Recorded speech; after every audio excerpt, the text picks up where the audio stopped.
And welcome to the Dvitiya Vinyasa Krama, the second sequence with the 308 asanas of Kailasa's Nithyananda Yoga. First, let us make sure we have all the components you need for the yoga practice.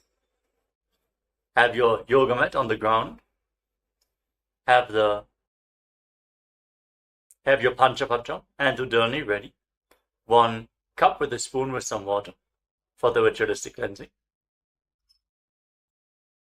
All the male bodies, please remove your upper cloth and apply the vibhuti on the 16 places over your body, as you can see on our acharyas.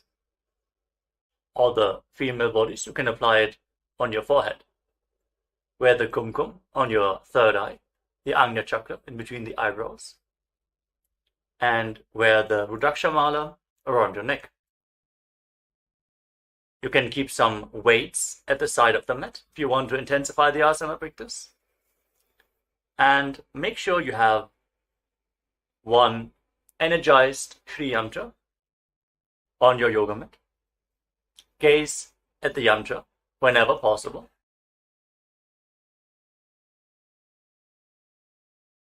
To mirror the macrocosmic energies into your microcosmos. Let us all now settle down into a comfortable cross-legged position with your head, neck and spine in a straight line. Close your eyes, take a deep breath. Visualize Swamiji in your inner space as you bring your hands into Namaskara Mudra in front of your heart center as we open this session with the Satguru Vandanam.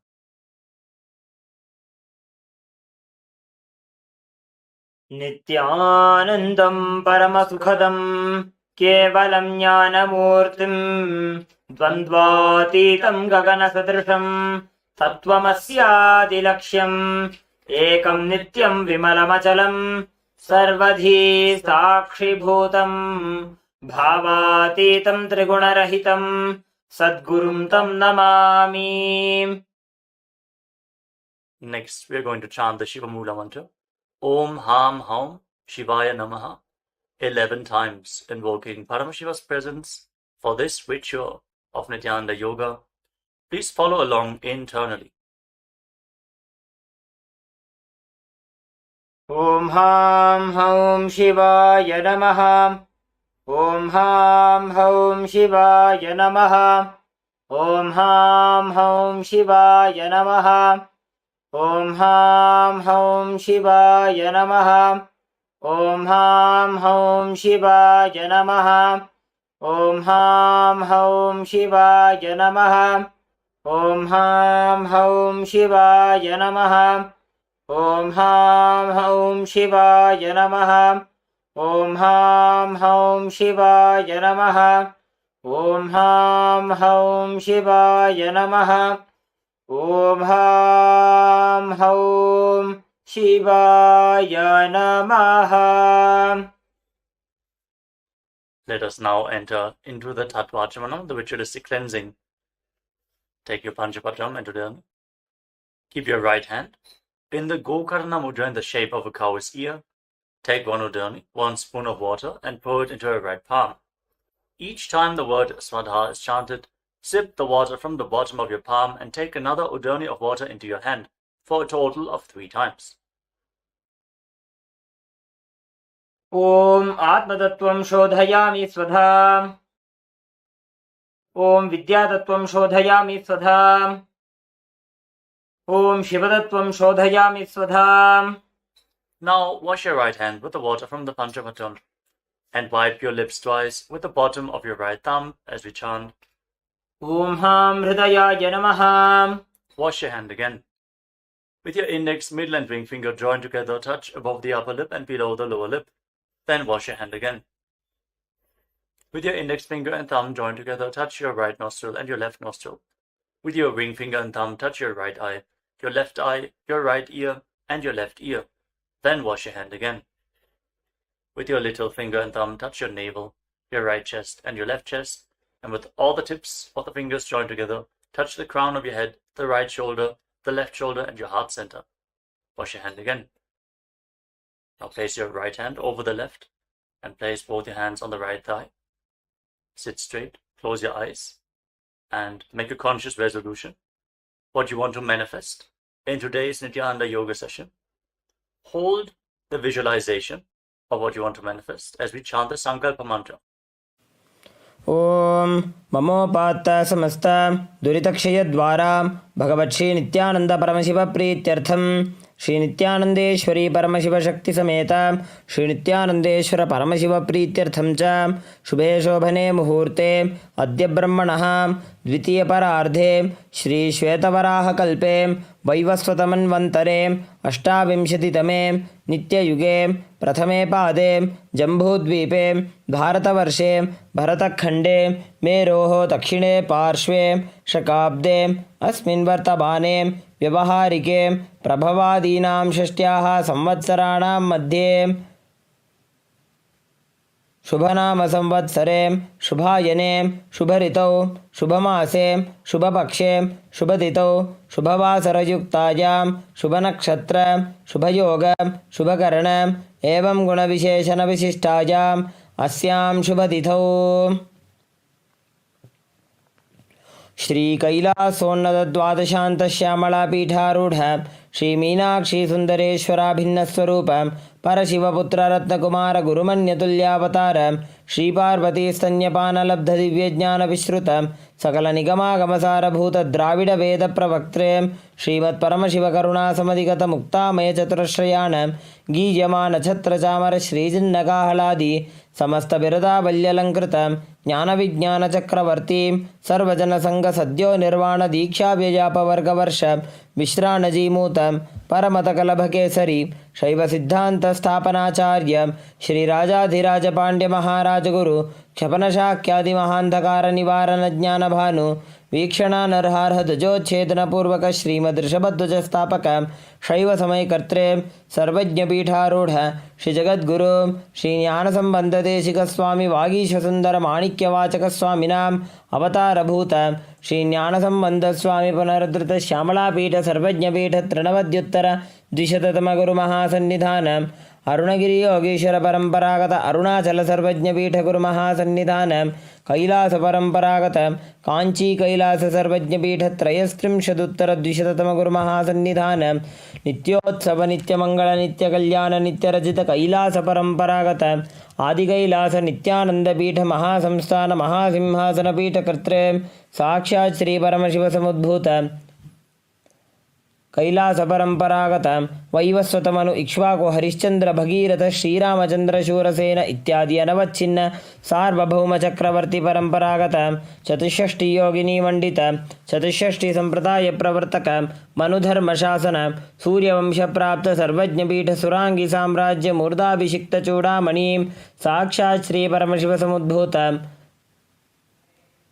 Kapil Mahaguru पुनरुद्धृत Mahanirvani पीठ अष्टोत्तर सहस्र श्री महामंडलेश्वर साक्षात् श्री परमशिव समुद्भूत श्री महागणपति समारंभ अनवच्छिन्न पीठाधीश्वर गुरु परंपरा प्राप्त अटल पीठ अष्टोत्तर सहस्रतम अष्टोत्तर सहस्र श्री अटल पीठाधीश्वर धर्म मुक्ति स्वर्गपुर स्वर्ण पीठ त्रयोविंश गुरु महासन्निधान कैलास परंपरागत आदिपीठ सर्वज्ञ पीठ जगद्गुरु श्री कैलास पुनरुद्धारक श्री कैलास परमाचार्य श्रीमत् परमहंस परिव्राजकाचार्य वर्य सच्चिदानंद प्रणव स्वरूप श्रोत्रिय ब्रह्मनिष्ठ श्रीमज्जगद्गुरु श्रीलश्री भगवत् श्री नित्यानंद परमशिव श्री ज्ञान संबंध देशिक परमाचार्य स्वामिनां प्रीत्यर्थं तेषां पादारविन्दयोः भक्ति सिद्ध्यर्थं गुरुकृपा कटाक्ष सिद्ध्यर्थं क्षेमस्थैर्य वीर्य विजय आयुरारोग्य ऐश्वर्यानाम् अभिवृद्ध्यर्थं धर्मार्थ काम मोक्ष चतुर्विध बल पुरुषार्थ सिद्ध्यर्थं समस्त दुरितोपशान्त्यर्थं समस्त मंगल अवाप्त्यर्थं भगवत् श्री नित्यानंद परमशिव प्रसादेन सकुटुम्बस्य ज्ञान वैराग्य जीवन मुक्ति प्राप्त्यर्थं पूर्ण आरोग्य युक्त दृढ़गात्र यौगिक शरीर सिद्ध्यर्थं परमशिव शक्ति आविष्करणार्थं नित्यानंद योगाभ्यासं करिष्ये.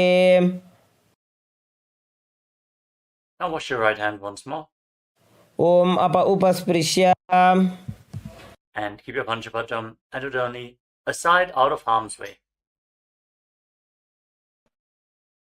The 108 asanas. of Kailasa's Nithyananda Yoga. We are now going to continue the sequence with the next asana. Now sit in a comfortable posture and place your hands on your knees in Bindu Mudra with index fingers and thumbs together. Relax and breathe deeply in Samana Kumbhaka. Fill your navel region with prana and hold your breath comfortably on and off. Visualize Swamiji in your inner space in Yathasana Ishtasana. Hold this posture for a few seconds. पर्यङ्कं तत्समाख्यातं यथसंस्थं यथा स्थितिः. And then in a cross-legged position with your hands on the knees in Bindu Mudra, start inhaling. We can cut this part out. In a comfortable cross-legged position with your hands on the knees in Bindu Mudra, start inhaling and exhaling as deeply as possible, as slowly as possible. Inhale and exhale as deeply as possible. Keep visualizing Swamiji in Samasana.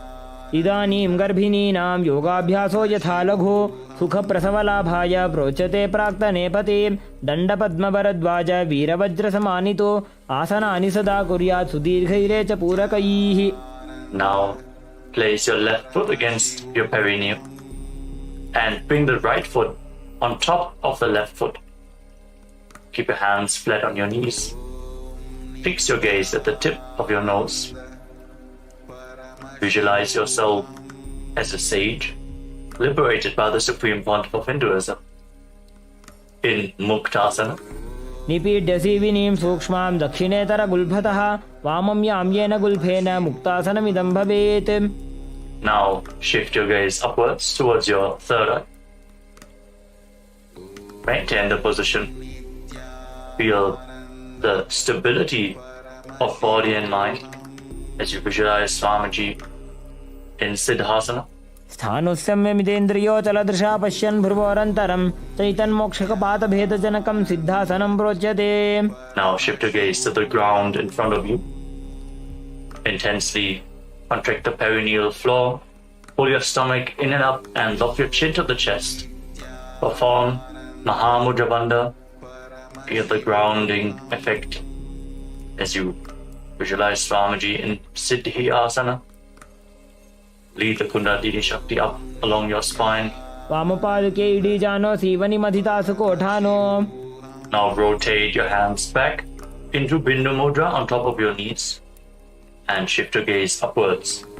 Feel the energy rising along your spine and visualize yourself as Lord Buddha, the fierce dimension of Lord Shiva in Uddhasana 2.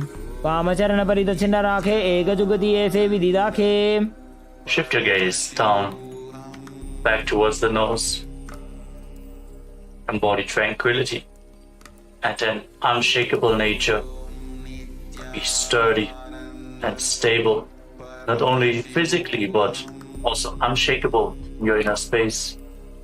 In Santadunasana. आसन की गुण मन की चन चलता meet. Now bring your hands towards your navel region. Cup one palm over the other.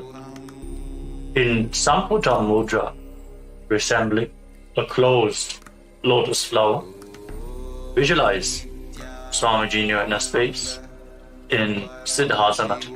Don't forget to internally chant the Mahavakya Om Nithyananda Paramashivoham continuously. ऋजुकाय समासीन सिद्धासनमुदीरितं प्रसार्य भुवि पादौ तु दोर्भ्यामङ्गुष्ठमादरात्. Now get ready for Bandha Yoni Asana. We're going to perform the Shanmukhi Mudra, locking all our senses with our hands. First, set the Sankalpa, the conscious resolution of manifesting through the womb of creation. Inhale all the way. And then close your lips with your little fingers, your nostrils with your ring fingers, your eyes with the middle and index fingers, and your ears with your thumbs. Hold the breath in Shanmukhi Mudra. यत्र मध्ये महादेव बन्धयोन्यासने शृणु यत्कृत्वा खेचरो भूत्वा विचरेदीश्वरो यथा. Relax.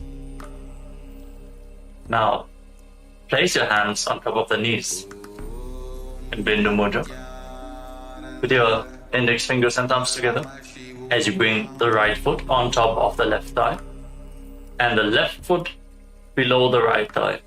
Embody the space and state of bravery, Veera, in Veerasana. एकं पादमथैकस्मिन् विन्यस्योरुणि संस्थितः इतरस्मिंस्तथा चोरुं वीरासनमुदीरितम्. Feel the intense fire rising up your spine as you continuously breathe into your navel region in Samana Kumbhaka. Keep the Mula Bandha engaged, the root center contracted. And now shift your gaze up towards your third eye. Visualize the great sage, poet, and author of Ramayana, Sage Valmiki, in Valmikasana. डाबापगीपकथली पुनि एड़ी है जोज. Now place your hands flat on your knees. Shift the gaze to the tip of your nose and visualize the Yoni Mandala, the visual representation of Devi Paramashiva Shakti herself, the sacred yantra. As you hold the visualization in your inner space, mirror Devi's energy in your microcosmos. Breathe deeply and calmly in Joni Mudrasana. वामपादगीपकथली जाहि माहिली core. Maintain the posture. Hold the visualization, but shift your gaze upwards.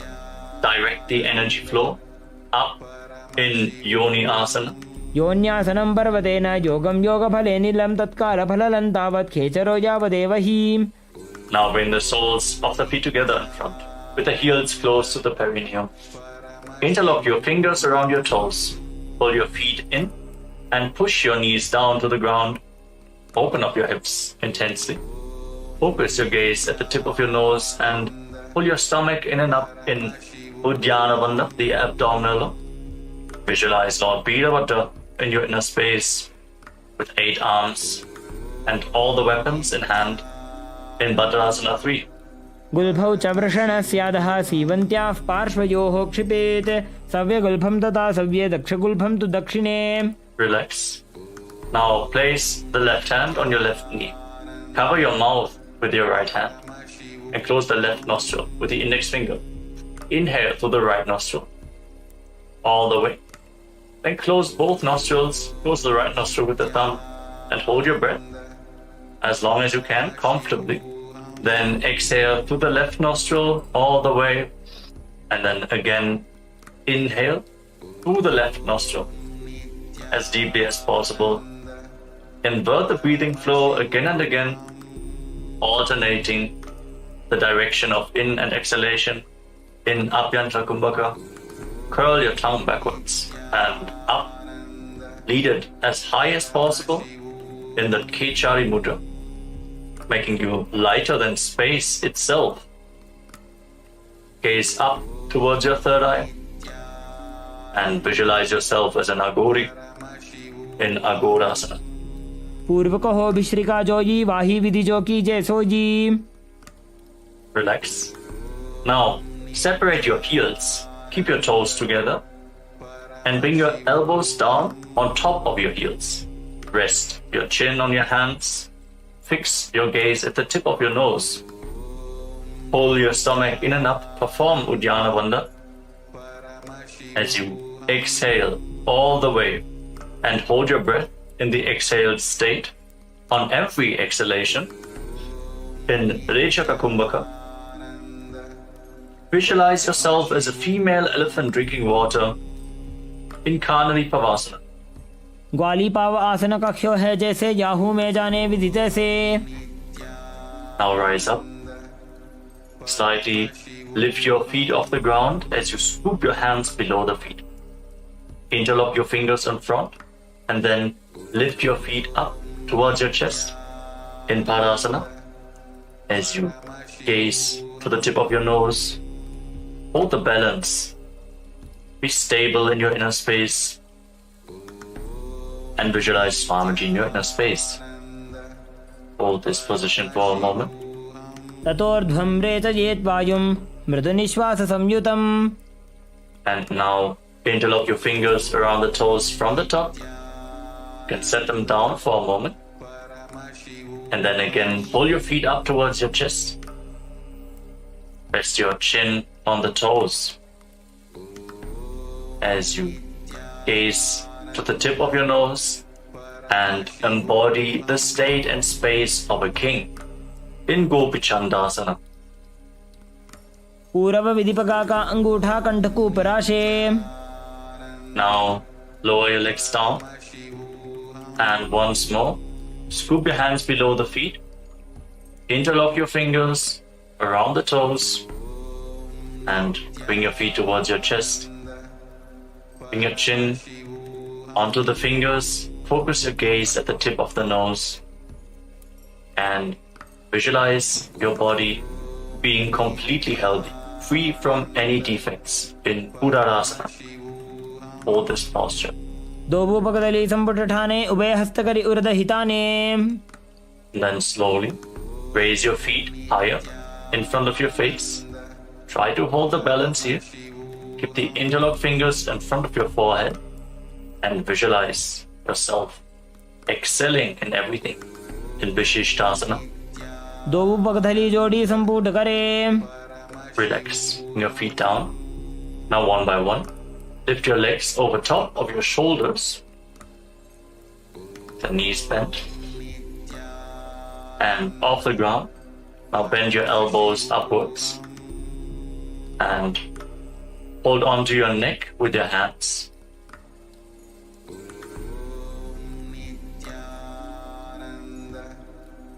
Visualize yourself as a cobra in Bhujasana. शिरासनं तु विज्ञेयं कक्षासनम् अतः परं ग्रीवासनं च परमं भुजासनमिहोच्यते. With your legs over top of your shoulders. Now bend your elbows downwards. Bring your hands behind your back. And reach for the other hand. Try to interlock your fingers behind your back. Focus your gaze at the tip of your nose. And visualize yourself as a beautiful, auspicious goddess in Kalyanasana. दो हाथ पगम नीचाने तिनको गोड़ा नीचे ठाने. Relax. Now place the top of your left foot flat on the mat and sit on the left heel. Then bring your right foot over top with the heel at the outside of the left hip. Place your hands on opposite knees and gaze forward. Don't focus on any external objects. Only focus on the object within in Vaishnavi Mudra. As you withdraw your attention from anything which is happening outside, visualize yourself as an elegant swan and start performing the Ujjayi Pranayama. As you breathe through your mouth, make an ocean-like sound with your mouth on the in and exhalation. Hold this Sankatasana for a few seconds. वामपादं चितेर्मूलं संन्यसधर्नीतले पाददण्डेन जाम्येन वेष्टयेद्वामपादकम्. Then slide the left foot outside the hip and sit in between your heels. Place your hands on the top knee. Pull your stomach inwards and up in Uddiyana Bandha. Visualize a cow in your inner space in Dhenukasana. अनुशागिनकर पंचडं वृषिलिन्दगल्यम्नि. Now slide the right foot on the left thigh and bring the left foot onto the right knee. Bring your left arm behind your back and reach for the opposite thigh. Hold on to opposite thighs with your hand and twist your spine. Gaze upwards towards your third eye and visualize Swamiji in your inner space. Feel how your spine is opening up as you breathe deeply through your mouth in Machandasana. वामजङ्गपरिदक्षिणठाने वामहस्तपिष्ठेति Sane. Relax. Untwist your spine. Now catch a hold of your big toes and lean forward and down with your legs in the same position. Try to bring your forehead to the ground, your navel close to your heels. Visualize Swamiji in Machandasana. प्रथमजी मनोचरण जोजोजी वामजङ्गपरिराखे sooji.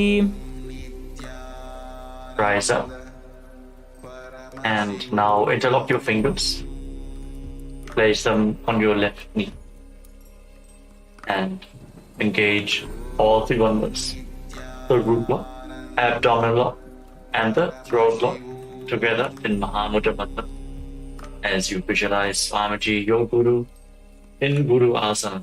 पूर्वमूले इतरपादस्य कनिष्ठिकाप्रदेशगुल्भं संस्थाप्य. Relax, free your legs. And now let us repeat the Sankatasana on the other side.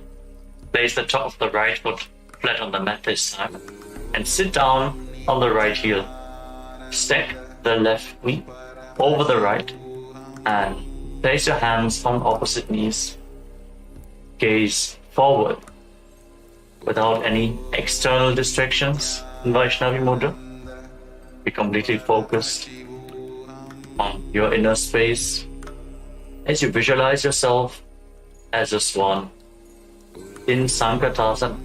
वामपादं चितेर्मूलं सन्न्यसधर्नीतले पाददण्डेन जाम्येन वेष्टयेद्वामपादकम्.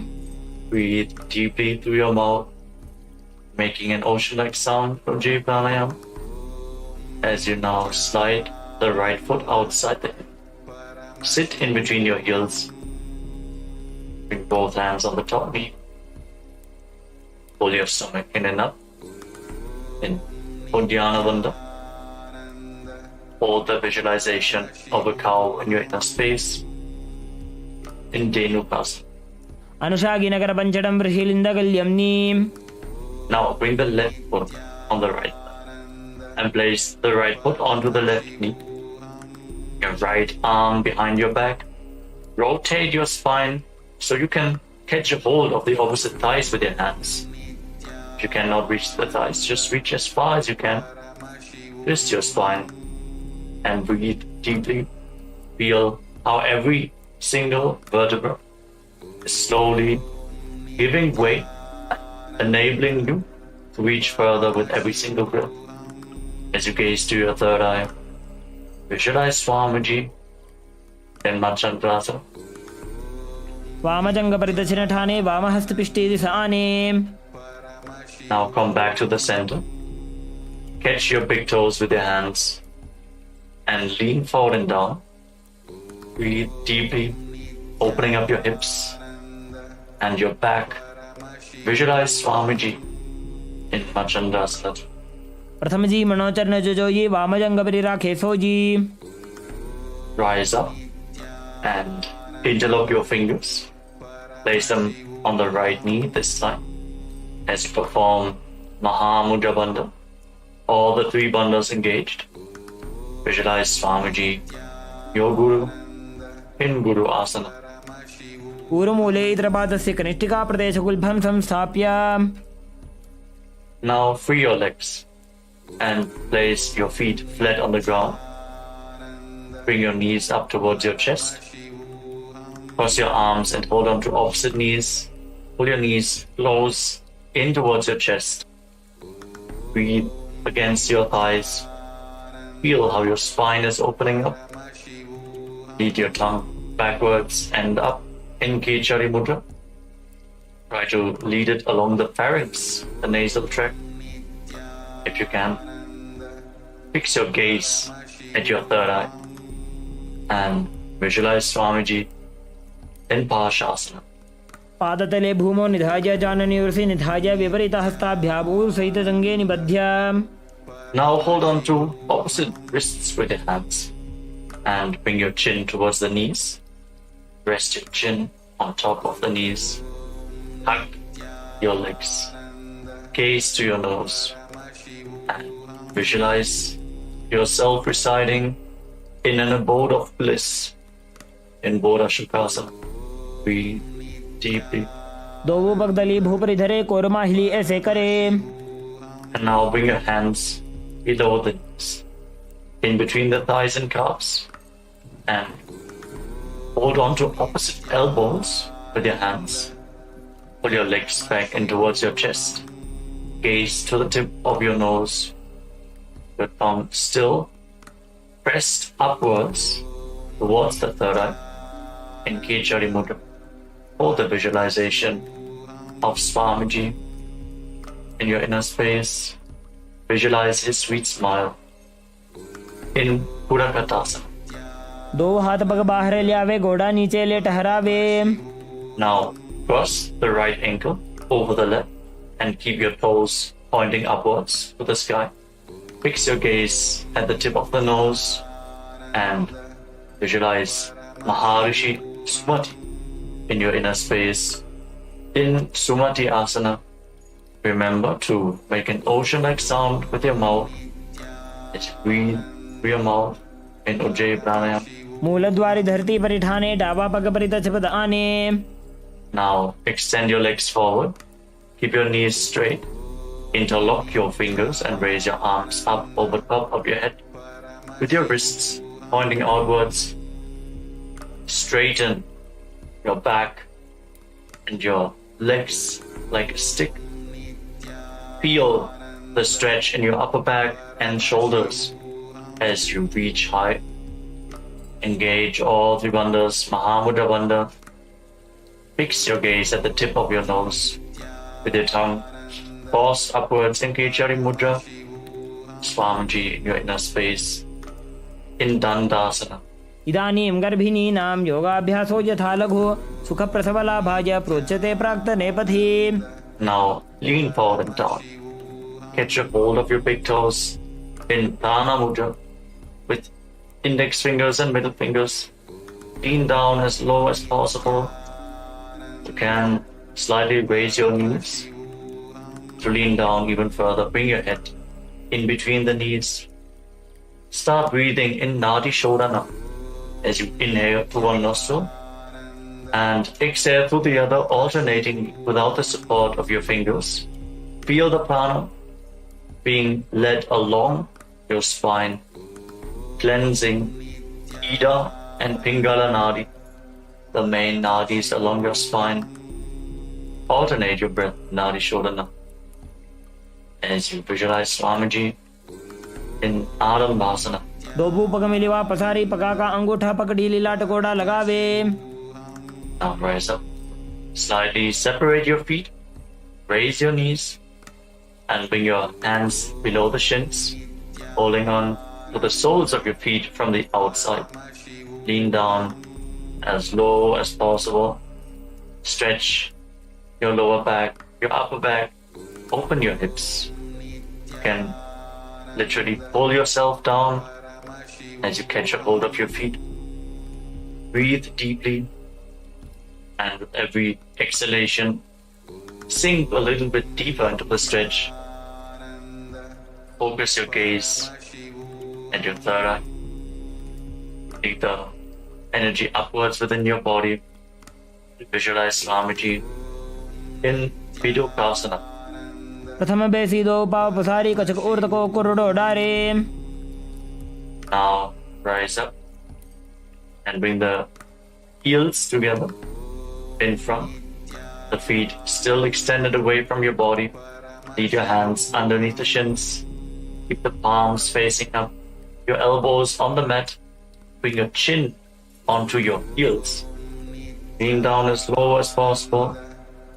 Gaze towards the tip of your nose. And visualize Swamiji in Jalandhari Pavasana. दो एड़ी मैली के दीजिए हाथ पसारी. Relax. Rise up. Straighten your legs. And now lift one leg upwards behind your neck. You cannot bring the leg behind your neck. You can just lift it over your shoulder or pull it towards your chest. You can even just press it over the opposite knee. Then lean forward and down and hold on to the front foot with both hands. Breathe deeply As we are moving to Pratyahara Kumbhaka, visualize how the prana is flowing upwards to 9 points of your body, as revealed by Mahadeva himself. These points are the soles of your feet, the regenerative organs, your navel, the heart, the throat, the uvula, the center of your eyebrows, the top of the forehead, and the Brahmaranda, the crown of your head. Feel the prana flowing upwards in your body continuously. As you visualize Swamiji in Urdhva Paschimottanasana. पश्चिमतानवत् संस्थितिं कृत्वा एकं पादं ग्रीवायां धृत्वा तिष्ठेत्.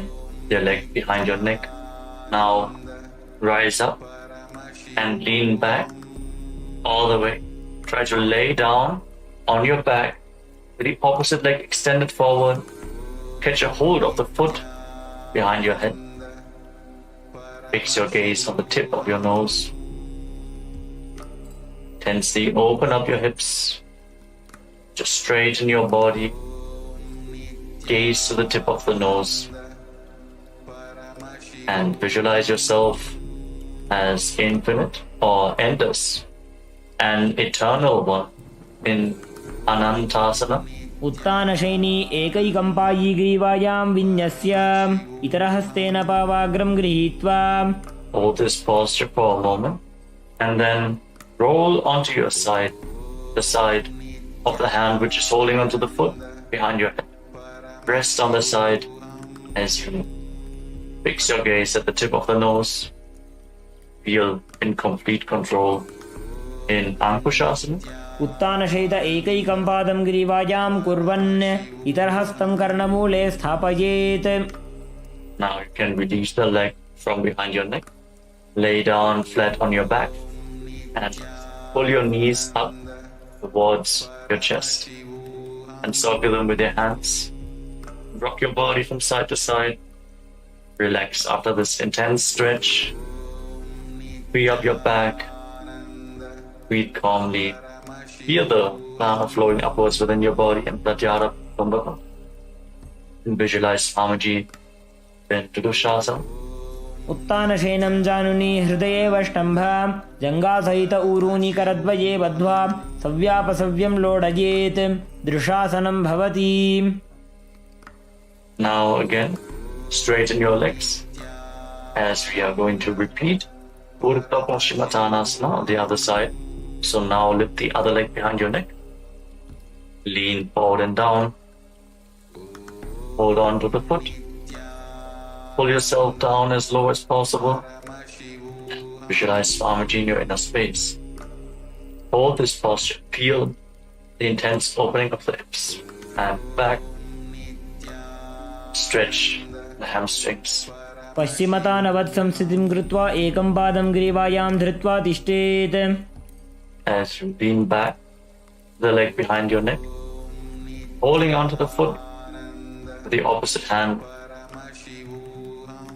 Straighten the other leg forward.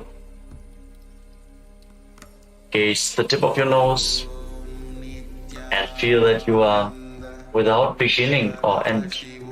Infinite, Ananta, in Anantasana. उत्तानशयनी एकैकम्पायी ग्रीवायां विन्यस्य इतरहस्तेन पावाग्रं गृहीत्वा. Now roll to the side of the hand which is holding onto your foot. Fix your gaze at the tip of your nose and relax, feeling in complete control in Ankushasana on the other side. Breathe deeply. उत्तानशयित एकैकं पादं ग्रीवायां कुर्वन् इतरहस्तं कर्णमूले स्थापयेत्. Now lay on your back as you one by one bring your legs up behind your neck. Again, if you cannot bring your legs behind your neck, you can always just pull them towards your chest, opening up the hips. Then interlock your fingers around your lower back. Gaze to the tip of your nose. And visualize Swamiji as you continue to breathe in Pratyahara Kumbhaka. in Yoga Nidra. पादाभ्यां वेष्टयेत् कण्ठं हस्ताभ्यां पृष्ठबन्धनं तन्मध्ये शयनं कुर्यात् योगनिद्रा सुखप्रदा. Now bend your arms upwards. Keep the legs over top of your shoulders and try to interlock your fingers around your neck. And as you keep gazing at the tip of your nose, visualize Lord Vishnu is blessing with it in Atma Ramasana. आत्मा राम आसन प्रथम सुधोसो वे. Now relax. Lay down on your back and extend your arms out to the side at shoulder level. Pull your knees up towards your chest and keep the soles of the feet facing up towards the sky. Gaze the tip of the nose and visualize Swamiji in Kojikasana. दो हाथ छीदा सा करे तिनसो ube Sapa करे. Now lower down your lips and let's get ready for the Jatara Paribit. As you lay down on your back with your arms extended out at shoulder level, pull your knees to your chest and then drop one knee to the side and extend the opposite leg down. Now bend both your knees to the side. Feel the rotational stretch in your spine. Breathe deeply. Extend your legs to the side. Get your hold of your feet with your hand and turn your head away from the feet. Rotate your spine intensely.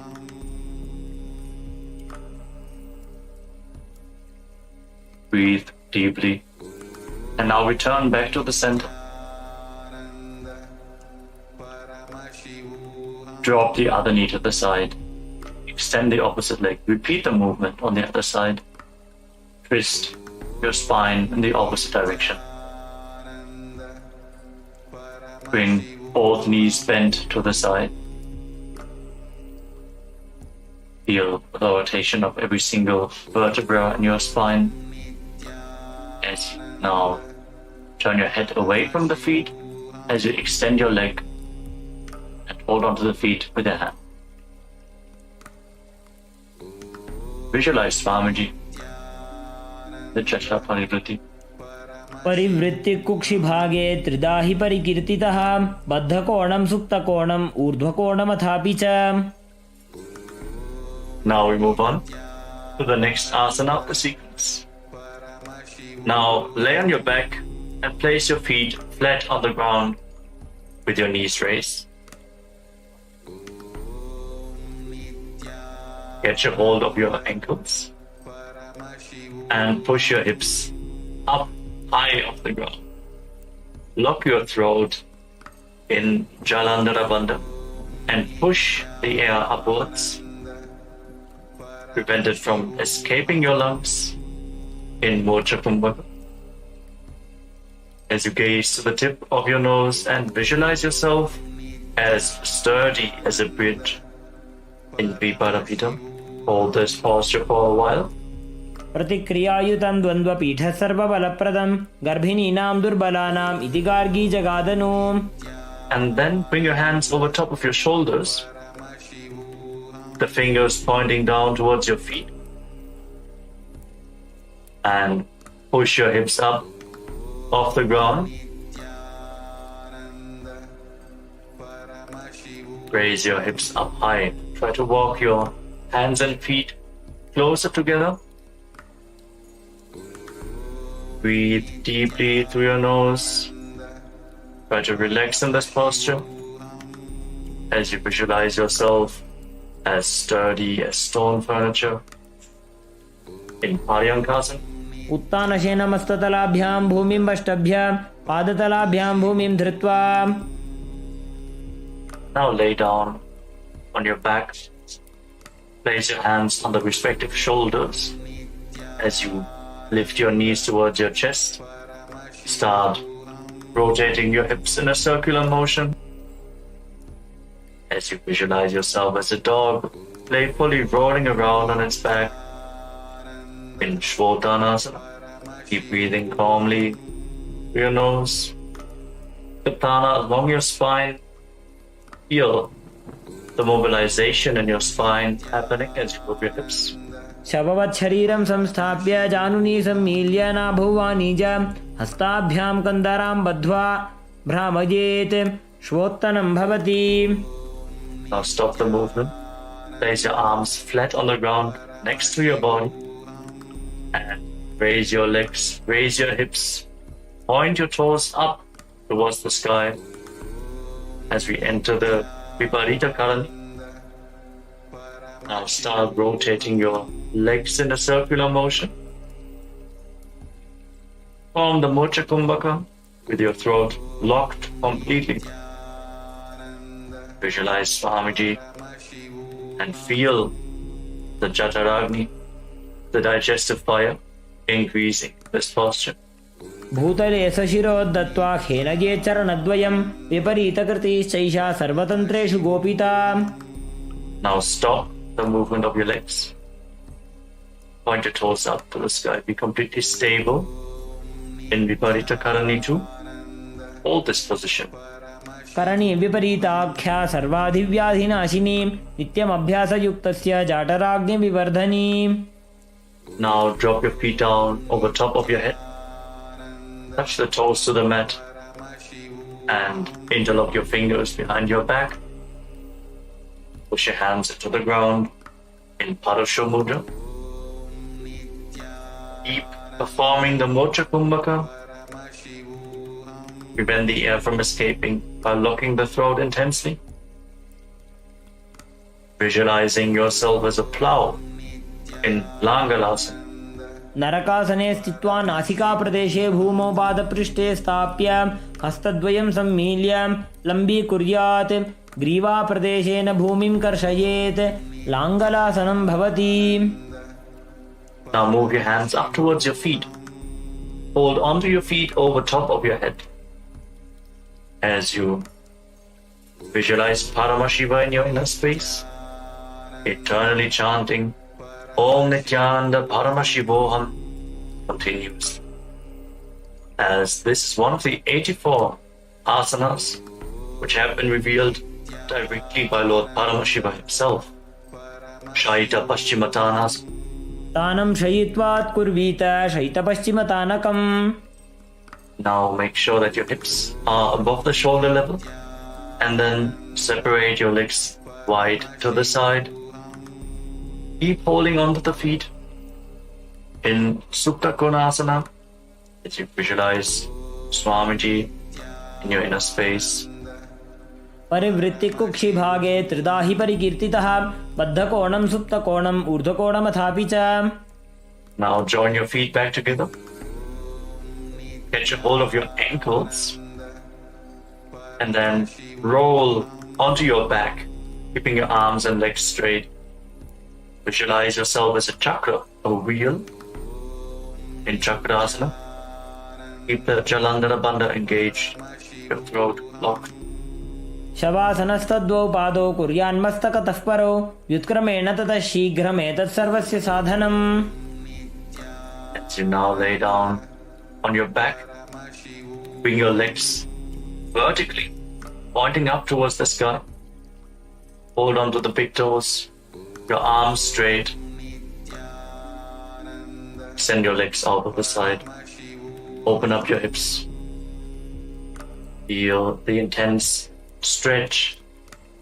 Slightly pull on the toes to move deeper into the position. Breathe firmly in Supta Prasarita Parangushtasana. As you return to making an ocean-like sound with your mouth in Ujjayi Pranayama.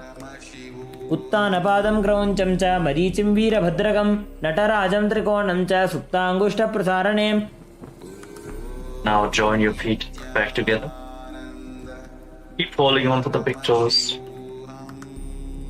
in Supta Parangushtasana. Try to straighten your knees feel a stretch in the hamstrings as you visualize Swamiji. उत्तानपादं क्रौञ्चं च मरीचिं वीरभद्रकं नटराजं त्रिकोणं च सुप्ताङ्गुष्ठप्रसारणे. Now from Supta Padamashtasana, cross your legs into Padmasana.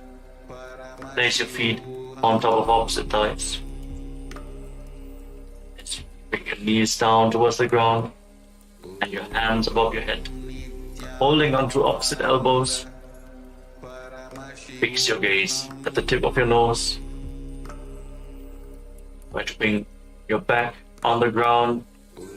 Feel your pelvis rotating through your hip bones, opening up the hip rotators. Visualize Matsya, the fish avatar of Lord Vishnu in Matsyasana. मुक्तपद्मासनं कृत्वा उत्तानशयनं चरेत् कूर्पराभ्यां शिरो वेष्ट्या मत्स्यासनं तु रोगः. Place the back side of the right hand on top of the left palm over top of your head. With the legs to Padmasana. Gaze to the tip of your nose and visualize Lord Rama in your inner space in Parasharamasana. प्रथमकरे पद्मासन आचे सुधोसो वे भूपरिपाचे. Breathe deeply. Open up your hips. Now lift your knees off the ground. Raise your hips as you support your hips with your hands. Your elbows resting on the ground. Fix your gaze at the tip of the nose. Lock your throat. Visualize Swamiji in your inner space in Sarvangasana. अथ वक्षेत्र संक्षेपात् सर्वांगासनमुत्तमं यत्कृत्वा योगनिपुणो विद्याभिः पण्डितो यथा. Now roll down onto your back. Free your legs from Padmasana and place one foot onto the opposite thigh. As you raise your knees up towards your chest, extend your arms out over top of your head. Hook your fingers forward and raise your chin to the chest. Lock your throat. Fix your gaze at the third eye as you visualize yourself as a scorpion in Vrishikasana. Hold this asana for a moment. प्रथमशयन सुधोषी शिकेशिकी सन्धि सुदाखे. Now lower your arms and legs. Place the other foot on the opposite thigh. Get ready to repeat Vrishikasana. Bring your hands over top of your head. Fingers hooked forward like the stinger of a scorpion. Gaze to the third eye in Vrishikasana. प्रथमशयन सुधोषी शिकेशिकी सन्धि सुदाखे. Now lay down flat on your back and interlock your fingers around your neck. Lift your legs off the ground and start pulling one knee in towards your chest, back and forth without setting the feet on. Breathe deeply through your nose in Sahaja Kumbhaka. Breathe the prana along your spine. Feel the mobilization of your spine in this posture. As you visualize Swamiji in your inner space, intensely engage your core. Mobilize the hips. Ease the body heat. उत्तानशयनं कृत्वा अङ्गुलिभ्यः कन्दरां बद्ध्वा कूर्परौ मिलित्वा नितम्बेन भूमिं स्पृष्ट्वा. Place your hands next to your hips, flat on the ground. And now alternate, touching your ears with the respective knees again and again. Keep visualizing Swamiji in Maruttanasana. श्वोत्तानवत् संस्थिति कृत्वा जानुद्वयं पर्यायेन कर्णयोः संस्पृशेत्. Relax. Now place your feet flat on the ground.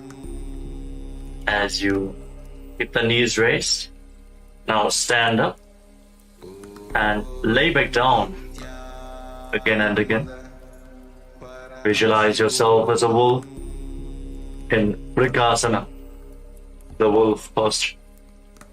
उत्तानशयनं कृत्वा पादतलाभ्यां भूमिं धृत्वा उत्तिष्ठेत् वृकासनं भवति.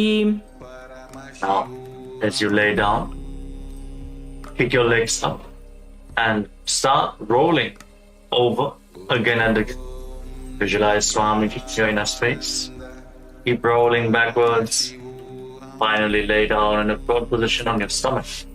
Your hands at the side of the shoulders. उत्तानशयनं पादौ शिरौ उल्लङ्घ्य भूमौ स्थापयित्वा निब्जं भूयादि निब्जं शयनम्. Now contract your lips and make a whistling sound like a flute on the inhalation as you visualize yourself as a chariot carrying warriors into a battle for Dharma on your chariot back in Sarathasana. निब्जं शयनं कृत्वा नाभिं भूमौ निधाय स्तम्भद्धस्ताभ्यां भूमिमष्टभ्य ओष्ठौ निमील्य वेणुवत्संकृत्य तिष्ठेत् सरठासनं भवति. Now push your body off the ground into a plank position and jump your feet forwards in between the hands, back and forth. Feel yourself go beyond body and mind. Keep jumping in Dehalyulanganasana. हस्तद्वयं बद्ध्वा तन्मध्यचरणद्वयम् उड्डानैव बहिरानीय अथ नयेत् देहल्युल्लङ्घनं भवति. Rise up. Now lean forward and down. Place your hands on the ground and walk around on hands and feet as you visualize yourself as a wise 60-year-old elephant. Breathe calmly through your nose. Feel the ground underneath your palms as a natural movement. अथ जात्यासनं वक्ष्ये येन जाति स्मरो भवेत् हस्तान्द्रिभूमौ च गमनम् आगमनं ततः. Now rise back up. As you enter into the next karana of the sequence, stand in the Arimandi posture. Heels together, toes pointing outwards and your knees bent. Bring your elbows up to the shoulder level. Tilt your head back. Open up your chest and start rotating your arms around your body as you move your head in all directions. In Loritika Karana.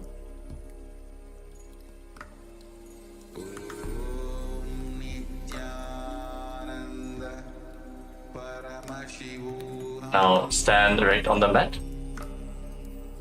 If you have a rope available, now tie your feet with a rope. Stand erect on the mat like a rod. Some yogis stand like this for the whole night to experience the Kundalini awakening. Now keep your elbows close to your body, your hands on your thighs. Visualize the Kundalini Devi as rising and curling upwards around your body in Sarapasana. Feel the energy flowing upwards. अथ सर्पासनं वक्ष्ये वायुपानाय केवलं शरीरं दण्डवत् तिष्ठेत् रज्जुबन्धस्तु पादयोः वायवी कुण्डली देवी कुण्डलाकारमङ्गुले. Now from the standing position, lean forward and down and catch a hold of your toes from the front. Keep your hands in fists and walk around on the mat as a camel. Visualize yourself as a camel in Ushta-Sadhanasana. Keep breathing deeply through your nose. Body a camel walking around on your mat.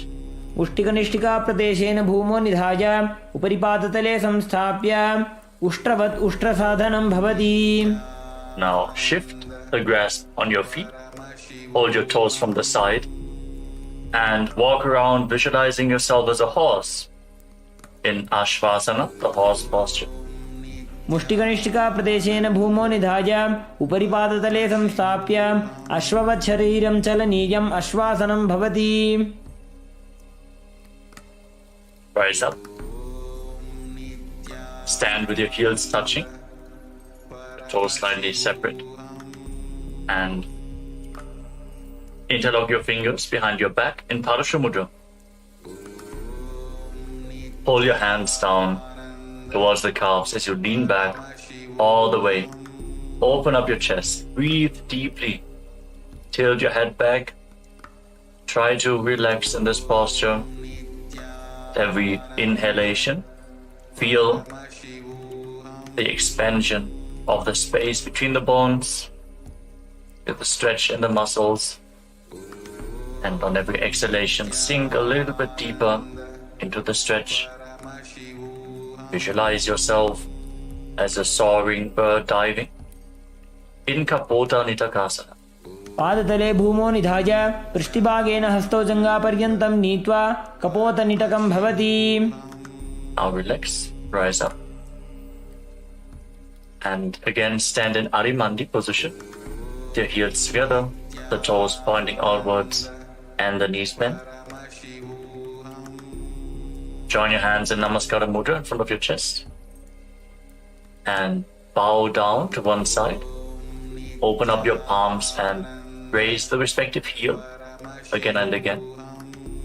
Visualize yourself holding a bouquet of flowers and offering it to Paramashiva in Tala Pushpa Putam Karana.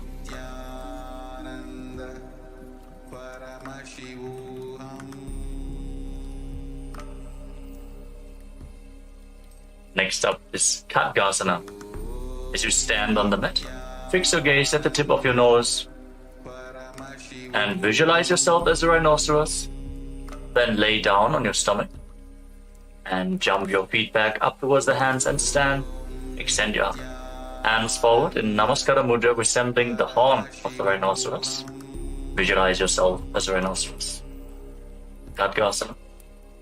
नुजसरतमासनं कृत्वा पादतलाभ्यां भूमिं वष्टभ्या उत्तिष्ठेत् खड्गासनं भवति. So, now, as you stand on the mat, you can hold on to some weights to intensify this asana. Now sit down or squat down as low as possible and stand back up again and again. Gaze to the tip of the nose. Visualize Swamiji in the Uttanottana. पुनः पुनः उत्थातव्यम् असितव्यम् इति उत्थानोत्थानं भवति.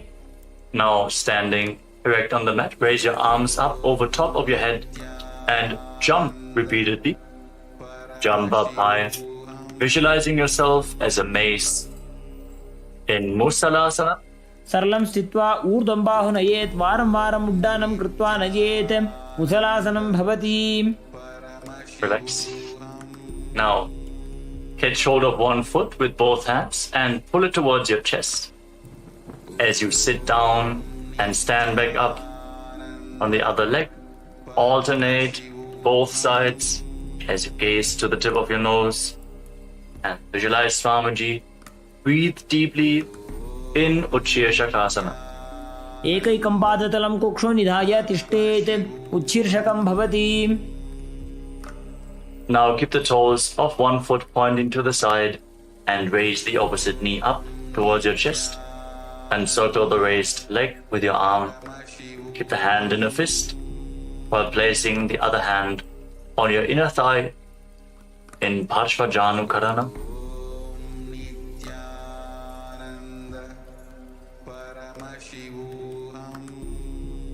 Now, again, catch a hold of the weights as you extend your arms out forward. Extend the left leg and sit down and stand back up, visualizing yourself fiercely dancing as Lord Shiva in Tandavasana. एकेन पादेन स्थातव्यं ताण्डवासनं भवति. Now, raise the left foot towards the inner opposite thigh and stand relaxed with the hands by the side of the knees. Visualize yourself being blessed by Lord Brahma in Brahmanasana. Breathe calmly through your nose. ब्राह्मणासनमावक्ष्ये यत्कृत्वा ब्राह्मणो भवेत् एकपादमरो दत्त्वा तिष्ठेत् दण्डाकृतिर्भुवि. Then bring the left leg over and around the right knee. Tuck the toes of the left foot behind the right calf Bring the left arm below the right and join your hands in Namaskara Mudra. Visualize yourself as Lord Garuda with big wings on your back in Garudasana 3. उत्तानकूर्मपीठं च संहस्गारुडमेव च वातायनं गोमुखं च भारद्वाजं त्रिविक्रमम्. Now slide the left foot onto the right thigh, still standing on one leg. Keep your hands by the side of the knees and visualize Swamiji in Ekapadasana. दक्षाङ्घ्रिं वामपादस्य जङ्घोपरि निधाय च. Now hold on to the left big toe with the left hand in Prana Mudra. Extend the leg out to the side. Keep the knees straight and start rotating on the standing leg, visualizing yourself as the North Pole Star in Dhruvasana, the pole star posture. एकेन हस्तेन दण्डरूपस्य एकस्य पादस्याग्रं धृत्वा इतरपादतलं भूमौ निधाय त्वरया भ्रमणं कर्तव्यं. ध्रुवासनं भवति. Now lift one leg behind your neck. If you can't lift it behind your neck, you can pull it towards your chest or cross it over top of the opposite thigh. Then stand erect on the mat. Sit down and stand back up. Perform the 3 steps of Lord Vishnu as you visualize Lord Vishnu in your inner space in Trivikramasana. ग्रीवायां पादं संस्थाप्य स्थातव्यम् उत्थातव्यं त्रिविक्रमासनं भवति. Relax. Now point the left toes outwards and lift the right knee towards your chest. Repeat the Parshva Janu Karana. Hold the knee raised to your chest.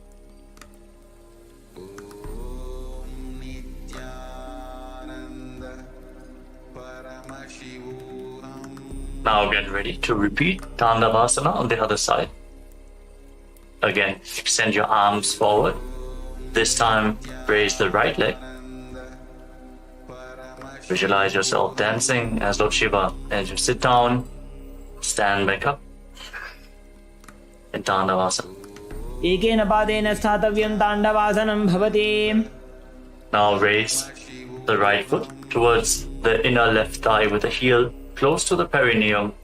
Hands by the side, visualizing yourself being blessed by Lord Brahma in Brahmanasana. Breathe calmly through your nose. Don't forget to chant the Mahavakya internally. Om Nithyananda Paramashivoham. ब्राह्मणासनमावक्ष्ये यत्कृत्वा ब्राह्मणो भवेत् एकपादमरो दत्त्वा तिष्ठेत् दण्डाकृतिर्भुवि. Now bring the right foot over and around the left knee, tucking the toes behind the left calf. Bring the left arm below the right and join your hands in Namaskara Mudra as you visualize yourself as Lord Garuda in Garudasana 3. उत्तानकूर्मपीठं च संहस्गारुडमेव च वातायनं गोमुखं च भारद्वाजं त्रिविक्रमम्. Move the right foot onto the left thigh and keep your hands relaxed by the side. Visualize Swamiji in your inner space in Ekapadasana. दक्षाङ्घ्रिं वामपादस्य जङ्घोपरि निधाय च. Now hold on to the right big toe and extend your leg out to the side. Straighten the leg and rotate quickly on the standing leg as you visualize yourself as the North Pole Star in Dhruvasana. एकेन हस्तेन दण्डरूपस्य एकस्य पादस्याग्रं धृत्वा इतरपादतलं भूमौ निधाय त्वरया भ्रमणं कर्तव्यं. ध्रुवासनं भवति. Bring the right leg behind your neck or lift it towards your chest, whatever is possible for you. And then stand straight. You can hold on to a solid object for support if needed. Then sit down and stand back up in Trivikramasana. Visualize the blessings of Lord Vishnu. ग्रीवायां पादं संस्थाप्य स्थातव्यम् उत्थातव्यं त्रिविक्रमासनं भवति. Settle down. Stand with your heels touching and keep your toes pointing outwards. The hands at the side of your hips. Your fingers pointing one by one. Breathe calmly in Samanakakarana.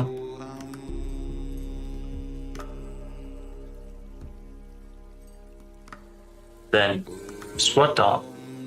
Slightly separate your feet and bring your hands from the outside in between the legs.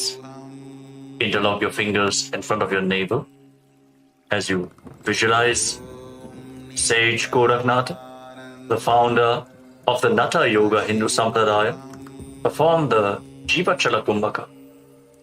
As you inhale all the way, hold your breath, and by the force of your will, move the prana freely within your body. Move it upwards, downwards, through the limbs of your body. Lead your awareness through the different parts of your body and feel how the prana is following your guidance. Gain control over the flow of the prana within your body in Jiva Chala Kumbhaka as you perform Gorak Anjali Asana. प्रथम ही वो हो ये बाहुरी नीचो पुनि होवे. Now bring your hands behind your back. Maintain the squatting position. Visualize Swamiji in your inner space. Hold the balance in this posture. Inkanchi Asana. ऊरु मध्यात् हस्तौ निवेश्य नितंबं धृत्वा पादतलाभ्यां भूमिं अष्टभ्याम्. Now bring the heels together close to your perineum and hold your hands behind your back. Try to sit upright and gaze towards your navel as you visualize Bhagavan Kala Bhairava, the Lord of Time, in Bhairuvasana. दोबू पग की थलिया की माहिली core मिला जी फना पानी उकड़ मोड़ वैसे. Now separate your toes and join your hands in Anjali Mudra. Raise them behind your neck with the fingertips pointing down towards the ground. Your elbows separate around your head. Gaze through the nose. Visualize yourself as a ball. Just one of the 10 incarnations of Mahavishnu, Varaha in Varahasa. पागसली की माहिली core मिला जी फना पानी उकड़ वैसे. Now bring your hands into Prana Mudra. Catch onto the big toes and raise your hips up to the same level as your knees. Maintain the semi-squatting position. Engage your legs. Visualize Swamiji in Prapitasana. पार्श्वद्वय सम्मील्य स्थित्वा नितंबं जान प्रदेश आनीय तिष्ठेत् प्रपीठासनं भवति. Now place your hands flat on the ground, shoulder width apart. Bring your knees onto your arms, close towards your armpits. Raise your hips up and lean forward onto your arms. Balance with the feet lifted off the ground as you visualize yourself as a crow in Bakasana. Gauge your shoulders. हस्ताभ्याम निमवष्टभ्य जानुद्वयं नाभौ सम्मील्य. And now bring your head down towards the ground. Your knees on your arms. Align your hips with the shoulders and raise your legs up. Crossing your legs into Padmasana. Push your knees up towards the spine. Push your knees up towards the sky. Straighten your spine. Gaze at the tip of your nose. And visualize Swamiji in Sushtanga Kapalyasana. Hold this posture for a moment. आसन को गुण कपाल आछो हो जी.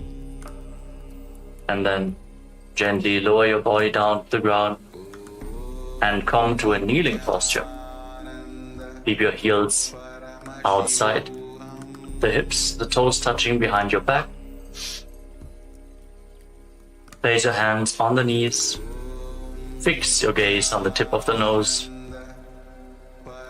Visualize you are sitting in the secret seat with Paramashiva and Guru in Guptasana. जानोर्वोरन्तरे पादौ कृत्वा पादौ च गोपजेत्. Now place your hands on the ground and raise your hips up. Get ready for an inverted posture in Vrikshasana 2. Visualize roots growing from your hands. As you visualize yourself as a tree, raise your legs up. This asana purifies all the 7 chakras of your body. सप्तचक्रक्षालनाय वृक्षासनविशेषकाञ्चननेन्द्रियदादाढ्य कोणभेदान् समभ्यसेत्. Now, while you are in the handstand, fix your gaze at your third eye. Visualize Tejas, radiant energy flowing towards your third eye, rejuvenating your body, bringing the divine radiance to your being. Breathe deeply in Shivu Asana. दोबू पग जोड़ी माही Gulf मिलाए. Now lower your legs down, step your feet back, and come to a plank position. Lower your body down towards the mat and push yourself back up again and again. Visualize yourself as a fish in Matsyasana too. नित्यं शयनं कुरु पार्श्वभागाय मूर्धकृत्य हस्ततलाभ्यां भूमिं वष्टभ्य वारं वारम् उड्डानं कुर्यात् मत्स्यासनं भवति. Lower your body down to the ground, lay flat on your stomach, and place your hands on the hips. Raise your head and chest from side to side, visualizing and moving your body like a snake as you calmly breathe through your nose. Mobilize your spine and your neck. Breathe deeply as you form Salapasana too. नित्यं शयनं कृत्वा हस्तौ नितम्बं संस्थाप्य पादौ दीर्घीकृत्य सम्मीलयन् उरसगन्तव्यं सर्पासनं भवति. Now bring your elbows down on the ground in front of you and rest your chin on the hands with the hands in Padma Mudra, the Lotus Mudra. Feel self-supported and completely independent as you keep the top of the feet flat on the ground. Relax in this posture. Open up your upper back and relax. कराभ्यां पङ्कजं कृत्वा तिष्ठेत् कुर्परया सुधीः मुखमुन्नमनुच्चायि निरालम्बनमासनं निरालम्बनयोगी स्यान् निरालम्बनमासनं निरालम्बनता ध्यानं निरालम्बनमासनम्. Now bring your hands flat on the ground in front of you and bend your knees, raise your feet. Then straighten your arms, push your upper back towards the feet as you visualize yourself as an umbrella protecting your guru from the sun rays in Chaturasana. Hold this intense stretch of your spine. अर्ध्यासनं स्थित्वा हस्ततलाभ्यां भूमिमष्टभ्य उन्नजात् छत्रासनं भवति. As you then come to a kneeling posture, place your feet down, sit on your heels with the feet flat. Extend your arms out in front of you. Place the palms and your forehead on the ground. Breathe against your thighs. Open up your back and shoulders in this very stable position. Gaze to the tip of your nose and visualize yourself as Vajra, the weapon of Indra, symbolizing your indestructibility. Feel indestructible in Vajrasana. इदानीं गर्भिणीनां योगाभ्यासो यथा लघु सुखप्रसवलाभाय प्रोच्यते प्राक्तनेपथि दण्डपद्मभरद्वाज वीरवज्रसमानितो आसनानि सदा कुर्यात् सुदीर्घैरे च पूरकैः. Now raise your hips, keep your hands on the ground, straighten your legs into Kachasana position, and now alternate striking the ground with your hands as you experience yourself as powerful as a ram in Meshasana. गजासन संस्थितो एकैकं बाहुं भूमौ ताडयेत् मेषासनं भवति. Now, with your hands on the ground, raise your hips and lift your legs off the ground into a handstand position. Lower your face down towards the ground slowly as you visualize yourself as unborn, existing for all eternity in Ajasana. गजासन संस्थितो पादद्वयम् अन्तराळे कृत्य मस्तकेन भूमिं स्पृशेत्. Now come to a kneeling position with the feet flat on the ground. Hold on to the toes and pull them towards your perineum. Then place your hands flat on the knees. Fix your gaze at the tip of the nose. Breathe through your mouth, making an ocean-like sound in Ujjayi Pranayama. Visualize Swamiji in your inner space as you perform Dhanantarasana. पूर्व विधि परिहाता की काकसी छो फणा शरा मोड़े पगा के अंगुली अग्रिमेढ़ लगावे. Now interlock your fingers in front and move your arms upwards, downwards, from left to right, in all directions, giving massage to various different joints and muscles of your body. Move the arms to the back and repeat the movement. As you visualize Swamiji in the Angamotanam. हस्तयोः अंगुलीर्बद्ध्वा हस्तयोर्मध्यात्सर्वमङ्गं निष्कासयित्वा तिष्ठेत् अंगमोत्तनं भवति. Now bring your heels outside the hips with the toes pointing to the side. Bring your thighs and calves down on the ground. Rest your hands on the knees as you visualize yourself as Lord Garuda, flying Lord Vishnu and Lakshmi on his back in Garudasana form. Feel the intense rotation in your hips. Settle down, try to sit on the ground. जंगोरुभ्यां धरां पीड्या स्थिरकायोद्विजानुना जानु परिकरद्वन्द्वा गरुडासनमुच्यते. Now bring your soles of the feet together behind your back as you separate the knees wide to the side. Hold on to your ankles with your hands and push your hips forward. Try to touch the tips, the front of your buttocks on the ground. As you gaze up towards your third eye, visualize yourself residing in the blissful space of a temple in Ananda Mandirasana. अथ वक्षे वीरनाथ आनन्दमन्दिरासनं जित्कृत्वा अमरो धीरो भवत्येवेह साधकः.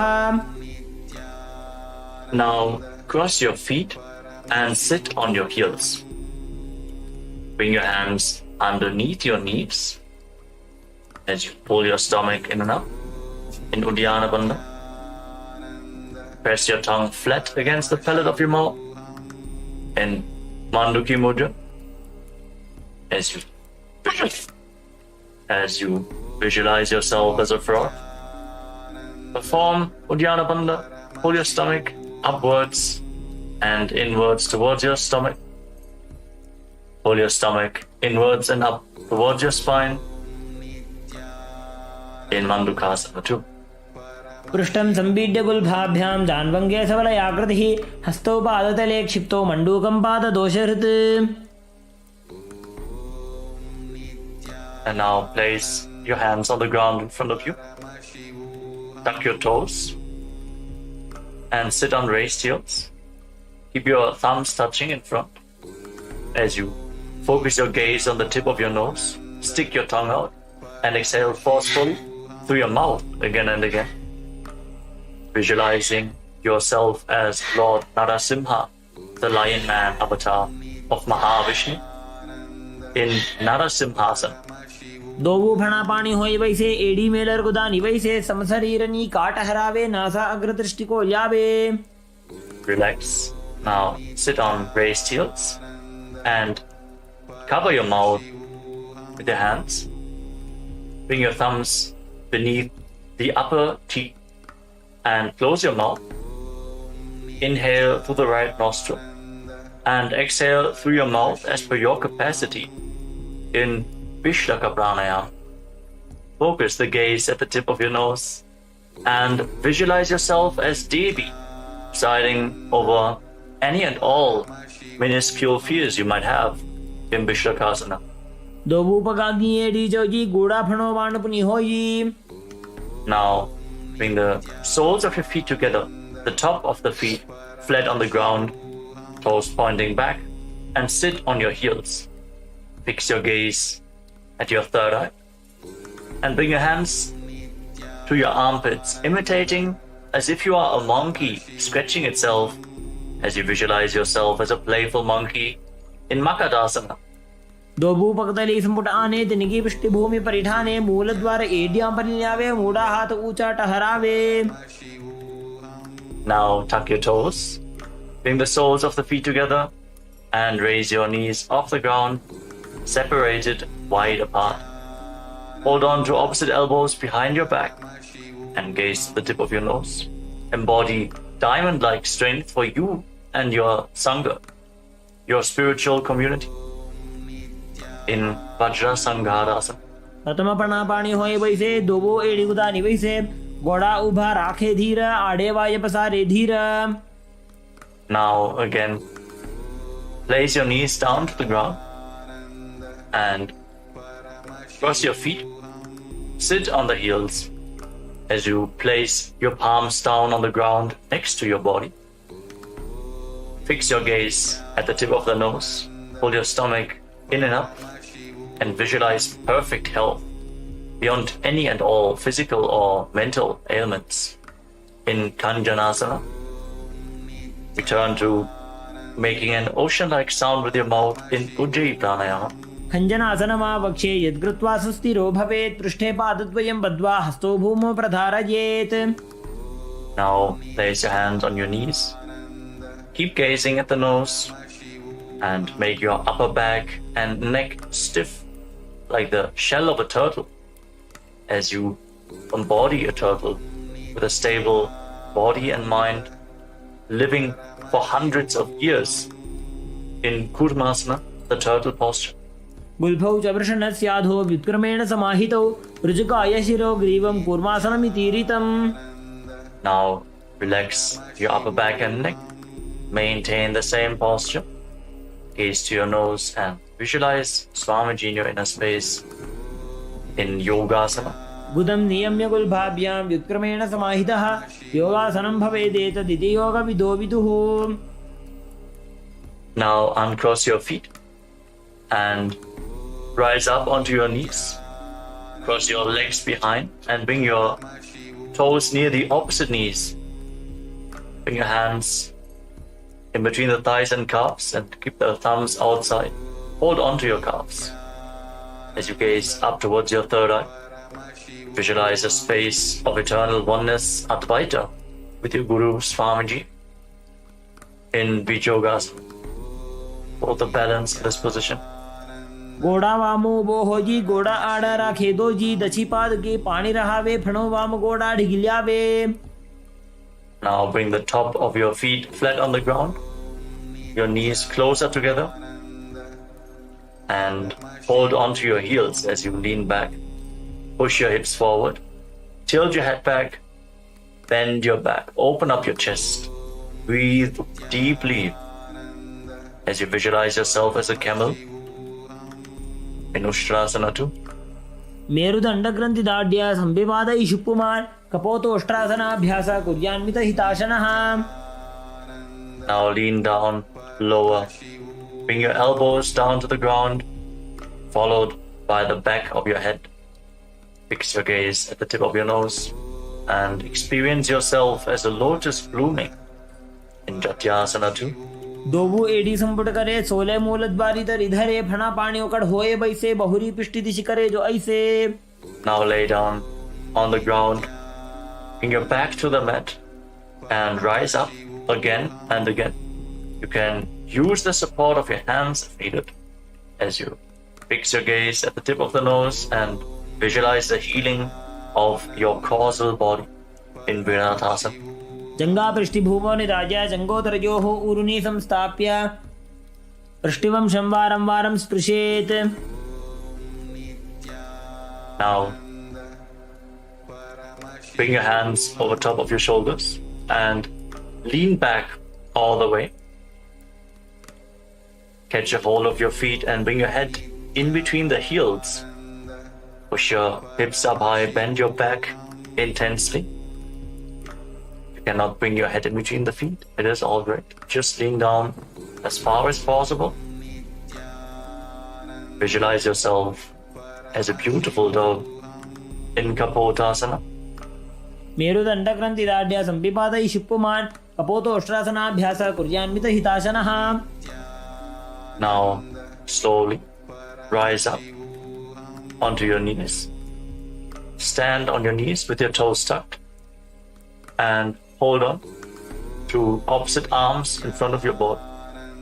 As you fix your gaze, the tip of the nose, internally chant Om Nithyananda, Paramashivoham. Verbalize the boon you want to receive. As you are in the boon fulfilling posture, receive your boon from Paramashiva in Varasana. जानुनी भूमौ संस्थाप्य हस्ताभ्यां बाहु परस्परं धृत्वा सर्वं तिष्ठेत् वारासनं भवति. And lean forward and down. Place your forearms on the ground and rest your face on the hands. Visualize yourself as Varaha, the boar avatar of Lord Vishnu, in Varahasana too. सूर्यं चन्द्रं भेदनानि आसनानि निकथ्यन्ते. कोर्परो भूमौ स्थापयित्वा जानुभ्यामवनिमवष्टभ्य हस्तौ मस्तके संस्थाप्य पार्श्वनितम्बे संस्थाप्य तिष्ठेत् वराहासनं भवति. Now, let us get ready for another inverted posture with your forearms on the ground, elbows shoulder width apart. Interlock your fingers. Bring your head to the ground. Support your head with your hands. Raise your hips. Walk your feet forward.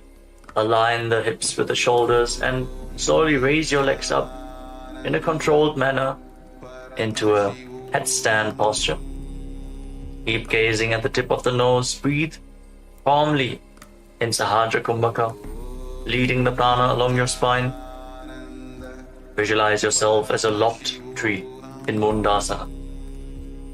अधो मुण्डासनं वक्षे सर्वेषां प्राणिनां सुखम् ऊर्ध्वमार्गे पते दत्त्वा धारयेन्मारुतं सिद्धिः.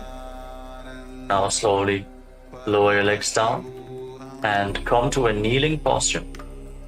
With your feet flat, sit on your heels, slightly separate your knees and lean forward and down. Bring your head in between the legs. Hold your head with both hands, your elbows outside the knees. Inhale through your nostrils and exhale through your mouth in this asana. As you gaze at the tip of the nose, visualize Swamiji. Feel the opening of your back. As you breathe deeply, keep the Mula Bandha engaged. प्रथम भगदली इसमें ठहरावे, कोरमाहिली उभे मिलावे, हना पानी उकड़ होए बैसे, दोबू एड़ी गुदानी बैसे. Now lay down flat on your stomach and keep your hands extended out in front of you.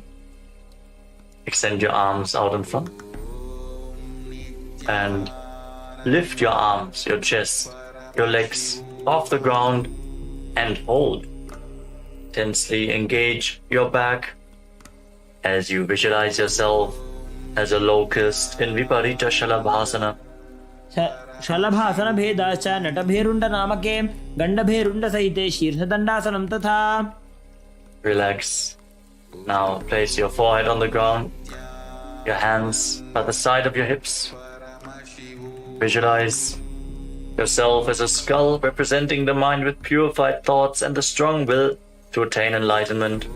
As you lift your legs off the mat without lifting your chest. In Kapalasana, the skull posture. कपालं भूमौ निधाय ऊर्ध्वं पादौ नयेत् कपालासनं भवति. The next asana is Akasha Kapotasana. Rotate as you lay on your stomach.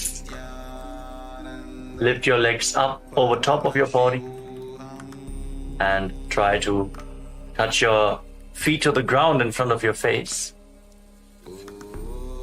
Bend your back intensely. Visualize yourself as a free and open dove. उष्ट्रासने स्थित्वा चरणौ भूमेरुत्थाप्य मस्तकोपरि नीत्वा पृष्ठप्रदेशेन भूमौ स्थापयेत् आकाशकपोटं भवति. Slowly lay down again and come to a kneeling posture. Sit on top of your heels. As you lean forward and down, place your forearms on the ground and bring your navel towards the knees. Be sturdy and stable in this position. As you visualize yourself as a sparrow in Chatakasana. कूर्परपर्यन्तौ हस्तौ धरामोष्टभ्य जानुनी नाभौ संकुञ्च्य. Now raise your hips and straighten your legs. Kick your legs up. Bend your knees as you try to touch the back of your head with your feet. Visualizing yourself as a scorpion in Vrishchikasana too. विच्छेव पुच्छप्रतिमाङ्गिरिपार्ष्णे धृत्वा स्वशीर्षे चिब्बुकं विधार्यकौ यत्रेति सन्तिष्ठति साधकस्त्वं विशावहं वृश्चिकसंयमासनम्. Relax. Come back down. Sit down on your right heel and bring the left foot outside the hip with the toes pointing to the side. Place your hands on the ground in front of your body. Feel the grounding. The hands flat. Gaze forward in Vaishnavi Mudra. Fully residing in your inner space without any external distractions. Visualize yourself as a bull as you forcefully inhale through your nose. Hold your breath for a short while and then again slowly exhale through the nostrils in Antaranga Kumbhaka, in Vrishasana, the bull posture. याम्यगुल्भे पादमूले वामभागे पदेतरं विपरीतं स्पृशेत् भूमिं वृषासनमिदं भवेत्. Now push your hands into the mat and lift your body off the ground.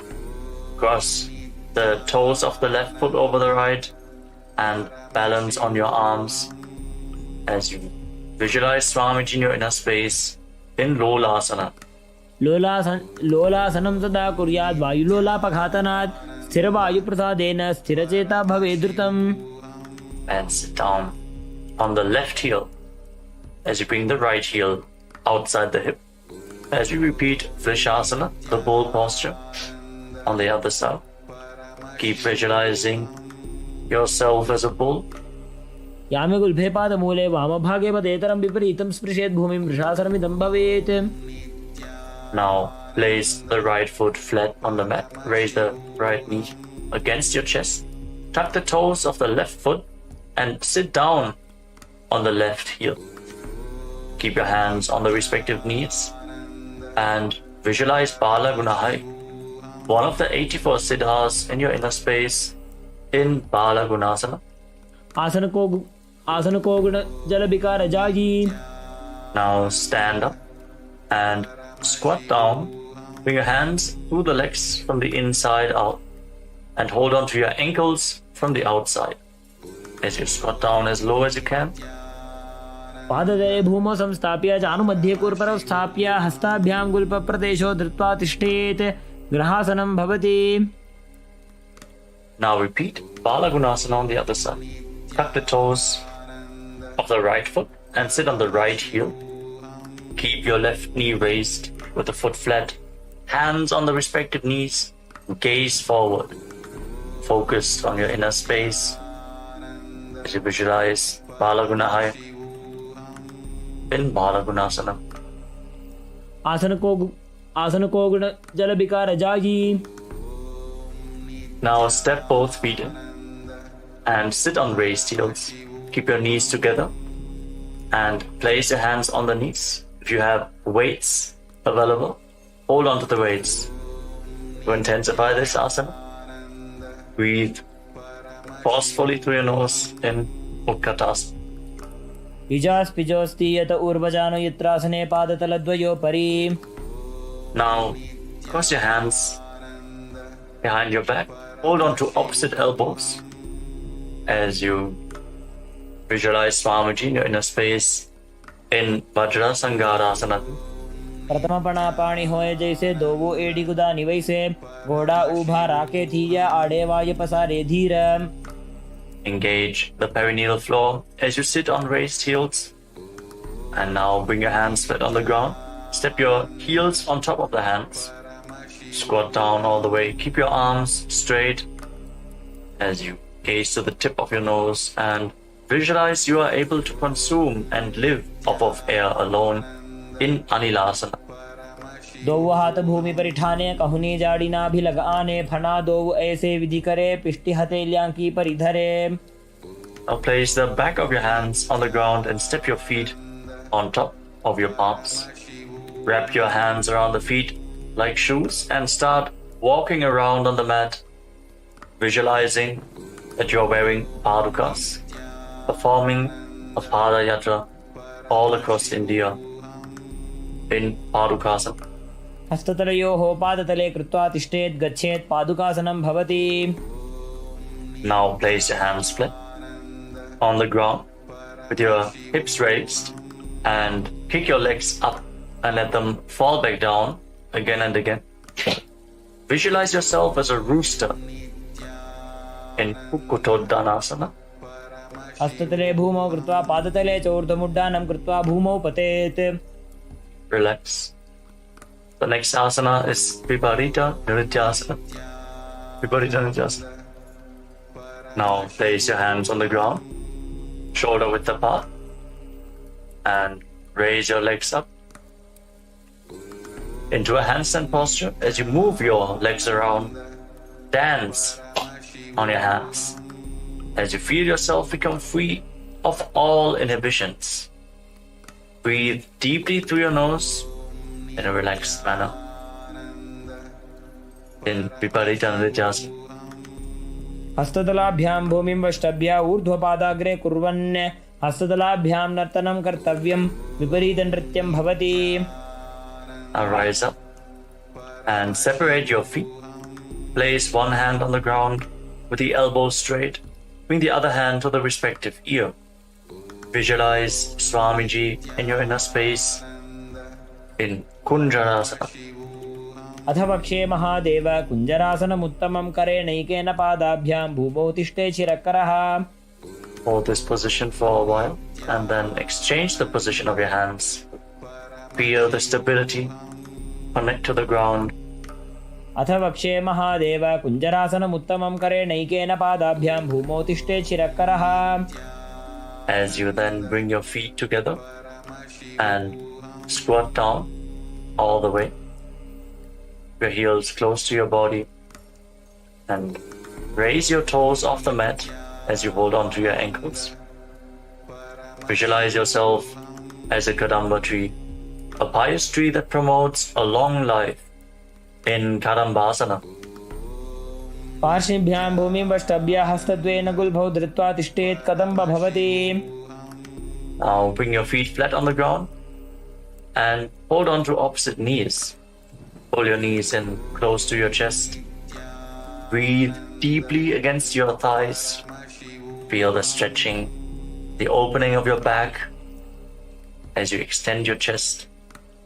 Inhale and exhale deeply. Visualize any excess vata releasing, balancing within your system in Paramashivoham. द्वयोस्तु पादयोः पाणिं लात्वा स्वस्वनितम्बके जानुनि वक्षसि साधुर्बभ्रति करबन्धनैः. Now extend your legs forward and bring one leg behind your neck.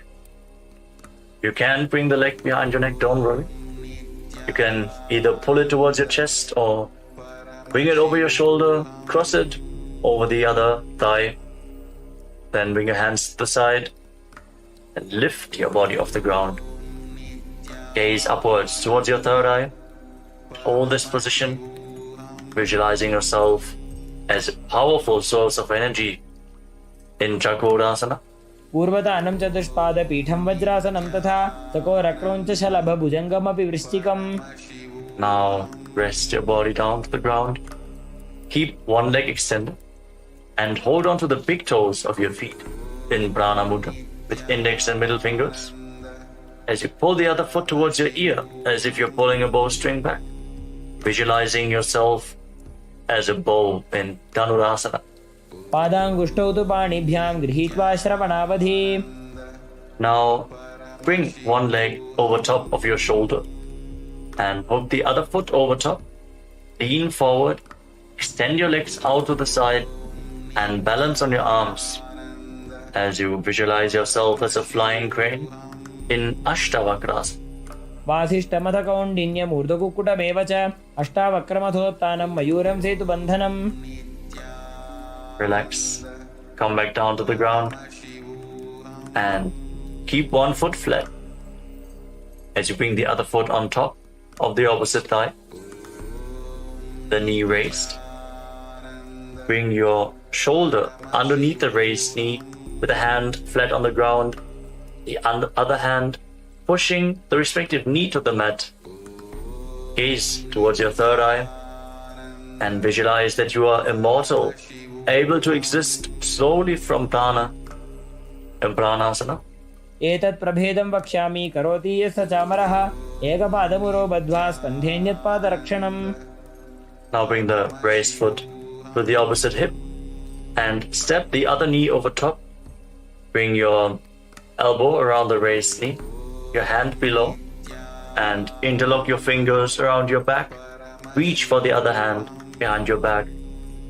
Gaze up towards your third eye and visualize a master of Hatha Yoga, the great sage Yogi Matsyendranath in Parshvamatsyendrasana. पार्श्वाभ्यां धृत्यते यास्तु पार्श्वमत्स्येन्द्रमुत्तमम्. Now again, straighten your legs forward. And this time lift the other foot behind your neck, hands by the side, push yourself off the mat as you gaze to your third eye. And visualize yourself as a powerful source of energy in Chakrasana. Hold this position. पूर्वतानं चतुष्पादपीठं वज्रासनं तथा चकोरक्रौञ्चशलभभुजङ्गमपि वृश्चिकम्. Then sit back down on the ground. Now catch a hold of the big toes in Prana Mudra and pull the other foot towards your ear as if you're pulling a bowstring, visualizing your body as a bow in Dhanurasana 2. पादाङ्गुष्ठौ तु पाणिभ्यां गृहीत्वा श्रवणावधि. Now bring the leg over top of your shoulder and hook the opposite foot over top. Lean forward, find balance, lift your body off the ground and extend your legs out to the side, visualizing yourself as a flying crane in Ashtavakrasana on the other side. वासिष्ठमथ कौण्डिन्यमूर्धकुक्कुटमेव च अष्टावक्रमथोत्थानं मयूरं सेतुबन्धनम्. Balance on your arms. Come back down to the ground. Place one foot on the ground with the knee raised and bring the other foot on top of the opposite thigh, your shoulder beneath the raised knee, and gaze through your third eye. Visualizing yourself being immortal, able to live off of prana and pranasana. एतत् प्रभेदं वक्ष्यामि करोति यस्य चामरः एकपादमुरो बद्ध्वा स्कन्धेऽन्यत्पादरक्षणम्. Now bring the raised foot to the opposite hip, the other foot over top of the leg with the knee raised. Bring your arm around the raised knee, the hand below, interlock your fingers behind your back, gaze up towards your third eye, and visualize Sage Matsyendranath in Parshvamatsyendrasana. पार्श्वाभ्यां धृत्यते यास्तु पार्श्वमत्स्येन्द्रमुत्तमम्. Feel the twist in your spine. Now extend your legs forward. Keep one heel at the perineum and lean forward and down, holding onto the front foot with both hands in Ardha Paschimottanasana. Perform the Jivachala Kumbhaka. Inhale deeply and hold the breath. Move the prana freely within your body. Control the flow of the prana within your system as you visualize Swamiji in your inner space. एकं पादं प्रसार्य एकं पादस्य पार्श्वनासीवनी सम्पीड्य हस्तद्वयेन प्रसारितपादाङ्गुष्ठं धृत्वा जानुपरिमस्तकं न्यसेत् अर्धपश्चिमतानं भवति. Stretch in your hamstrings. Rise up. Bring the right foot outside your hip with the top of the foot flat on the ground. Hold on to the left foot and raise it in front of your face. Keep your legs straight. Visualize yourself as a crane in Kraunchasana, the crane posture. उत्तानपादं क्रौञ्चं च मरीचिं वीरभद्रकं नटराजं त्रिकोणं च सुप्ताङ्गुष्ठप्रसारणे. Now lower your leg. Keep the other foot against the perineum. As you keep the opposite leg extended forward, lean forward and down. Hold onto the front foot and breathe in Jivachala Kumbhaka. एकं पादं प्रसार्य एकं पादस्य पार्श्वनासीवनी सम्पीड्य हस्तद्वयेन प्रसारितपादाङ्गुष्ठं धृत्वा जानुपरिमस्तकं न्यसेत् अर्धपश्चिमतानं भवति. Feel the deep stretch as you rise back up. Bring the left foot outside the hip and raise the right foot in front of your face with the knees straight, visualizing yourself as a crane in Kraunchasana. Feel the intense stretch in this asana. Hold this posture just a little bit longer. उत्तानपादं क्रौञ्चं च मरीचिं वीरभद्रकं नटराजं त्रिकोणं च सुप्ताङ्गुष्ठप्रसारणे.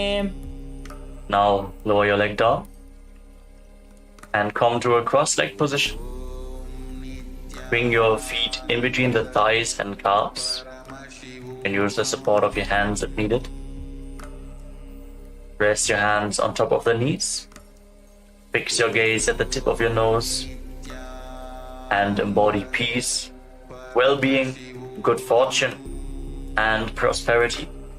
Visualize a swastika in your inner space in Swastikasana. जानुर्वोरन्तरे सम्यक् कृत्वा पादतले उभे ऋजुकाय समासीन स्वस्तिकं तत् प्रचक्षते. Maintain the position of your feet, but cover your heels with your hands. Tuck your chin to the chest, lock your throat in Jalandhara Bandha. Gaze to the tip of your nose and visualize the great sage Goraknatha, the founder of the Natha Yoga Hindu Sampradaya, in Gorakshasana. जानुर्वोरन्तरे पादौ उत्तानौ व्यक्तसंस्थितौ गुल्फौ छाछाद्य हस्ताभ्याम् उत्तानाभ्यां प्रयत्नतः. Now bring your left heel against the perineum and place the right foot on top of the left thigh. Gaze up towards your third eye. As you visualize Swamiji, meditate on Arihanta, the Lord, the Enlightened One, the Avatar. As we once more enter Shanmukhi Mudra, inhale deeply, hold your breath, and then lock all the five senses with your hands. Close your mouth with little and ring fingers, the nostrils with your middle fingers, eyes with your index fingers, and your ears with your thumbs in Bhagasana 2. वामपार्श्वं गुदं संस्थाप्य दक्षाङ्घ्रिवामजगणे. Relax. Now place your feet onto opposite knees and bring your hands to the ground outside of your body with the palms facing upwards. Gaze to the tip of your nose and visualize Swamiji in your inner space as you bring your mouth into the shape of the beak of a crow. Inhale through your mouth and exhale through your nose in Kakachancha Kumbhaka. Keep the Mula Bandha engaged in Yogasana. उत्तानौ चरणौ कृत्वा संस्थाप्योपरि जानुनोः आसनोपरि संस्थाप्य चोत्तानं करयुग्मकम्. Now rotate your hands at the side of your body. Place your palms down. With your legs in Padmasana, lift your body off the ground. Pull your knees up. Visualize yourself as a rooster in Urdhva Kukkutasana. वासिष्ठमथ कौण्डिन्यम् ऊर्ध्वकुक्कुटमेव च अष्टावक्रमथोत्तानं मयूरं सेतुबन्धनम्. Hold this position. Stability to your body. And then lower your body down. Maintain Padmasana. Bring your hands to the legs with the palms flat on the ground without lifting your body up. Stay seated on the ground. fix your gaze at the tip of the nose. Visualize Swamiji in your inner space in Siddha Haratali Asana. प्रथम पद्मासन को करे, हस्तुदो वो गोड़ासन दिधरे, ube हथेले भूतरी राखे, पोचा गोड़ासन दी में दाखे. Now push your hands into the mat. Lift your knees off the ground and balance on your arms. With your gaze fixed at the tip of the nose, visualizing yourself as an elegant swan in Hamsasana. Keep performing Kakachancha Kumbhaka with your mouth in the shape of the beak of a crow, cooling the body as you inhale through your mouth. कुक्कुटासनं स्थित्वा स्कन्धपर्यन्तं ऊरुनि नीत्वा तिष्ठेत् हंसासनं भवति. Now raise your hips off the ground as you bring your hands through the legs behind your body. Interlock your fingers in Parashamudra as you rest your forehead on the ground. Visualize yourself as Lord Shiva's bow in Karmakasana, the bow posture. प्रथम पद्मासन को करे, घोड़ा संधि माही कर इधरे, तरफ दूसरी कर दो बू आने, कोन्या ऊपर संधि ले ठाने. Now raise up. Maintain Padmasana. Lift your knees off the ground and bring your hands through the legs. As you bend your elbows upwards to reach for your shoulders. Try to interlock your fingers around your neck. As you visualize yourself as a turtle with a stable body and mind to live for hundreds of years in Kurmasana too. By जंग पर दक्षिण पावा, दाई जंग परिवा by लियावा. Balance in this posture. From the same posture now, tuck your chin to the chest and gaze towards the tip of your nose. Lock your throat. Jalandhara Bandha. Feel the intense stretch on your spinal cord as you cut through all the granthis, the knots in your energy channels. In Shiva's secret knot posture, Granthi Bedasana. अथ वक्षे नीलकण्ठ ग्रन्थिभेदासनं शुभं ज्ञात्वा रुद्रो भवे क्षिप्रं सूक्ष्मवायुनिषेवनात्. Now roll onto your back. Keep your hands in the same position and embody a turtle laying on its back as you fix your gaze at the tip of your nose in Uttana Kurmasana. कुक्कुटासनबन्धस्थं कराभ्यां धृतकन्धरं पीठं कूर्मवदुत्तानमेतदुत्तानकूर्मकम्. Now kick your body back up into Padmasana. Bring your hands through the legs. Place one palm on the ground and hold its wrist with the other hand. Push your body off the mat. Balance on one arm. Visualizing yourself as a rooster as you pull your knees up as high as possible in Pangu Kukkutasana. कुक्कुटासने स्थित्वा एकेन हस्तेन अन्यस्य मणिबन्धं धृत्वा. Lower your body down and exchange the position of your hands. Place the other palm flat, hold its wrist, and again lift your body off the ground and balance. Keep visualizing yourself as a rooster. कुक्कुटासने स्थित्वा एकेन हस्तेन अन्यस्य मणिबन्धं धृत्वा. Lower down. And as you maintain the lotus posture, Padmasana, bring your elbows onto your toes. Interlock your fingers in Parusha Mudra. Rest your chin on the fingers and press your thumbs against your throat. As you visualize, you have gone beyond all greed and cowardice in Grudasana. जानोर्वोरन्तरे पादौ उत्तानो व्यक्तसंस्थितौ गुल्फौ छाछाद्य हस्ताभ्याम् उत्तानाभ्यां प्रयत्नतः. Rise up. Now place one hand over top of the other and place your hands in your lap. Gaze towards the tip of your nose. Sit in a meditative space as you perform Mahamudra Bandha. Engage all three bandhas together. Lock the perineum. Pull the stomach in and up and lock the throat. Lead the Kundalini Shakti up the higher energy centers and hold it there as you visualize Swamiji in your inner space in Padmasana 3. उत्तानो चरणो विधाय विधिवत् शक्तिस्थितो योगिरात्. Now bring your hands flat on top of your knees. Fix your gaze at the tip of the nose. Internally vibrate the Mahavakya Om Nithyananda Paramashivoham as you visualize Paramashiva in your inner space in Padmasana 4. एतत् पद्मासनं कुर्यात् प्राणवायु प्रसिद्धये शुभासनं सदा ध्यायेत् पुरजित्वा पुनः पुनः. Sit in that bhava, that feeling connection to Paramashiva as you keep the left hand on the respective knee and your right hand in Prana Mudra, index and middle finger holding on to the big toe. Hold the elbow back as if you're pulling a bowstring. Move the big toe round and round and visualize yourself as Paramashiva's bow.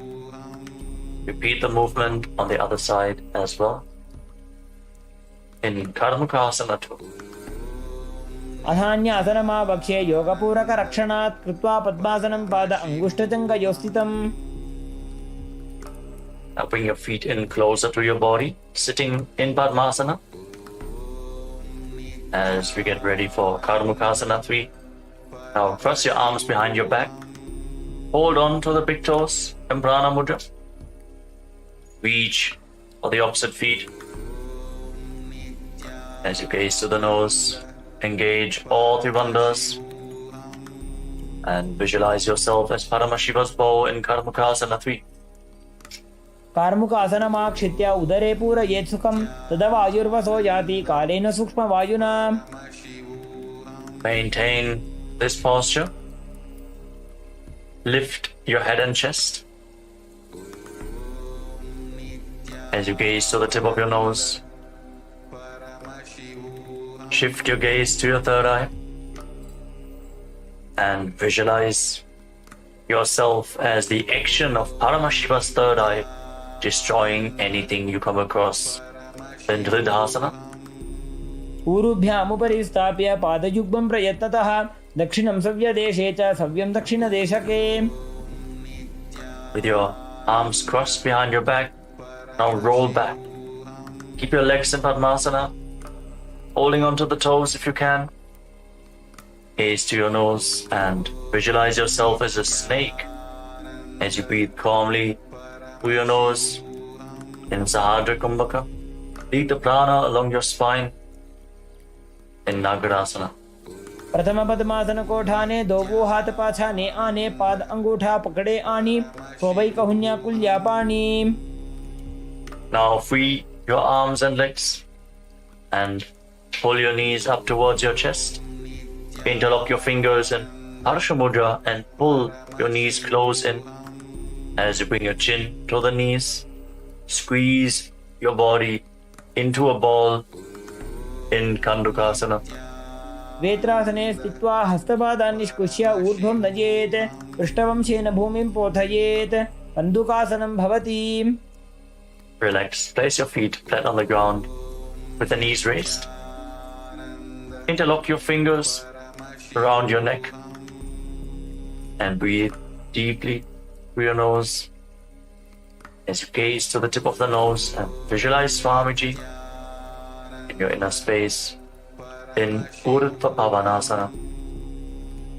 प्रथमे सूधो San करावे गोड़ा उभा राशि मिलावे गुल्फमा हिला अंगुष्ठ doji करे एक समेल रसोजी. Now move your hands down, your palms facing up. Step your heels onto your hands and then push your hips off the ground. Contract the perineal floor and block your throat. Forcefully push the air upwards, but prevent it from escaping your lungs by keeping Jalandhara Bandha, the throat lock, engaged in Mocha Kumbhaka. Visualize yourself as a powerful alpha ape in Marakata Pitasana. उत्तानशयनं पादतले उत्तानहस्तयोः स्थापयेत् पृष्ठभागमुत्रमजेत् मरकटपीठं भवति. Now bring your hands to the lower back and straighten your legs. Point the toes and rest your entire body weight on your elbows. Gaze to the tip of the nose and visualize Swamiji in Uttana Shikipitakasana. जङ्घोरुबलहीनश्चेत् उत्तानशिखिपीठकम् अप्रमत्तः प्रकुर्वीत भुक्तेः प्राग्विजितेन्द्रियः. Relax, bring your legs up now. Raise your toes up towards the sky and place your palms on the mat. Support your balance with your arms as you visualize blissfully traversing Narakaloka unscathed in Narakasana. ग्रीवाकण्ठेन भूमिं विष्टम्भ पादाग्रद्वयमूर्धमुत्रजेत् नरकासनं भवति. Feel the heat of your Jataragni increasing, the digestive fire being improved. Bring your hands to the lower back. Straighten your entire body and lower, angle your legs down. Engage your core intensely by the lever of your legs. Visualize yourself as a boat crossing the ocean of samsara in Tiryan Naukasana. नौकावत् स्थित्वात् ऊर्ध्वं पादाग्रद्वयं नजेत् तिर्यन् नौकासनं भवति. Now again bring your legs up. Place your arms flat on the ground. Make your body as straight as a flagpole. Feel the stability as you visualize yourself as the Kailasa flag, respected across all nations in Dvajasana, the flag posture. तिर्यन्नौकावत् ग्रीवापृष्ठकोर्परीः भूमिं वष्टभ्य मस्तकलाक्षेण पादाग्रद्वयमूर्ध्वनजेत् ध्वजासनं भवति. Now lower your body down to the mat as we enter the final asana of this sequence, Vriddhasana. Keep your hands at the side of the body with your palms facing up. Relax completely as you pull the Kundalini Shakti up along your spine in Shakti Chalan Mudra, all the way from the Muladhara Chakra to the Sahasrara, from the root of your spine to the top of your head. Leave the body behind as you visualize your body is dead and Swamiji, the Supreme Pontiff of Hinduism, is liberating you. Internally vibrate with the Mahavakya Om Nithyananda Paramashivoham. Feel the energy spreading throughout your body as you sink lower and lower to the ground. Release every bit of tension left in your body.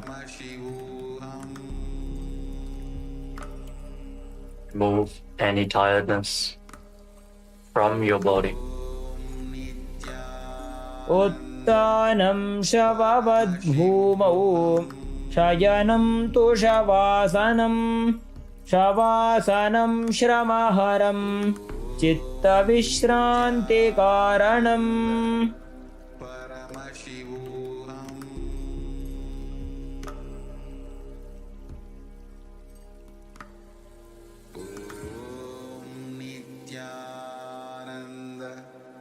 Paramashivoham.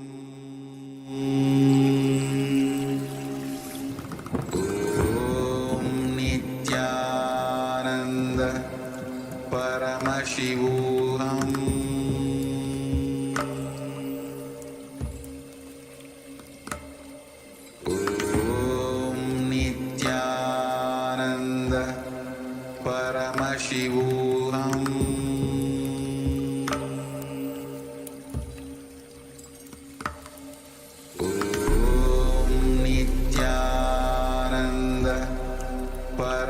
Paramashivoham.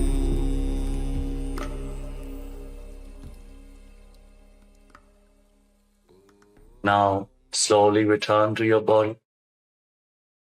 Start to wiggle your fingers and toes. Rotate your wrists and your ankles. Bend your elbows and knees, pull your knees up, and encircle them with your arms. Squeeze your body into a ball and rock from side to side. Slowly return to a comfortable seated position. Congratulations. We concluded the Nithyananda Krama, 308 asanas of Kailasa's Nithyananda Yoga. Thank you all for performing this asana sequence today. Let us conclude this ritual of Nithyananda Yoga with the Purna Mantra. Sit straight with your head, neck and spine in a straight line, the hands in Namaskara Mudra in front of your chest. Close your eyes and visualize Swamiji in your inner space as we chant together. ॐ पूर्णमदः पूर्णमिदं पूर्णात् पूर्णमुदच्यते पूर्णस्य पूर्णमादाय पूर्णमेवावशिष्यते ॐ शान्तिः शान्तिः शान्तिः हरिः ॐ तत्सत् सर्वं भगवत् श्रीनित्यानन्द परमशिवपादुकार्पणमस्तु ॐ नित्यानन्दम्.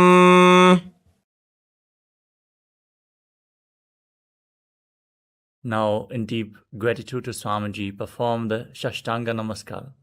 Lie down onto your chest and bring your hands forward in the Namaskara Mudra above your head, surrendering yourself to Swamiji's feet. Relax. Rise up. Thank you all so much for joining us today, performing Kailasa's Nithyananda Yoga.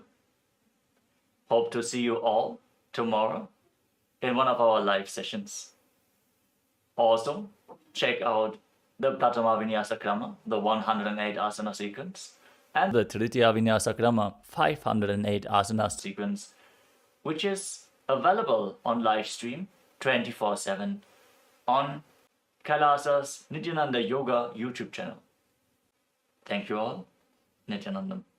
In the heart of St. Kitts, established since 2002 in the United States of America, the United Ancient Nations is an intergovernmental organization currently made up of 160+ members and indigenous nations. The UAN and its work are guided by the purposes and principles contained in its founding charter.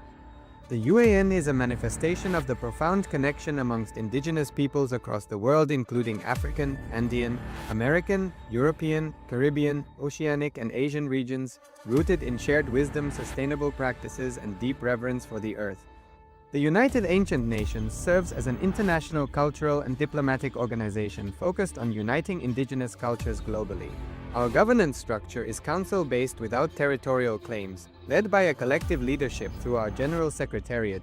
As a non-state entity with UN-style advocacy, we focus on several key areas: cultural and digital heritage preservation, indigenous diplomacy, revival of indigenous knowledge systems to solve humanity's problems, global peace, environmental preservation, health and wellness, sustained economic development, indigenous and cultural tourism.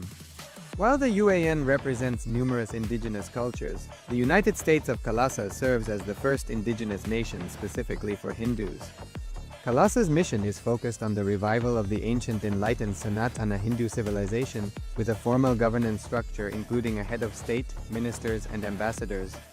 Under the leadership of SPH, Supreme Pontiff of Hinduism, Bhagavan Nithyananda Paramashivam, Kailasa has achieved recognition as a sovereign subject of international law, possessing distinctive attributes of juridical statehood. The United States of Kailasa is the main sponsor of the proposed UAN headquarters. This initiative would bring forth an estimated $100 million in revenue for the host country through summits, conferences, tourism, and development projects. The proposed UAN headquarters would represent the world's indigenous nations and peoples through its architectural design. It would blend the best of all worlds, featuring top modern architecture, the highest green building standards, and ancient Vastu architectural principles. This headquarters would serve as a central hub for indigenous diplomacy, cultural preservation, and collaborative efforts towards sustainable development and global peace. Through this initiative, we aim to create a dignified platform for indigenous leadership rooted in ancestral wisdom, cultural legitimacy, and collaborative innovation, enhancing global dialogue and regional stability. The establishment of the UAN headquarters would position a host country at the forefront of a global movement promoting indigenous wisdom while creating significant economic opportunities for the nation and its people.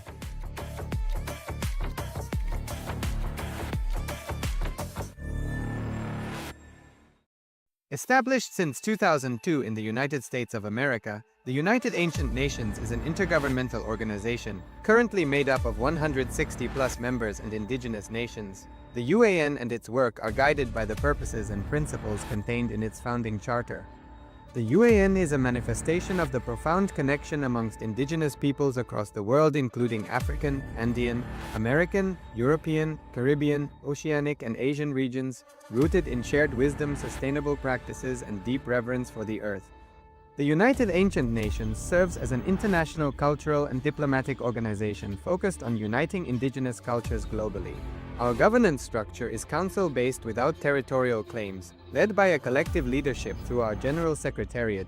As a non-state entity with UN-style advocacy, we focus on several key areas: cultural and digital heritage preservation, indigenous diplomacy, revival of indigenous knowledge systems to solve humanity's problems, global peace, environmental preservation, health and wellness, sustained economic development, indigenous and cultural tourism.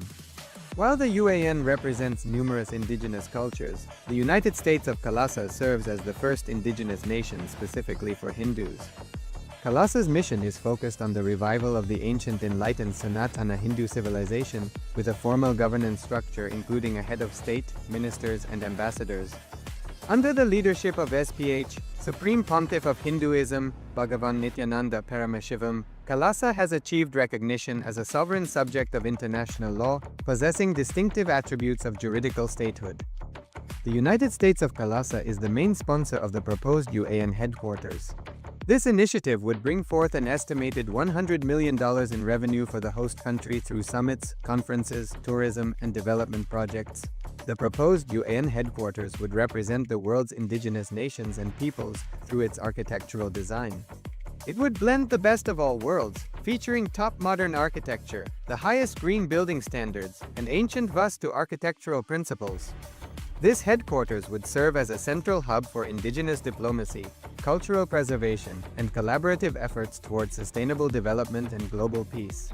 Through this initiative, we aim to create a dignified platform for indigenous leadership rooted in ancestral wisdom, cultural legitimacy, and collaborative innovation, enhancing global dialogue and regional stability.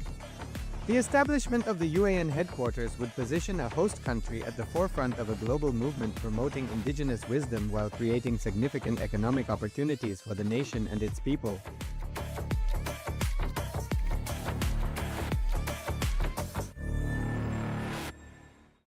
Established since 2002 in the United States of America, the United Ancient Nations is an intergovernmental organization, currently made up of 160+ members and indigenous nations.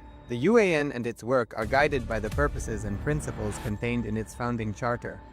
The UAN is a manifestation of the profound connection amongst indigenous peoples across the world, including African, Andean, American, European, Caribbean, Oceanic, and Asian regions, rooted in shared wisdom, sustainable practices, and deep reverence for the earth. The United Ancient Nations serves as an international cultural and diplomatic organization focused on uniting indigenous cultures globally. Our governance structure is council-based without territorial claims, led by a collective leadership through our General Secretariat. As a non-state entity with UN-style advocacy, we focus on several key areas: cultural and digital heritage preservation, indigenous diplomacy, revival of indigenous knowledge systems to solve humanity's problems, global peace, environmental preservation, health and wellness, sustained economic development, indigenous and cultural tourism. While the UAN represents numerous indigenous cultures, the United States of Kailasa serves as the first indigenous nation specifically for Hindus. Kailasa's mission is focused on the revival of the ancient enlightened Sanatana Hindu civilization with a formal governance structure including a head of state, ministers, and ambassadors. Under the leadership of SPH, Supreme Pontiff of Hinduism, Bhagavan Nithyananda Paramashivoham, Kailasa has achieved recognition as a sovereign subject of international law, possessing distinctive attributes of juridical statehood. The United States of Kailasa is the main sponsor of the proposed UAN headquarters. This initiative would bring forth an estimated $100 million in revenue for the host country through summits, conferences, tourism, and development projects. The proposed UAN headquarters would represent the world's indigenous nations and peoples through its architectural design. It would blend the best of all worlds, featuring top modern architecture, the highest green building standards, and ancient Vastu architectural principles. This headquarters would serve as a central hub for indigenous diplomacy, cultural preservation, and collaborative efforts towards sustainable development and global peace. Through this initiative, we aim to create a dignified platform for indigenous leadership rooted in ancestral wisdom, cultural legitimacy, and collaborative innovation, enhancing global dialogue and regional stability. The establishment of the UAN headquarters would position a host country at the forefront of a global movement promoting indigenous wisdom while creating significant economic opportunities for the nation and its people.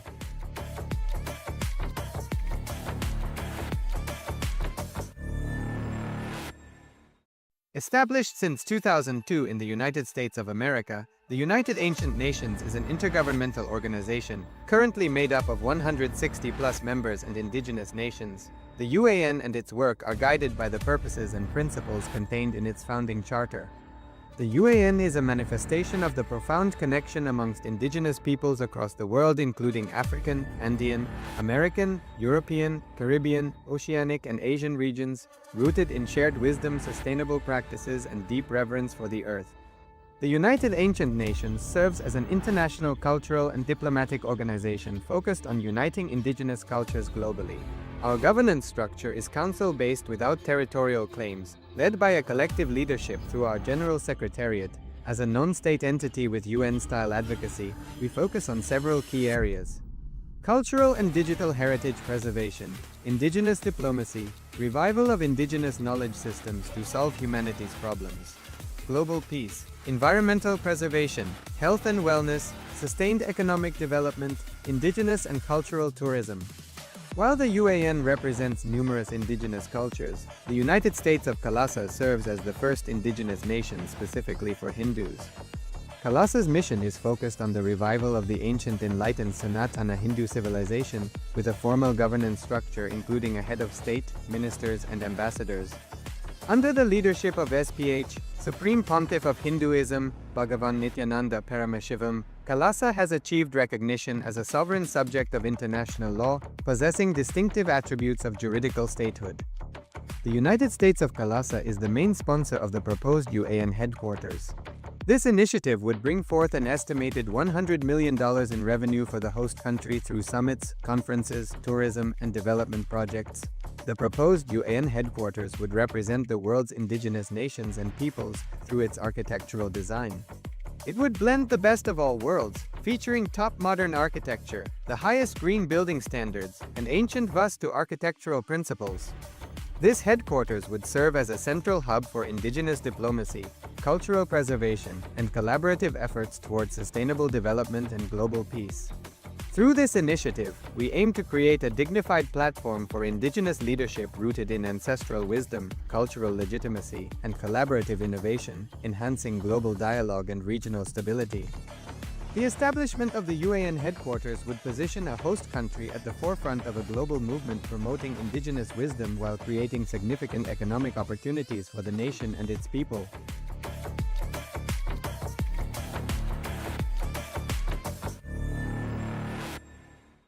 Established since 2002 in the United States of America, the United Ancient Nations is an intergovernmental organization, currently made up of 160+ members and indigenous nations. The UAN and its work are guided by the purposes and principles contained in its founding charter.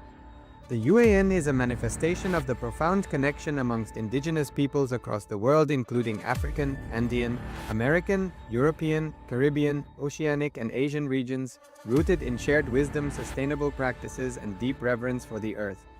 The United Ancient Nations serves as an international cultural and diplomatic organization focused on uniting indigenous cultures globally. Our governance structure is council-based without territorial claims, led by a collective leadership through our General Secretariat.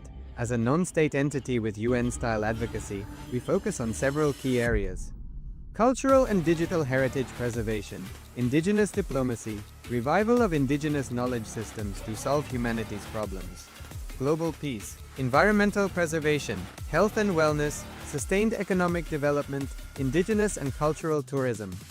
While the UAN represents numerous indigenous cultures, the United States of Kailasa serves as the first indigenous nation specifically for Hindus. Kailasa's mission is focused on the revival of the ancient enlightened Sanatana Hindu civilization, with a formal governance structure including a head of state, ministers, and ambassadors. Under the leadership of SPH, Supreme Pontiff of Hinduism, Bhagavan Nithyananda Paramashivoham, Kailasa has achieved recognition as a sovereign subject of international law, possessing distinctive attributes of juridical statehood. The United States of Kailasa is the main sponsor of the proposed UAN headquarters. This initiative would bring forth an estimated $100 million in revenue for the host country through summits, conferences, tourism, and development projects. The proposed UAN headquarters would represent the world's indigenous nations and peoples through its architectural design. It would blend the best of all worlds, featuring top modern architecture, the highest green building standards, and ancient Vastu architectural principles. This headquarters would serve as a central hub for indigenous diplomacy, cultural preservation, and collaborative efforts towards sustainable development and global peace. Through this initiative, we aim to create a dignified platform for indigenous leadership rooted in ancestral wisdom, cultural legitimacy, and collaborative innovation, enhancing global dialogue and regional stability. The establishment of the UAN headquarters would position a host country at the forefront of a global movement promoting indigenous wisdom while creating significant economic opportunities for the nation and its people.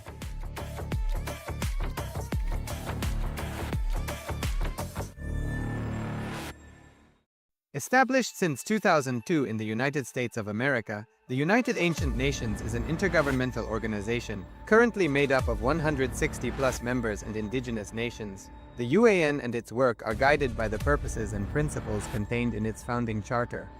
The UAN is a manifestation of the profound connection amongst indigenous peoples across the world, including African, Andean, American, European, Caribbean, Oceanic, and Asian regions, rooted in shared wisdom, sustainable practices, and deep reverence for the earth. The United Ancient Nations serves as an international cultural and diplomatic organization focused on uniting indigenous cultures globally. Our governance structure is council-based without territorial claims, led by a collective leadership through our General Secretariat. As a non-state entity with UN-style advocacy, we focus on several key areas: cultural and digital heritage preservation, indigenous diplomacy, revival of indigenous knowledge systems to solve humanity's problems, global peace, environmental preservation, health and wellness, sustained economic development, indigenous and cultural tourism.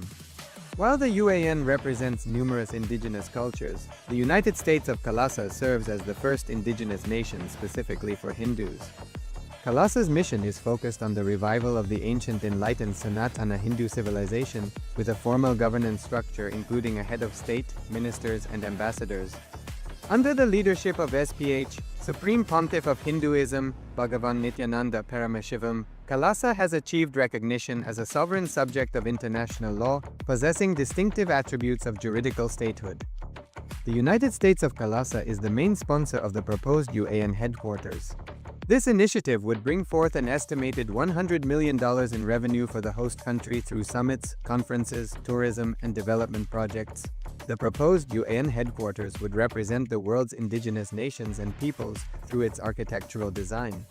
It would blend the best of all worlds, featuring top modern architecture, the highest green building standards, and ancient Vastu architectural principles. This headquarters would serve as a central hub for indigenous diplomacy, cultural preservation, and collaborative efforts towards sustainable development and global peace. Through this initiative, we aim to create a dignified platform for indigenous leadership rooted in ancestral wisdom, cultural legitimacy, and collaborative innovation, enhancing global dialogue and regional stability. The establishment of the UAN headquarters would position a host country at the forefront of a global movement promoting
Please sit in a space of deep gratitude.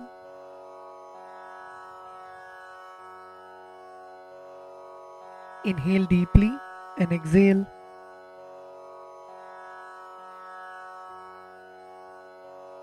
Feel the presence of the Master in your inner space. Feel the presence of Swamiji seated in front of you. Feel the presence of Swamiji in the Guru Padukas, alive, radiating.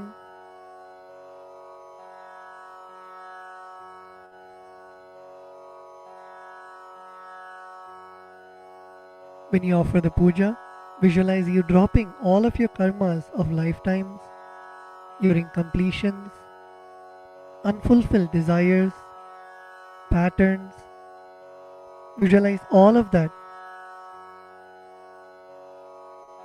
being liberated by the Guru.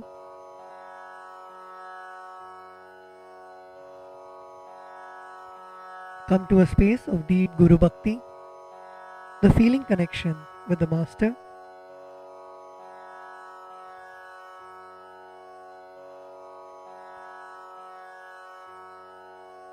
Let us now enter into the Pada Puja. We request all the Pada Puja participants to declare the following with integrity and authenticity. If you agree to this, please say yes loudly. I authentically cognize, which is internally process, understand and declare the truth that the cosmic energy exists. Yes, I authentically cognize, which is internally process, understand and declare the truth that the Supreme Pontiff of Hinduism, Sri Nithyanandeshwara Paramashiva, Devi Nithyanandeshwari Paramashiva Shakti, the Guru Padukas and the Atmalinga are the Chinmaya Vigrahas, embodiments and representations of that very cosmic energy. Yes, I authentically cognize, which is internally processed, understand and declare the truth that whatever I offer during the Pada Puja and Paramashiva Puja will reach the cosmic source of energy directly. Yes, I authentically cognize, which is internally processed, understand and declare the truth of Soham Asmi, that even when I worship, I am Him. Yes.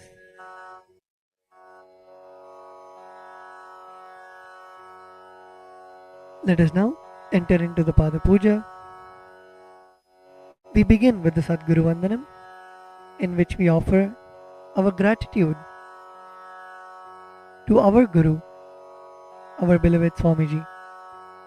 The meaning of the mantra we will now chant is, I surrender to that Sadguru who is the eternal bliss, the bestower of supreme happiness, the one who is the embodiment of wisdom, who is beyond duality, who is omnipresent, to whom the supreme goal is giving the enlightenment experience, who is eternal, pure, and unshakable, who is the silent spectator of all thought processes, who is beyond emotions, and the one who is without the three qualities called Sattva, Rajas, and Tamas.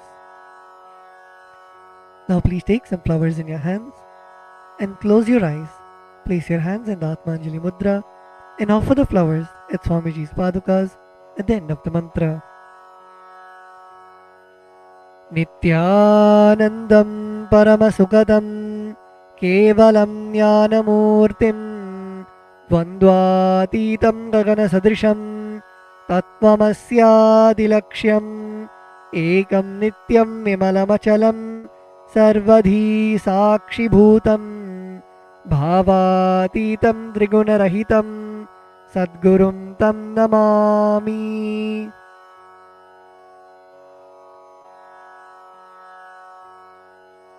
The next offering is the Guru Parampara Vandanam, where we offer our gratitude to the eternal lineage of all the Gurus, the enlightened masters.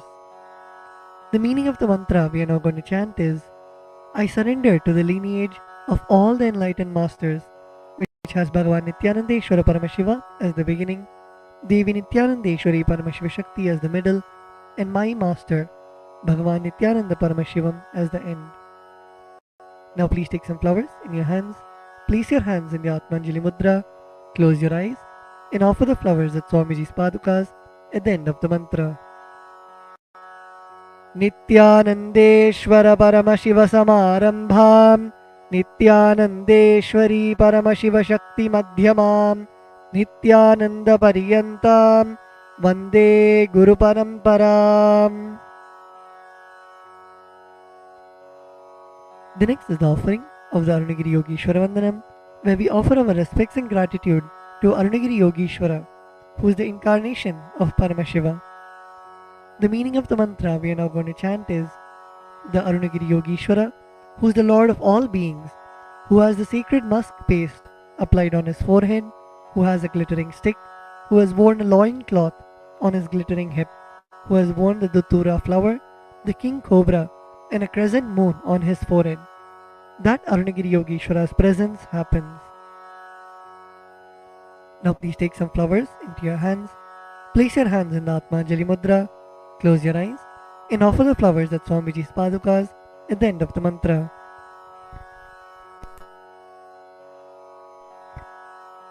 Lalate Tripundri Nitilakrita Kasturi Tilakaha Spuranmala Spurita Katikaupi Nasanaha Dadhano Dustaram Shirasi Phanirajam Shashikalam Pradipas Sarvesham Arunagiri Yogi Vijayate. The next is the Tattvachamanam, the ritualistic cleansing of the mouth. Now keeping your right hand in the Gokarna Mudra, pour an udharani of water into your right palm and sip the water from the base of your right palm each time the word Swadha is chanted. Om Atmatattvam Shodhayami Swadha, Om Vidyatattvam Shodhayami Swadha, Om Shivatattvam Shodhayami Swadha. Now at the base of your right hand thumb, wipe your lips twice from the right to the left. Om Ham Mridayaya Namaha. Wash your hands with an udharani of water. With the tips of your right hand index, middle and ring fingers touch above the upper lip and below the lower lip. Wash your hands. With the tips of your right hand index finger and thumb joined together, touch your right nostril and the left nostril. With the tips of your ring finger and thumb joined together, touch your right eye, right ear and left ear. Wash your hands with an udharani of water.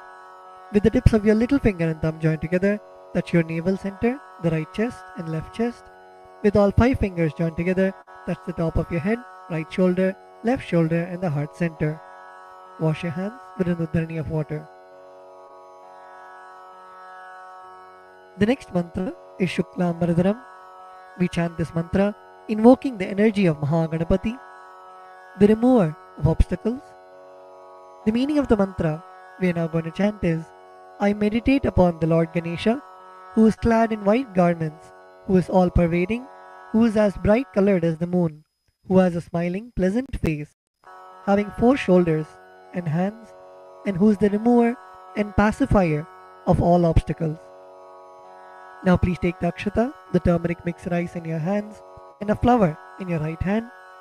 Keeping both your hands as fists, tap the sides of your forehead along with the mantra. Shuklam Baradharam Vishnum Shashivarnam Chaturbhujam Prasannavadanam Dhyayet Sarva Vignopashantage. The next is the pranayama, the regulation of the prana, the life energy. Now keeping the akshata in your right hand, open your little finger, ring finger and your thumb. Inhale through the left nostril while closing your right nostril. Hold your breath for as long as possible and exhale through your right nostril by moving your thumb away. And chant the Samhita mantras while you perform the inhalation, retention and exhalation.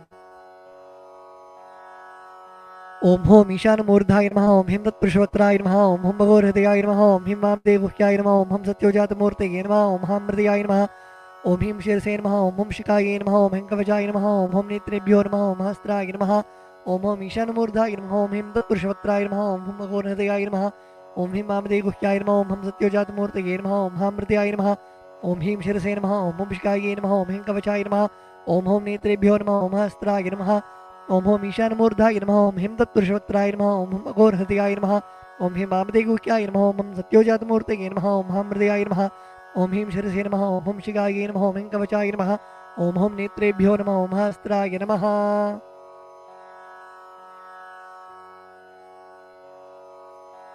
The next is the Sankalpa, the conscious resolution. When you make a conscious resolution in the presence of the Master, the power of the Master's presence itself will simply manifest it as reality. Please close your eyes. Visualize the intention, the Sankalpa that you want to keep in your inner space.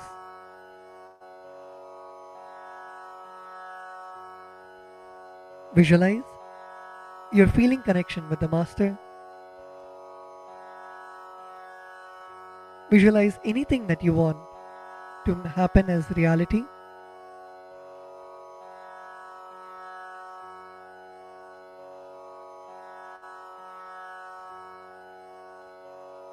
Visualize it already happening in your inner space.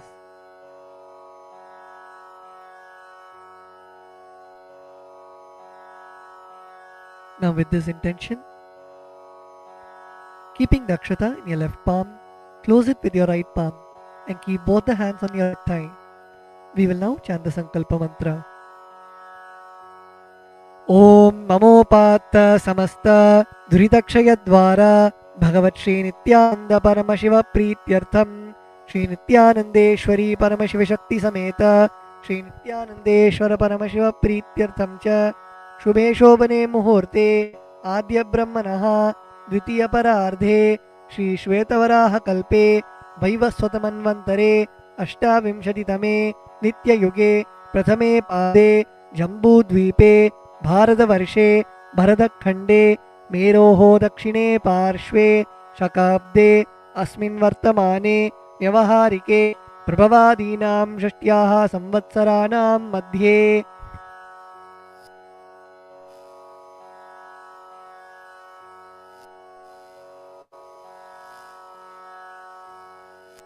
Vishvavasu नाम संवत्सरे दक्षिणायने लक्ष्मी वेंकटेश्वर ऋतौ सिंहमासे कृष्णपक्षे अमावास्यां शुभदितौ स्थिरवासरयुक्तायां मघानक्षत्र परिघयोग किंस्तुग्नकरण एवं गुणविशेषणविशिष्टायाम् अस्यां शुभदितौ श्रीकैलासोन्नतद्वादशान्तश्यामलापीठारूढ श्रीमीनाक्षी सुन्दरेश्वराभिन्नस्वरूप परशिवपुत्ररत्नकुमार गुरुमण्यतुल्यावतार श्रीपार्वती स्तन्यपानलब्धदिव्यज्ञानविश्रुत सकलनिगमाकमसारभूत द्राविडवेदप्रवक्त्रे श्रीमत्परमशिवकरुणासमधिगतमुक्तामयचतुरश्रयान गीयमानछत्रचामर श्रीचिन्नकाहलादि समस्त बिरडावल्यलङ्कृत ज्ञानविज्ञानचक्रवर्ती सर्वजन संग सद्यो निर्वाण दीक्षा व्यापवर्गवर्ष विश्रानजीमूत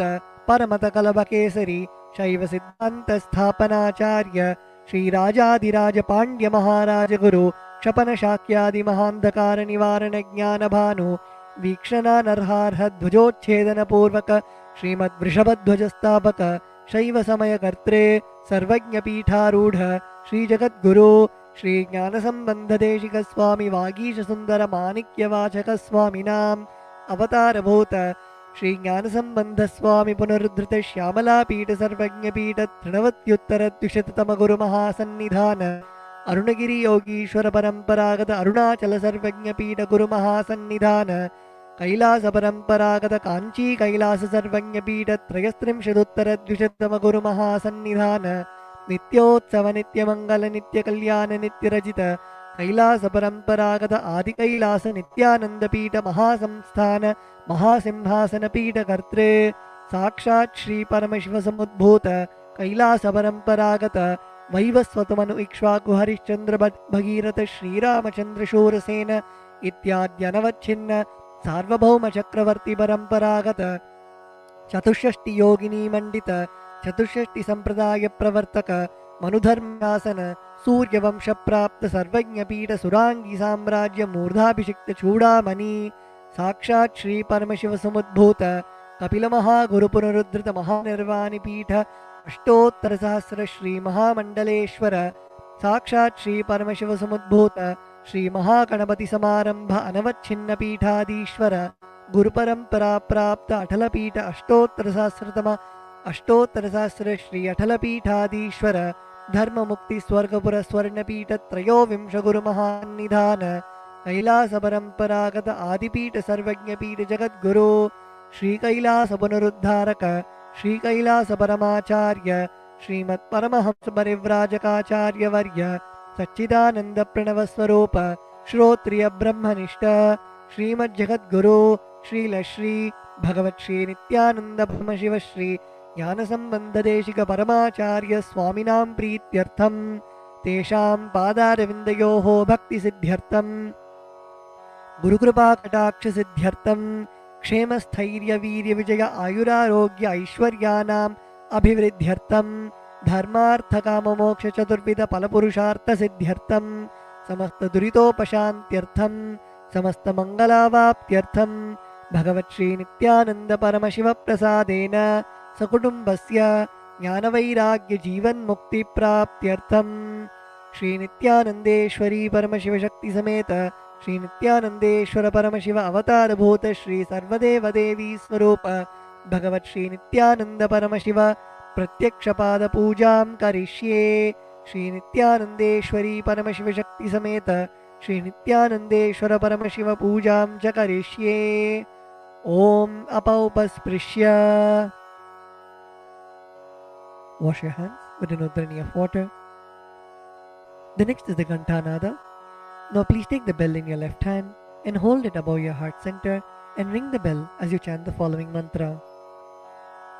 Om Agamarthantu Devanam Gamanarthantu Rakshasam Ghantanadam Karomyado Devata Hvanalanchanam Ghanta Devatabhyo Namaha. The next is the Manasa Puja, the internal worship. Now please close your eyes. Visualize the meaning of the mantra in your inner space.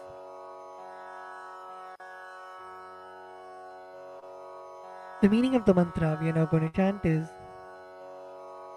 what seed can I offer to the Master except my heart?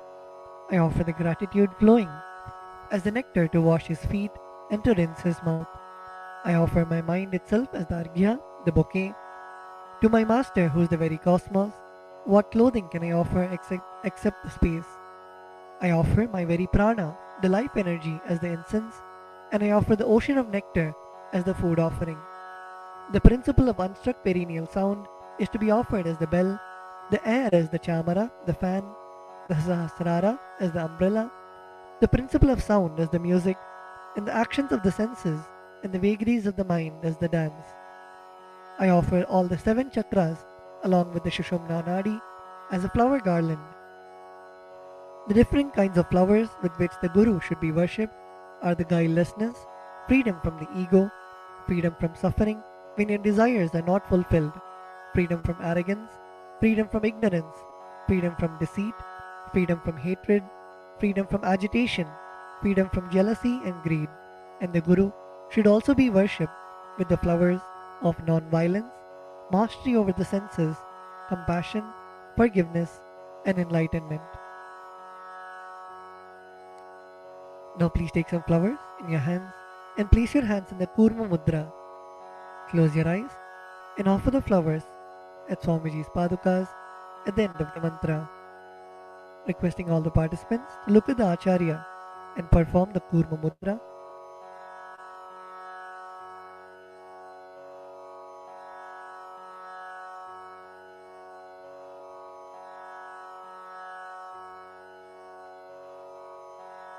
ॐ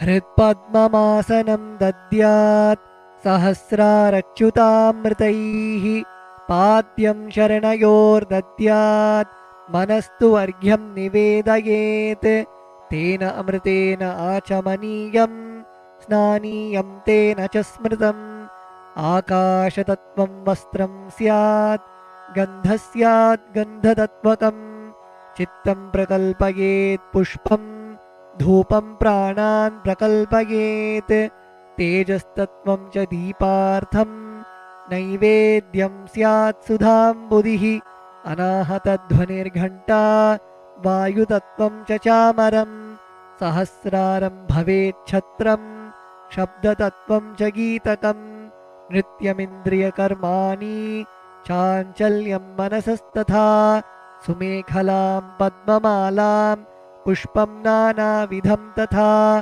अमायाद्यैर्भावपुष्पैः अर्चयेद्भावगोचरम् अमायम् अनहङ्कारम् अरागम् अमदं तथा अमोहकम् अदम्भं च अद्वेषक्षोभकौ तथा अमात्सर्यम् अलोभं च दशपुष्पं विदुर्बुधाः अहिंसा परमं पुष्पं पुष्पमिन्द्रियनिग्रहः दयापुष्पं क्षमापुष्पं ज्ञानपुष्पं च पञ्चमम् इति 15 भावपुष्पैः सम्पूजयेत् भगवन्तं Shri Nityananda Paramashivam.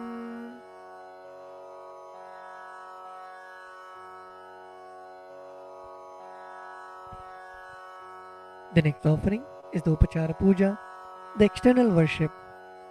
The first offering is the asanam, the offering of seat to the master. The meaning of the mantra we are now going to chant is, O the one who resides in all the beings, the one who is the very soul of all beings, I offer this seat to you. I surrender, I surrender. Now please take some flowers and akshata in your hands and offer it at Swamiji's Padukas along with the mantra. Asanam Om Sarvabhutantarasthaya Sarvabhutantaratmane Kalpayamyupaveshartham Asanam Te Namo Namaha. Om Hrim Idam Suvarnasanam Sarvadeva Devi Swarupaya Bhagavate Shri Nithyananda Paramashivaya Namaha. The next offering is Swagatam, the offering of welcoming the Master. The meaning of the mantra we are now going to chant is, because of being in the everlasting calmness and because of remaining free from the attitude of performing all actions related to the fivefold cosmic function, for a short duration known as the cosmic sleep, Lord Sadashiva is called Shiva by the experts in the mantras and the tantras. Salutations to such Shiva who is the Guru and who is eternally free from the desire and the aspects related to embodiment. Because of his immeasurable greatness and because of his quality of being eternally unborn, this Lord is well placed as Ananta. O the Lord of all gods, O the one whose darshan is awaited by gods for the fulfillment of their desires, welcome, welcome. Today my birth, life and all deeds are fructified. The fruits of all my tapas is materialized just by welcoming you. Now please take some flowers in your hands, close your eyes, and offer the flowers at Swamiji's padukas at the end of the mantra.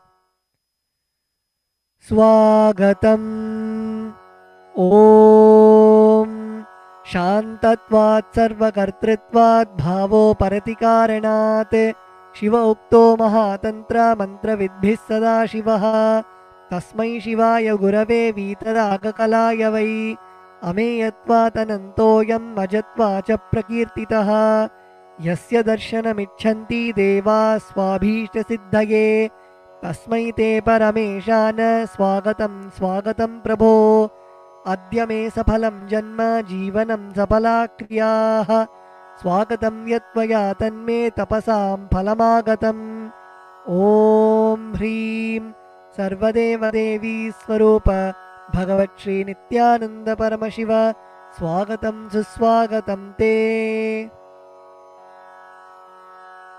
The next offering is Padyam, the offering of water for washing the feet of the Master. The meaning of the mantra we are now going to chant is I offer Padyam, that is the water for washing the feet of the Supreme God, the very devotion on whom brings about the ultimate bliss. Now please take the udharani of water in your hands and offer it at Swamiji's padukas along with the mantra. Padyam Om Yad Bhaktilesha Samparkat Paramananda Samplavaha Tasmai Te Parameshana Padyam Shuddhaya Kalpaye Om Hrim Etat Padyam Sarvadeva Devi Swarupaya Bhagavate Shri Nithyananda Paramashivaya Namaha. The next offering is Arghya, the offering of the traditional bouquet. The meaning of the mantra we are now going to chant is O Maheshwara, please accept this Arghya, this offering of the traditional bouquet with water to welcome the guest, made of durva grass, a bilva leaf, a flower and a rice pellet, and kept in a beautiful conch. Now please take the conch in your hands and offer the Arghya at Swamiji's padukas along with the mantra. Arghyaha Om Durvakshata Samayuktam Bilvapatram Tathaparam Shobhanam Shankhapatrastam Grahanargyam Maheshwara Om Hrim Esho Argyaha Sarvadeva Devi Swarupaya Bhagavate Shri Nithyananda Paramashivaya Swaha. The next offering is Achamaniyam, the offering of water for mouthwash. The meaning of the mantra we are now going to chant is please accept this auspicious and sin-removing Ganga water offered by me as Achamaniyam, that is the water for mouthwash, offered by me with devotion to you. Now please take an udharani of water in your hand and offer it at Swamiji's padukas along with the mantra. Achamaniyam Om Mandakinyastu Yadvari Sarvapapaharam Shubham Grihanachamaniyam Tvam Maya Bhaktya Niveditam Om Hrim Idam Achamaniyodakam Sarvadeva Devi Swarupaya Bhagavate Shri Nithyananda Paramashivaya Swadha. The next offering is Madhuparka, the offering of the nectarine drink. The meaning of the mantra we are now going to chant is for the destruction of all negativities, I offer this Madhuparka, this drink which is full of nectar. Be pleased towards me, O Lord. Now please take the Madhuparka in your hands and offer it at Swamiji's padukas along with the mantra. Madhuparkaha Om Sarvakalmashanashaya Paripurna Sudhatmakam Madhuparkamimam Deva Kalpayami Prasidame Om Hrim Esha Madhuparkaha Sarvadeva Devi Swarupaya Bhagavate Shri Nithyananda Paramashivaya Swadha. The next offering is Gandhatai to you, O healer of all the worlds. You are the purest among all the worlds. Now please take the Gandhatailam, the scented oil in your hands. Om स्नेहं गृहाण स्नेहेन लोकानां हितकारक सर्वलोकेषु शुद्धस्त्वं ददामि स्नेहमुत्तमम् ॐ ह्रीं इदं गन्धतैलं सर्वदेवदेवी स्वरूपाय भगवते श्रीनित्यानन्द परमशिवाय निवेदयामि. The next offering is Naniyam, the offering of water for the sacred bath. The meaning of the mantra we are now going to chant is, please accept this cool, pure and clear water which is capable of seizing my mind for your sacred bath offered by me with devotion to you. Now please take an udharni of water in your hands and offer it at Swamiji's padukas along with the mantra as ring the bell as you do so. Snaniyam Om Idam Shushitalam Vari Shvacham Shuddham Manoharam Snanartham Te Maya Bhaktya Kalpitam Pratirihyatam Om Hrim Idam Snaniyodakam Sarvadeva Devi Swarupaya Bhagavate Shri Nithyananda Paramashivaya Nivedayami. The next offering is Vastram, the offering of the sacred cloth. We will now be repeating the meaning of the mantras and the mantras together, requesting all the participants to please sit straight. Sit with your head, neck and spine in a straight line. And when you chant, chant from your stomach as loudly as you can.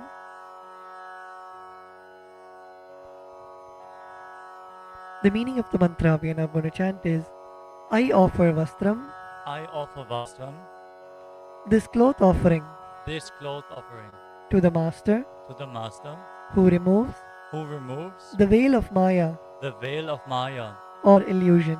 or illusion, The Master the Master who is the true who is the true light of enlightenment, light of enlightenment, who does not who does not have a veil of Maya have a veil of Maya and has and has the very space the very space as the dress.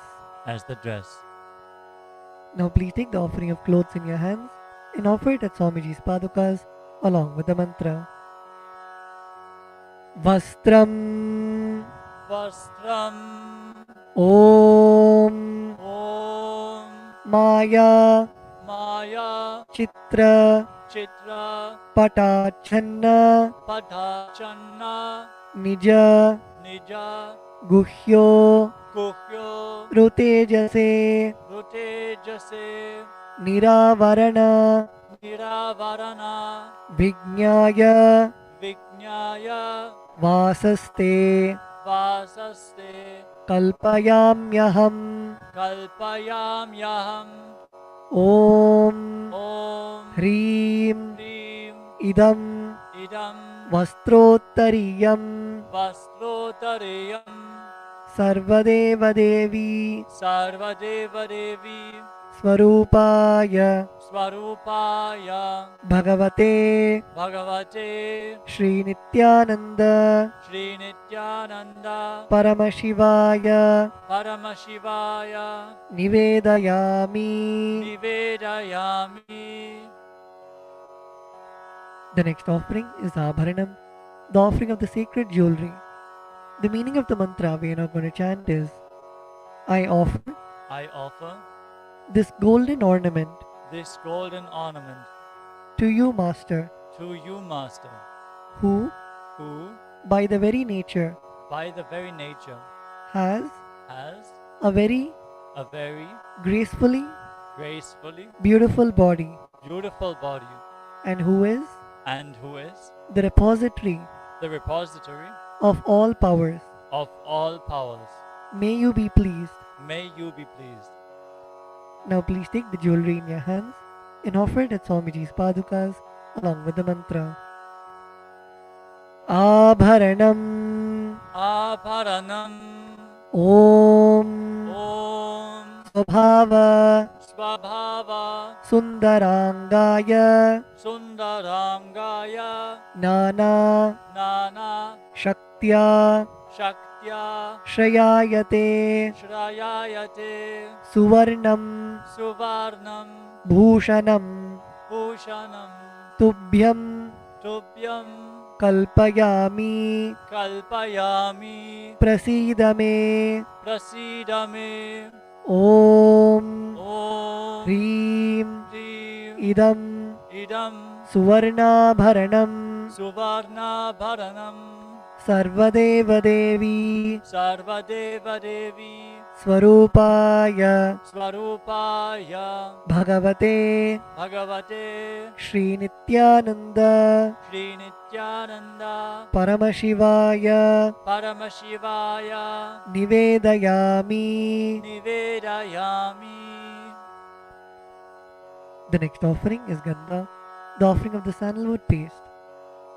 The meaning of the mantra we are now going to chant is I neither know I neither know what your body is, what your body is, nor do I know nor do I know what your actions are. what your actions are. Please accept Please accept and smear this and smear this sandalwood paste sandalwood paste offered by me. offered by me. Now please take the sandalwood paste in your hands and offer it at Swamiji's padukas along with the mantra. Gandhaha Gandaha Om Om Shariram Shariram Tena Janami Tena Janami Cheshtam Cheshtam Naivacha Naivacha Naivacha Naivacha Maya Niveditan Maya Niveditan Gandhan Gandhan Pratigrihya Pratigrihya Vilipyatam Vilipyatam Om Om Hrim Hrim Esha Gandhaha Esha Gandaha Sarvadeva Devi Sarvadeva Devi Swarupaya Swarupaya Bhagavate Bhagavate Shri Nithyananda Shri Nithyananda Paramashivaya Namaha. Paramashivaya Namaha. The next offering is Pushpam, the offering of the fragrant flowers. The meaning of the mantra we are now going to chant is please accept Please accept these blissfully these blissfully fragrant fragrant different kinds of flowers different kinds of flowers which are taken which are taken from the forest of Turiya, from the forests of Turiya, that is, that is, the space of the space of ultimate restful awareness. ultimate restful awareness. Now please take some flowers, smeared with sandalwood paste in your hands, and offer the flowers at Swamiji's padukas along with the mantra. Pushpam Pushpam Om Om Turiyavana Turiyavana Sampannam Sampannam Nana Nana Gunamanoharam Gunamanoharam Ananda Ananda Saurabham Saurabham Pushpam Pushpam Grihyatam Grihyatam Idamuttamam Idamuttamam Om Om Hrim Hrim Etani Etani Sachandana Pushpani Sachandana Pushpani Sarvadeva Devi Sarvadeva Devi Swarupaya Swarupaya Bhagavate Bhagavate Shri Nithyananda Shri Nithyananda Paramashivaya Vaushate. Paramashivaya Vaushat. The next offering is Bilva Patram, the offering of the Bilva leaves. The meaning of the mantra we are now going to chant is I offer you, I offer you, O God of all gods, O God of all gods, this holy Bilva leaf this holy Bilva leaf, in which dwells in which dwells the goddess of richness the goddess of richness, and which is and which is so much loved so much loved by Lord Shiva. by Lord Shiva. Now please take the Bilva leaf smeared with sandalwood paste in your hands and offer it at Swamiji's padukas along with the mantra. Bilvapatram. Bilvapatram. Om. Om. Amritodbhavam. Amritodbhavam. Shri Vriksham. Shri Vriksham. Shankarasya. Shankarasya. Sada Priyam. Sada Priyam. Bilvapatram. Bilvapatram. Prayachami. Prayachami. Pavitram te. Pavitram te. Sureshwara. Sureshwara. Om. Om. Hrim. Hrim. Etani. Etani. Sachandana. Sachandana. Bilvapatrani. Bilvapatrani. Sarvadeva Devi. Sarvadeva Devi. Swarupaya. Swarupaya. Bhagavate. Bhagavate. Shri Nithyananda. Shri Nithyananda. Paramashivaya Vaushate. Paramashivaya Vaushat. The next offering is Tulasi Patram, the offering of the Tulsi leaves. The meaning of the mantra we are now going to chant is: let this offering Let this offering of Tulsi leaf of Tulasi leaf be unto the be unto the Supreme Soul Supreme Soul who has who has unlimited forms unlimited forms and who is and who is the bestower the bestower of all boons. of all boons. Now please take the Tulsi leaf smeared with sandalwood paste in your hands and offer it at Swamiji's padukas along with the mantra. Tulasi Patram. Tulasi Patram. Om. Om. Namaste. Namaste. Bahurupaya. Bahurupaya. Varadamurtage. Varadamurtaye. Paramatmane. Paramatmane. Swaha. Swaha. Om. Om. Hrim. Hrim. Idam. Idam. Sachandana. Sachandana. Tulasi Patram. Tulasi Patram. Sarvadeva Devi. Sarvadeva Devi. Swarupaya. Swarupaya. Bhagavate. Bhagavate. Shri Nithyananda. Shri Nithyananda. Paramashivaya Namaha. Paramashivaya Namaha.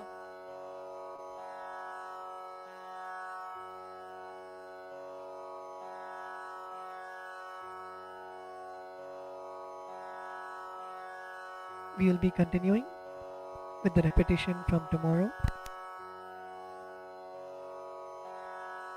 The next offering is Dhupa, the offering of the lit incense. The meaning of the mantra we are now going to chant is: this incense smoke is made of the sacred herbs of intoxicating fragrance. Please accept this incense smoke fit to be inhaled by all the devas. Now please take the lit incense sticks in your hands and slowly wave it towards Swamiji's padukas along with the mantra, and please ring the bell as you do so. Dhupaha. Om. Vanaspatiraso divyo gandhadhyassu manoharaha. Agreyas sarvadevanam dhupoyam pratigrihyatam. Om Hrim Esha Dhupaha Sarvadeva Devi Swarupaya Bhagavate Shri Nithyananda Paramashivaya Namaha. The next offering is Deepa, the offering of the lit lamp. The meaning of the mantra we are now going to chant is: please accept this light of inner and outer worlds, which is very bright and removes darkness from everywhere. Now please take the lit lamp in your hands and slowly wave it towards Swamiji's padukas along with the mantra, and please ring the bell as you do so. Deepaha. Om.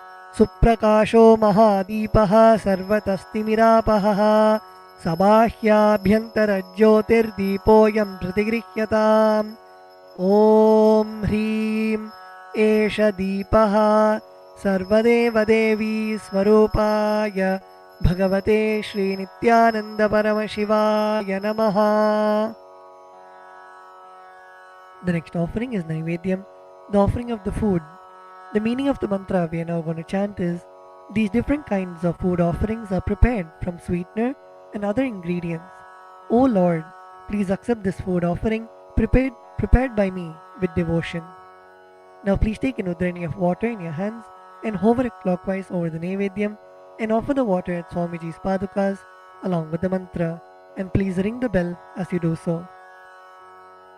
Naivedyam Om Naivedyam Vividham Deva Sharkaradi Vinirmitam Maya Niveditam Bhaktya Grahana Parameshwara Om Hrim Idam Shopakarna Naivedyam Sarvadeva Devi Swarupaya Bhagavate Shri Nithyananda Paramashivaya Nivedayami.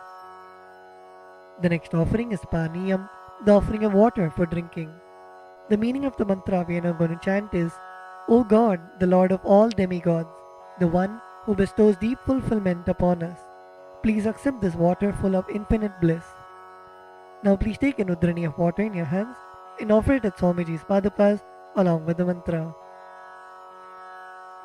Paniyam Om Samastadeva Devesha Sarvatriptikaram Param Akhandananda Sampurnam Grahana Jalamuttamam Om Hrim Idam Panarthodakam Sarvadeva Devi Swarupaya Bhagavate Shri Nithyananda Paramashivaya Namaha. The next offering is Punarachamaniyam, the offering of water for drinking. Now please take the meaning of the mantra we are now going to chant is, I offer this water for washing the hands and the mouth to you whose mere remembrance purifies everybody. Now please take an udrani of water in your hands and offer it at Swamiji's Padukas along with the mantra. Punarachamaniyam Om Uchishtamapya Sujirva Yasya Smaranamatrataha Shuddhimapnoti Tasmai Te Punarachamaniyakam Om Hrim Idam Punarachamaniyodakam Sarvadeva Devi Swarupaya Bhagavate Shri Nithyananda Paramashivaya Swaha. The next offering is Aratrikam, the offering of Arati to the Master. Now please take the lit camphor in your hands and slowly wave it towards Swamiji along with the mantra, and please ring the bell as you do so. Aratrikam Om Hrim Esha Deepamala Sarvadeva Devi Swarupaya Bhagavate Shri Nithyananda Paramashivaya Namaha.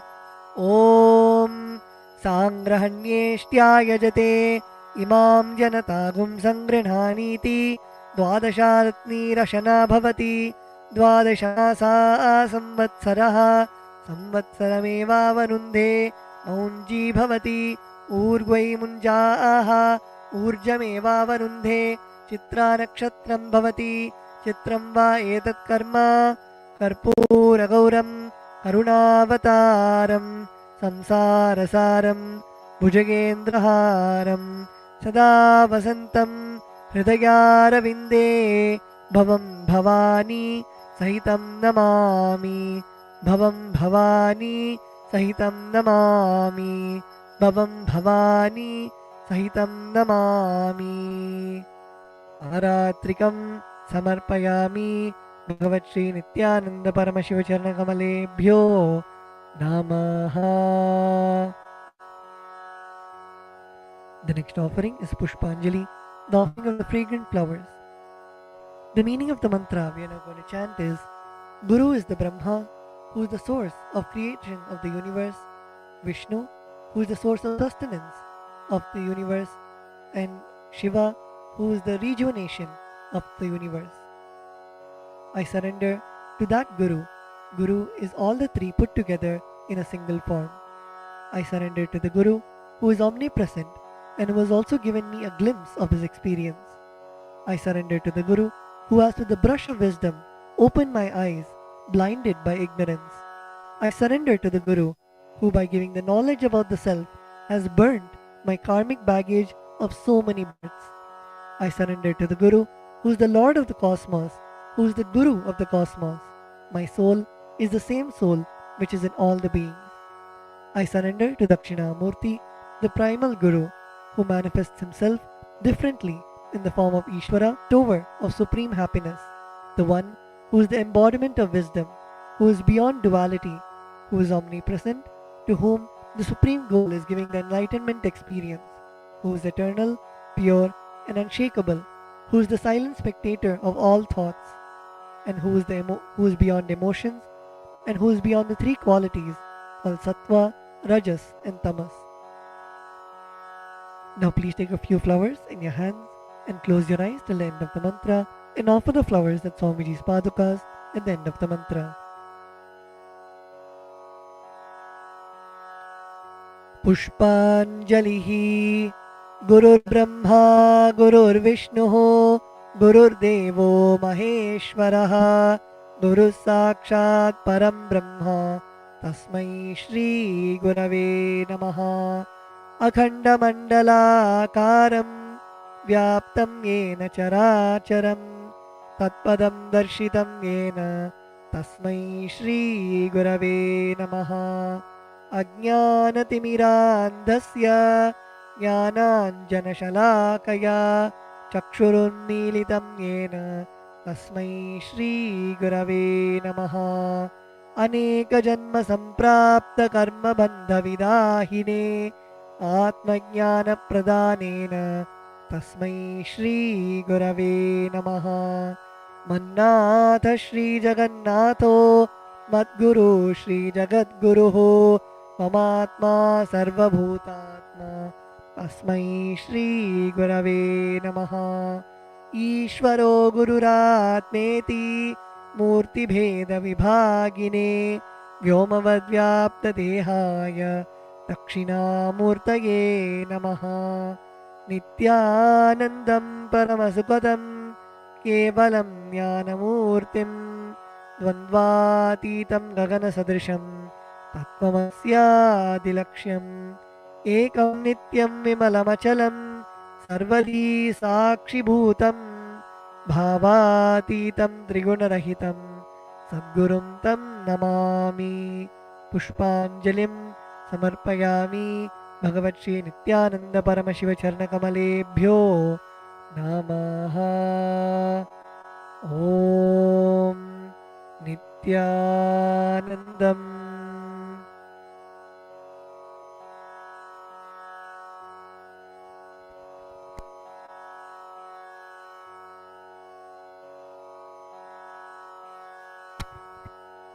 We will now be beginning with the Paramashiva Puja. The first is the Tattvachamanam, the ritualistic cleansing of the mouth. Now keeping your right hand in the Gokarna Mudra, pour an udhrani of water into your right palm and sip the water from the base of your right palm each time the word Swadha is chanted. Om Atmadattvam Shodhayami Swadha, Om Vidyadattvam Shodhayami Swadha, Om Shivadattvam Shodhayami Swadha. Now with the base of the right hand thumb, wipe your lips twice from the right to the left. Om Ham Hridayaya Namaha. Wash your hands with an udhrani of water. With the tips of your right hand index, middle and ring fingers touch above the upper lip and below the lower lip. Wash your hands with an udhrani of water. With the tips of your right hand index finger and thumb joined together, touch your right nostril and the left nostril. With the tips of your right hand ring finger and thumb joined together, touch your right eye, right ear and left ear. Wash your hands with an udhrani of water. With the tips of your little finger and thumb joined together, touch your navel center, your right chest and left chest. With all 5 fingers joined together, touch the top of your head, right shoulder, left shoulder and the heart center.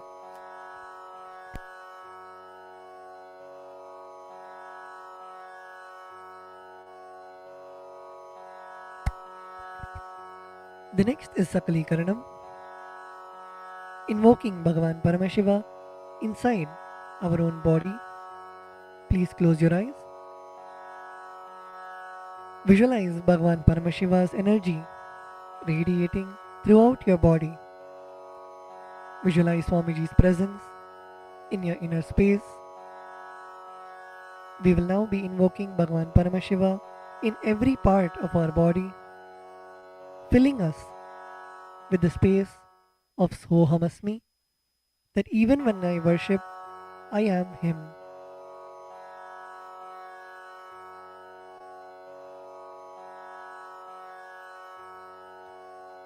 Now, using your left hand, wipe the front and back side of your right hand once, and using your right hand, wipe the front and back side of your left hand twice. Om Hastraya Namaha. Now bring your hands in a Namaskara Mudra in front of your third eye. Om Ham Shaktaye Vaushate. Now keeping your palms together, bring your thumbs to the center of your palms. Om Ham Shivasanaya Namaha. Om Ham Shivamurtaye Namaha. Now with the tips of your thumbs, touch the tip of your little finger and move your thumbs down towards the base of your little finger. Om Ham Satyojatamurtaye Namaha. With the tip of your thumbs, touch the tip of your ring finger and move your thumbs down towards the base of your ring finger. Om Him Vamadevuhyaya Namaha. Now your middle finger. Om Hum Agora Hridayaya Namaha. Now your index finger. Om Him Tat Purushavaktraya Namaha. Now your thumbs. Om Hom Ishanamurdhaya Namaha. Now bring your palms in front of you. Bring your thumbs touching the center of your palms. Om Ham Hom Vidyadehaya Namaha. Now bend your index, middle and ring fingers such that they touch the center of your palms. Om Hom Netrebhyo Namaha. Now bend your thumbs inwards and now with the tip of your thumbs, that's the tip of your lip. Murtaye Namaha. Now your ring finger. Om Him Shirase Namaha. Now your middle finger. Om Hum Shikhaye Namaha. Now your index finger. Om Haim Kavachaya Namaha. Now with the base of your index finger. Now your thumbs. Om Hastraya Namaha. Now bring your hands into the Mushti Mudra and roll them around each other once. Om Haim Kavachaya Hum. Now bring your hands in the Namaskara Mudra in front of your third eye. Om Ham Shivaya Vaushate. Now bend your thumbs inwards and touch the center of your palms. Om Ham Hom Shivaya Namaha. Now with the right hand, ring finger and thumb joined together, touch Ananda Gandha. Om Ham Shivasanaya Namaha. Om Ham Shivamurtaye Namaha. Now keeping your thumbs and little finger together, touch your respective knees. Om Ham Satyojatamurtaye Namaha. Now with the right hand thumb and ring finger joined together, touch your navel center. Om Him Vamadevaguhyaya Namaha. Now with your right hand thumb and middle finger joined together, touch your heart center. Om Hum Agora Hridayaya Namaha. Now with your right hand thumb and index finger joined together, touch above your upper lip. Om Him Tat Purushavaktraya Namaha. Now with the tip of your right hand thumb, touch the top of your forehead. Om Hom Ishanamurdhaya Namaha. With your right hand thumb and ring finger joined together, touch your Ananda Gandha. Om Ham Hom Vidyadehaya Namaha. With the tip of your right hand index, middle and ring finger, touch your right eye, third eye and left eye respectively. Om Hom Netrebhyo Namaha.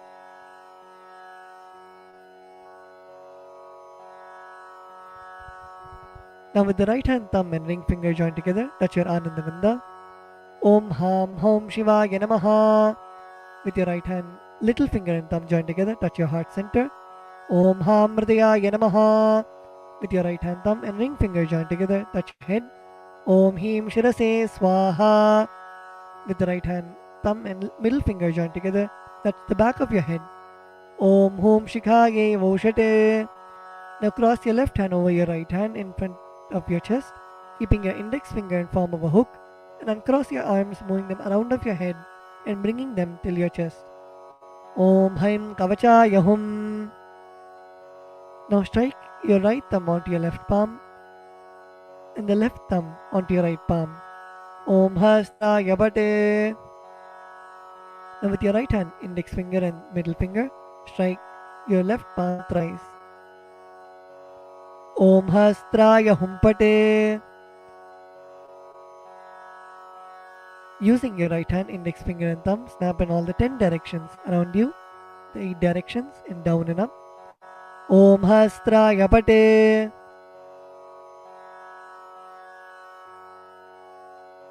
Now move your hands from the head to the toes, touching the sides of your body. Om Ham Shivaya Vaushate.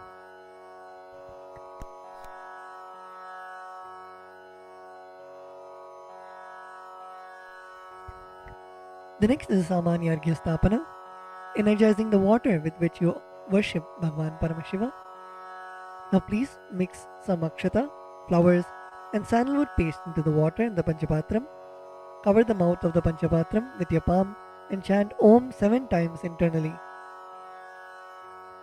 Om, Om, Om, Om, Om, Om, Om. Now snap your index finger and thumb around the Panchapatram in all the 10 directions.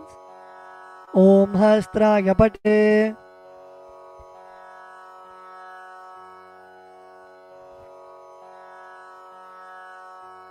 Now keeping your right hand in the Avakuntana Mudra, rotate your index finger around the Panchapatram once. Om Haim Kavachaya Hum. Now show the Dhenu Mudra to the water in the Panchapatram.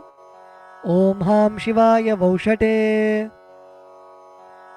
Next, we'll be entering into the Avahana, invoking Bhagavan Paramashiva into our Atmalinga.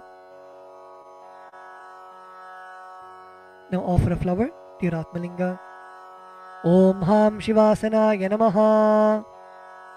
Now please take some flowers in your hands and place your hands in the Atmanjali Mudra, and we will now be chanting the Dhyana Shloka, meditating on the form of Bhagavan Paramashiva in your inner space. Lalate Tripundri Nitilakೃತ Kasturi Tilakaha Spuranmala Spurita Kadikaupi Navasanaha Dadhano Dustaram Shirasi Panirajam Shashikalam Pradipas Sarvesham Arunagiri Yogi Vijayate Indhuni Papanchamuka Hastadashayuktam Shulmrigatankama Sivajrama Bayam Syat Pashavaradangkushamanijwalana Vame Shweta Kamalasana Sadashiva Swarupam. Om Ham Shivamurtaye Namaha. Om Ham Om Shivaya Namaha. Shri Nithyanandeshwari Paramashiva Shakti Sameta Shri Nithyanandeshwara Paramashivaya Namaha. Dhyayami Avahayami. Now please show the respective mudras for the mantras and invoke Bhagavan Paramashiva into your Atmalinga. Request him to receive all of your offerings. Now place your thumbs onto your respective palms and place your palms open facing upwards. Om Ham Shivaya Namaha Ityavahana Mudram Pradarshya. Turn your palms facing downwards. Sthapana. Bring your hands into fists parallel to each other. Sannidhana. Now place your thumbs inside of your fists. Nishthura Mudram Pradarshya. Now interlace your fingers inwards and clasp your hands, keeping your thumbs out. Astraya Humphat Iti Kalakanthi Mudram Pradarshya. Now hold your left thumb with your right hand and cover your right hand with your left hand. Om Ham Shivaya Namaha Iti Linga Mudram. Now bring your hands in the Namaskara Mudra. Namaskara Mudram. Now rotate your right hand index finger around your Atmalinga in a clockwise manner. Om Haim Kavachaya Hum Iti Avakunthana Mudram Japradarshya. Now we will be entering into the Upachara Puja. Now please take some akshata in your hands and offer it at Bhagavan Paramashiva along with the mantra. Om Ham Hom Shivaya Namaha. Shri Nithyanandeshwari Paramashiva Shakti Sameta Shri Nithyanandeshwara Paramashivaya Namaha. Asanam Samarpayami. The next is the offering of Padyam, Argyam and Achamaniyam.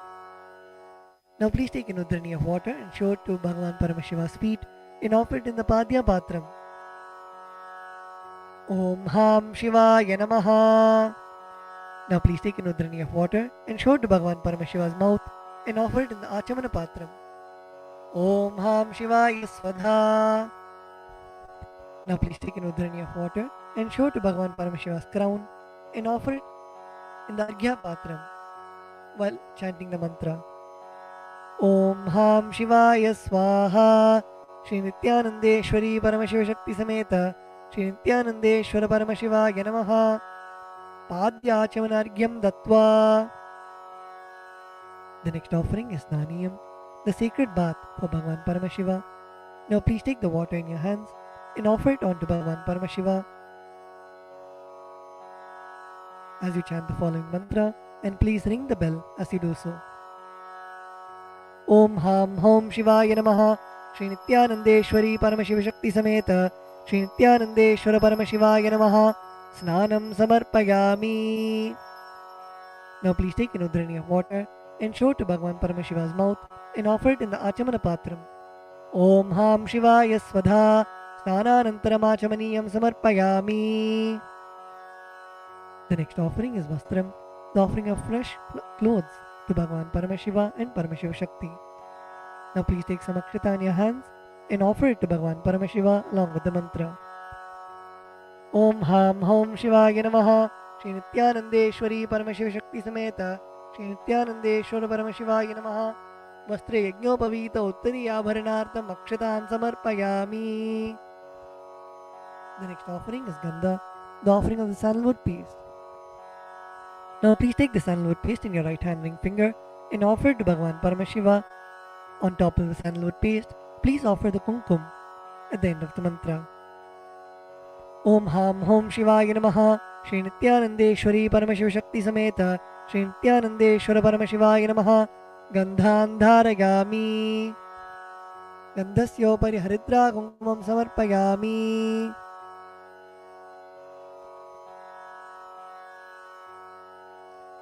The next offering is Ashtapushpa Puja, the offering of flowers to Bhagavan Paramashiva. Now please take some flowers in your hands and offer the flowers to Bhagavan Paramashiva each time the word Namaha is chanted. Om Bhavaya Devaya Namaha. Om Bhavasya Devasya Patne Namaha. Om Sharvaya Devaya Namaha. Om Sharvasya Devasya Patne Namaha. Om Ishanaya Devaya Namaha. Om Ishanasya Devasya Patne Namaha. Om Pashupate Devaya Namaha. Om Pashupate Devasya Patne Namaha. Om Ugraya Devaya Namaha. Om Ugrasya Devasya Patne Namaha. Om Rudraya Devaya Namaha. Om Rudrasya Devasya Patne Namaha. Om Bhimaya Devaya Namaha. Om Bhimasya Devasya Patne Namaha. Om Hater Devaya Namaha. Om Hatto Devasya Patne Namaha. Om Ham Hom Shivaya Namaha. Shri Nithyanandeshwari Paramashiva Shakti Sameta Shri Nithyanandeshwara Paramashivaya Namaha. Ashtapushpa Pujam Samarpayami. The next is the offering of Bilva Patram, the offering of the Bilva leaf. Now please take the Bilva leaf, smear with sandalwood paste in your hands, and offer it to Bhagavan Paramashiva. Om Ham Hom Shivaya Namaha. Shri Nithyanandeshwari Paramashiva Shakti Sameta Shri Nithyanandeshwara Paramashivaya Namaha. Bilva Patram Samarpayami.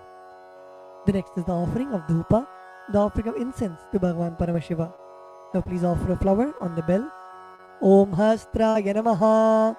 Now sprinkle some water on the incense stick stand. Om Hastraya Pate. Now offer a flower on the incense stick stand. Om Hamridaya Namaha. Now please take the lit incense sticks in your hands and slowly wave it towards Bhagavan Paramashiva along with the mantra, and please ring the bell as you do so. Om Ham Hom Shivaya Namaha. Shri Nithyanandeshwari Paramashiva Shakti Sameta Shri Nithyanandeshwara Paramashivaya Namaha. Dhupam Agrapayami. Now please take an udharani of water and show it to Bhagavan Paramashiva's mouth and offer it in the Achamana Patram. Om Ham Shivaya Svadha. The next offering is Deepa, the offering of lamp, offering of the lit lamp for Bhagavan Paramashiva. Now please sprinkle some water on the Deepa. Om Hastraya Pate. Offer a flower on the Deepa. Om Hamridaya Namaha. Now please take the lit lamp in your hands and slowly wave it towards Bhagavan Paramashiva along with the mantra, and please ring the bell as you do so. Om Ham Hom Shivaya Namaha. Shri Nithyanandeshwari Paramashiva Shakti Sameta Shri Nithyanandeshwara Paramashivaya Namaha. Deepam Darshayami. Now please take an udharani of water and show it to Bhagavan Paramashiva's mouth and offer it in the Achamana Patram. Om Ham Shivaya Svadha. The next offering is Naivedyam, the offering of food for Bhagavan Paramashiva. Now please sprinkle some water on the Naivedyam. Om Hastraya Pate. Please offer a flower on the Naivedyam. Om Hamrdayaya Namaha. Now please take an Udhrani of water and hover it clockwise over the Naivedyam and offer the Udhrani of water in front of Bhagavan Paramashiva at the end of the mantra. Om Ham Hom Shivaya Namaha.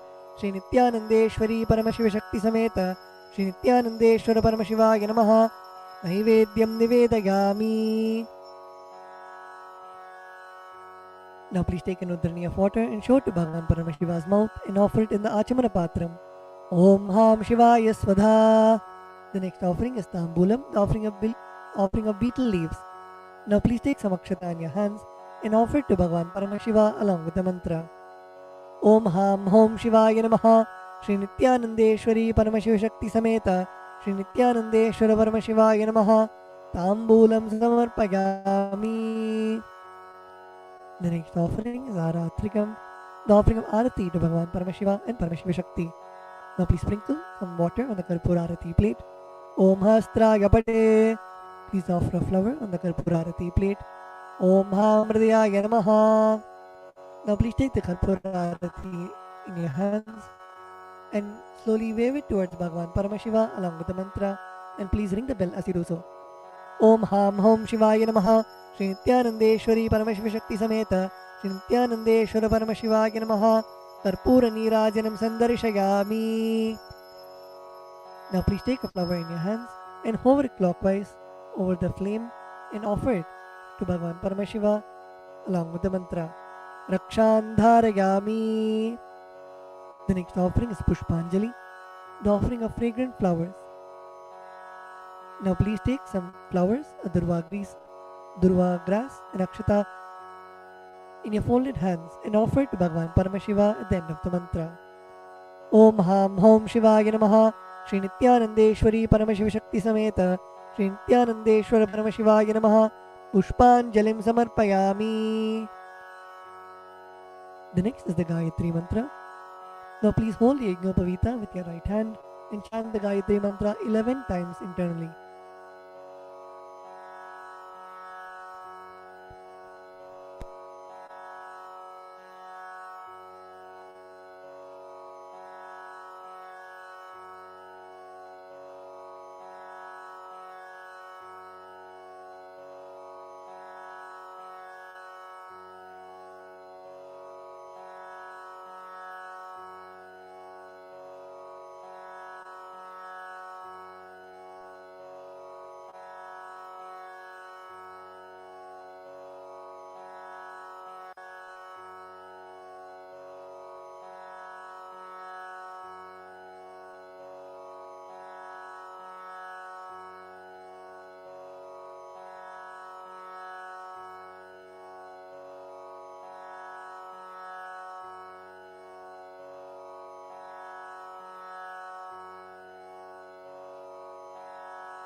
The next is the Moola Mantra Japa. Please close your eyes and chant the Shiva Moola Mantra 11 times internally.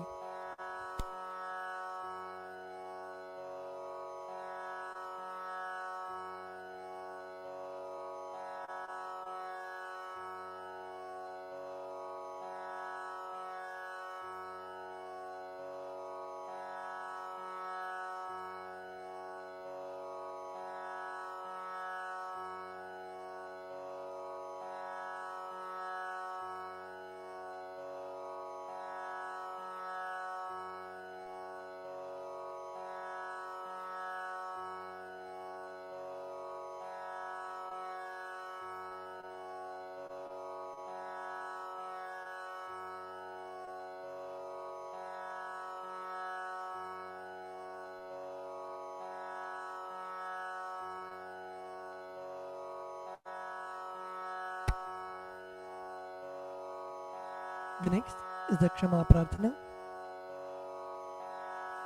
Now please take some flowers, durva grass and akshata into your right hand. Om Hamrdayaya Namaha. Om Haim Kavachaya Hum. Om Ham Shivaya Vaushate. Now please keep your hands in Dodbhava Mudra and pour some Samanya Arghya water on your hand and let the water flow through your index finger onto the left side of Bhagavan Paramashiva at the end of the mantra. Om Yat Kinchit Karma Devesha Sada Sukrita Dushkritam Tanme Shivabadasthasya Bhunkshakshabaya Shankara Shivo Data Shivo Bhokta Shiva Sarvam Idam Jagate Shivo Yadati Sarvatra Yashiva Sohamevatu Om Ham Hom Shivaya Namaha.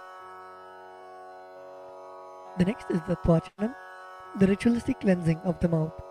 Now keeping your right hand in the Gokarna Mudra, pour an udhrani of water into your right palm and sip the water from the base of your right palm each time the word Swadha is chanted. Om Atmadattvam Shodhayami Swadha. Om Vidyadattvam Shodhayami Swadha. Om Shivadattvam Shodhayami Swadha.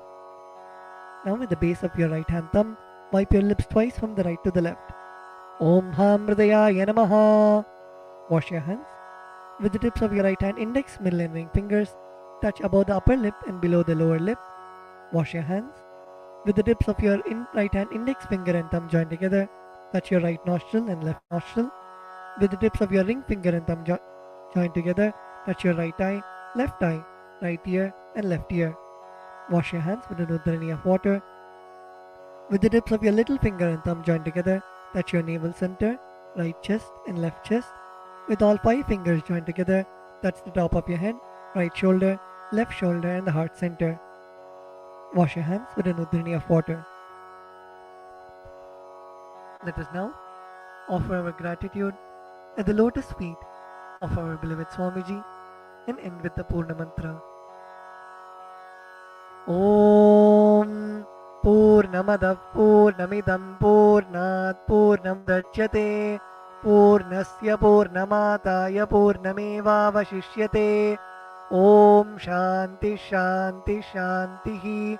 Harihi Om Tatsat. Sarvam Bhagavat Shri Nithyananda Paramashiva Padukarpanamastu. Om Nithyanandam.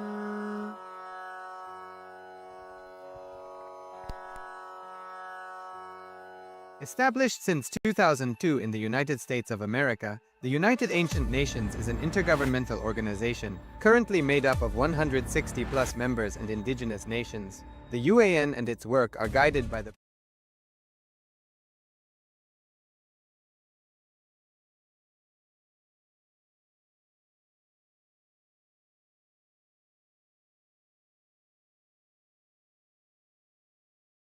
Established since 2002 in the United States of America, the United Ancient Nations is an intergovernmental organization, currently made up of 160 plus members and indigenous nations. The UAN and its work are guided by the purposes and principles contained in its founding charter. The UAN is a manifestation of the profound connection amongst indigenous peoples across the world, including African, Andean, American, European, Caribbean, Oceanic, and Asian regions, rooted in shared wisdom, sustainable practices, and deep reverence for the earth. The United Ancient Nations serves as an international cultural and diplomatic organization focused on uniting indigenous cultures globally. Our governance structure is council-based without territorial claims, led by a collective leadership through our General Secretariat. As a non-state entity with UN-style advocacy, we focus on several key areas: cultural and digital heritage preservation, indigenous diplomacy, revival of indigenous knowledge systems to solve humanity's problems, global peace, environmental preservation, health and wellness, sustained economic development, indigenous and cultural tourism.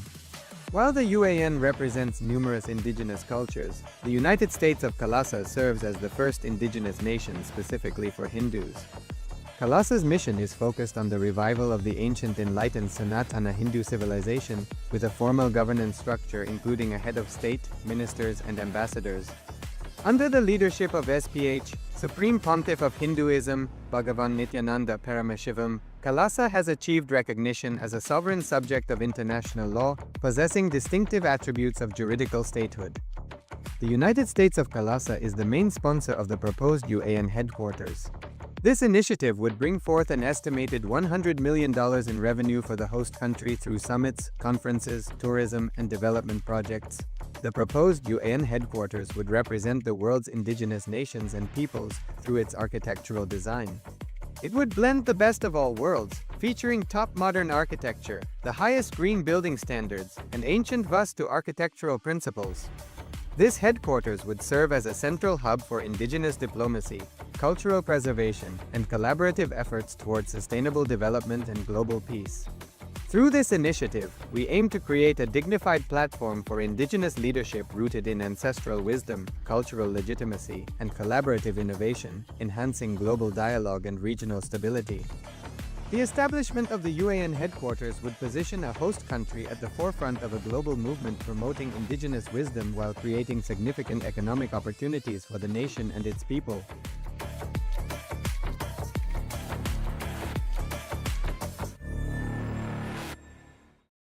Established since 2002 in the United States of America, the United Ancient Nations is an intergovernmental organization, currently made up of 160+ members and indigenous nations. The UAN and its work are guided by the purposes and principles contained in its founding charter.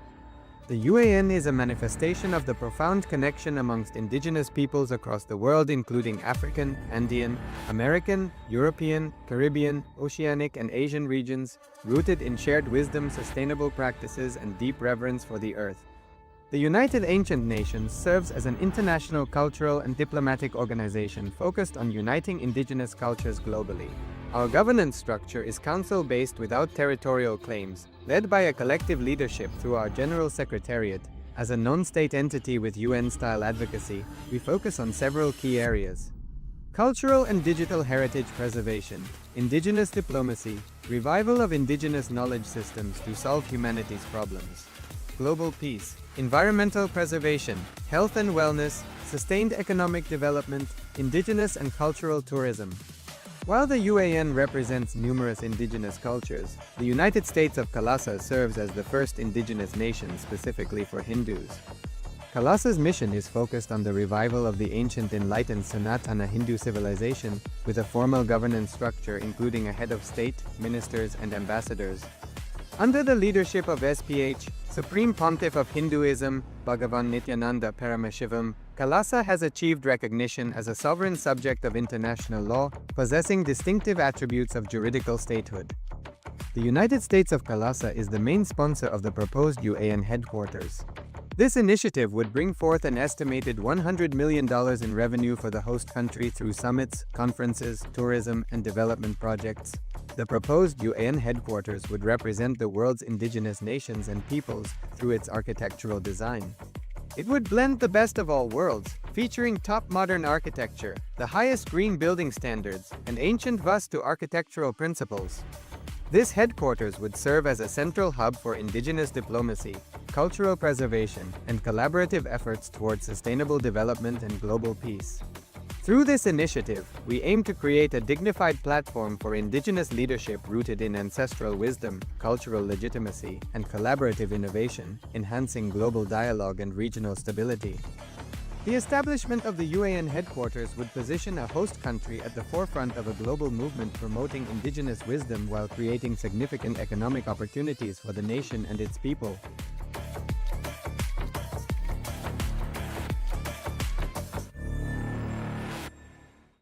Established since 2002 in the United States of America, the United Ancient Nations is an intergovernmental organization, currently made up of 160+ members and indigenous nations. The UAN and its work are guided by the purposes and principles contained in its founding charter. The UAN is a manifestation of the profound connection amongst indigenous peoples across the world, including African, Andean, American, European, Caribbean, Oceanic, and Asian regions, rooted in shared wisdom, sustainable practices, and deep reverence for the earth. The United Ancient Nations serves as an international cultural and diplomatic organization focused on uniting indigenous cultures globally. Our governance structure is council-based without territorial claims, led by a collective leadership through our General Secretariat. As a non-state entity with UN-style advocacy, we focus on several key areas: cultural and digital heritage preservation, indigenous diplomacy, revival of indigenous knowledge systems to solve humanity's problems, global peace, environmental preservation, health and wellness, sustained economic development, indigenous and cultural tourism. While the UAN represents numerous indigenous cultures, the United States of Kailasa serves as the first indigenous nation specifically for Hindus. Kailasa's mission is focused on the revival of the ancient enlightened Sanatana Hindu civilization with a formal governance structure including a head of state, ministers, and ambassadors. Under the leadership of SPH, Supreme Pontiff of Hinduism, Bhagavan Nithyananda Paramashivoham, Kailasa has achieved recognition as a sovereign subject of international law, possessing distinctive attributes of juridical statehood. The United States of Kailasa is the main sponsor of the proposed UAN headquarters. This initiative would bring forth an estimated $100 million in revenue for the host country through summits, conferences, tourism, and development projects. The proposed UAN headquarters would represent the world's indigenous nations and peoples through its architectural design. It would blend the best of all worlds, featuring top modern architecture, the highest green building standards, and ancient Vastu architectural principles. This headquarters would serve as a central hub for indigenous diplomacy, cultural preservation, and collaborative efforts towards sustainable development and global peace.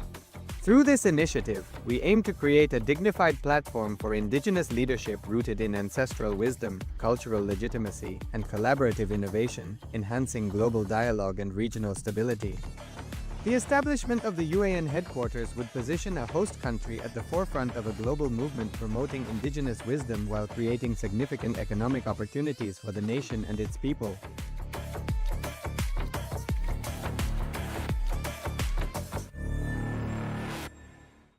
Established since 2002 in the United States of America, the United Ancient Nations is an intergovernmental organization, currently made up of 160+ members and indigenous nations. The UAN and its work are guided by the purposes and principles contained in its founding charter. The UAN is a manifestation of the profound connection amongst indigenous peoples across the world including African, Andean, American, European, Caribbean, Oceanic and Asian regions, rooted in shared wisdom, sustainable practices, and deep reverence for the earth. The United Ancient Nations serves as an international cultural and diplomatic organization focused on uniting indigenous cultures globally. Our governance structure is council-based without territorial claims, led by a collective leadership through our General Secretariat. As a non-state entity with UN-style advocacy, we focus on several key areas: cultural and digital heritage preservation, indigenous diplomacy, revival of indigenous knowledge systems to solve humanity's problems, global peace, environmental preservation, health and wellness, sustained economic development, indigenous and cultural tourism. While the UAN represents numerous indigenous cultures, the United States of Kailasa serves as the first indigenous nation specifically for Hindus. Kailasa's mission is focused on the revival of the ancient enlightened Sanatana Hindu civilization with a formal governance structure including a head of state, ministers, and ambassadors. Under the leadership of SPH, Supreme Pontiff of Hinduism, Bhagavan Nithyananda Paramashivam, Kailasa has achieved recognition as a sovereign subject of international law, possessing distinctive attributes of juridical statehood. The United States of Kailasa is the main sponsor of the proposed UAN headquarters. This initiative would bring forth an estimated $100 million in revenue for the host country through summits, conferences, tourism, and development projects. The proposed UAN headquarters would represent the world's indigenous nations and peoples through its architectural design. It would blend the best of all worlds, featuring top modern architecture, the highest green building standards, and ancient Vastu architectural principles. This headquarters would serve as a central hub for indigenous diplomacy, cultural preservation, and collaborative efforts towards sustainable development and global peace. Through this initiative, we aim to create a dignified platform for indigenous leadership rooted in ancestral wisdom, cultural legitimacy, and collaborative innovation, enhancing global dialogue and regional stability. The establishment of the UAN headquarters would position a host country at the forefront of a global movement promoting indigenous wisdom while creating significant economic opportunities for the nation and its people.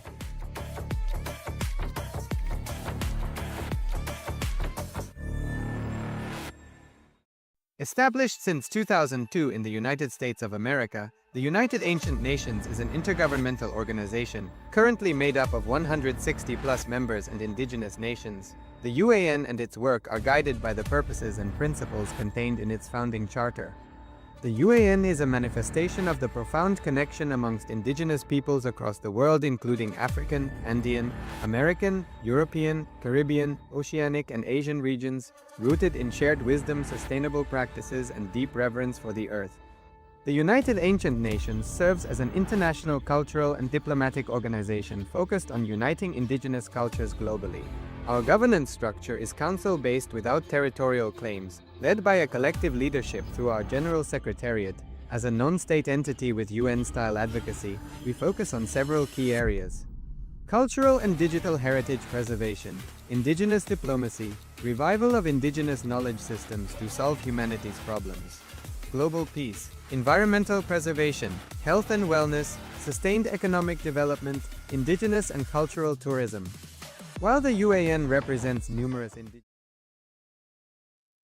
Nithyanandam Paramasukhadam Kevalam Jnanamurtim Dvandvaditam Gaganasadusham Tattvastyadilaksham Ekam Nityam Himadamachram Sarvadhi Sakshibhutam Bhavaditam Trigunarahitam Tatgurum Tam Namami. Yes, Nithyanandam, and welcome to all of you on yet another wonderful day of the Paramashivoham. Paramashivam, to realize that you are Paramashiva, you are Swamiji. Because Swamiji is the living manifestation of the Paramashiva himself. So, with this, we just had the intense yoga session and puja. Hope all of you are performing everyday yoga, everyday puja. Understand that the spiritual routine is given by Swamiji for all of us to experience, prepare our body to receive that super conscious energy, to bring that devotion. All right, so let's get ready. So today's theme is enlightened science of enlightened conflict management.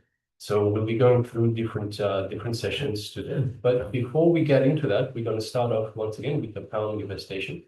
So requesting everyone to please gather your IBANs. So if you have an IBAN, please gather an IBAN. If you don't have an IBAN, then you can use any piece of cloth that is opaque in nature, that you cannot see through. So we'll be requiring that. Now, of course, as usual, before we get into the power manifestation, we'll be entering into the Shastra Pramana. The Shastra Pramana is the scriptural reference for manifesting these powers of the third eye. Next. So let's enter into the Shastra. Kapalantarmano yasya tishtanmilita lochanaha Kramena manasodharya lakshaye lakshamattamam.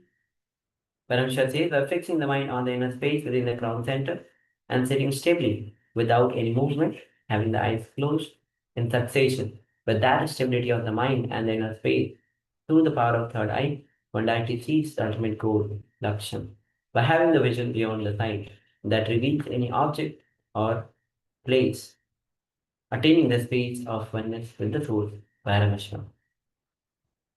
So with this, let's get ready. We the acharyas will be projecting you an image on your screen, and through the power of third eye, see every single detail of the image that is being projected to you. Alright, so please close your eyes, cover your eyes now. Requesting all of you, please. Also request.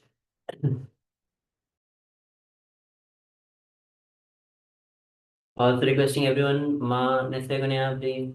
Come to the camera. It's Ma Nithyananda, welcome. Master Mata is already ready. Nithyananda, and welcome. Ma Sharme Nithyananda. All right. So let's get ready. Sit with your head, neck, spine, and straight line. Keep your eyes closed. Visualize Swamiji in your inner space, in your Anand Gandha.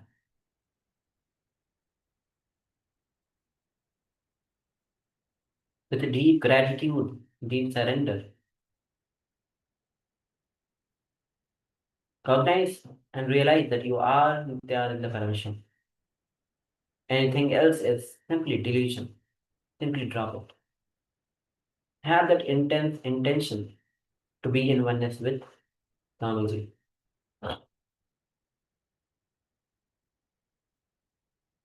You bring the awareness to the third eye as you gaze through your third eye to Swamiji's third eye. And start chanting the Mahavakya. Om Nithyananda Paramashivoham. Om Nithyananda Paramashivoham. Om Nithyananda Paramashivoham. So let us continue chanting Mahavakya throughout this power manifestation. And from this space of oneness with Paramashivam, space of oneness with Swamiji, the supreme quantum of unity, let's now start manifesting the power of third eye vision, seeing images like golden. The image is being displayed for you now, so let us begin. Nithyananda Paramashivoham.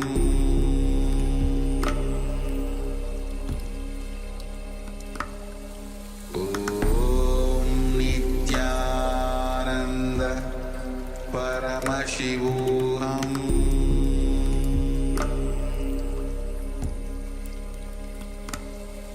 Om Nithyananda Paramashivoham.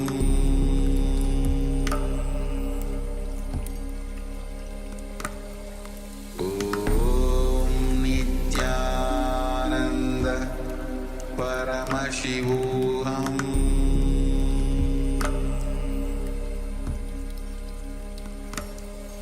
Om Nithyananda Paramashivoham.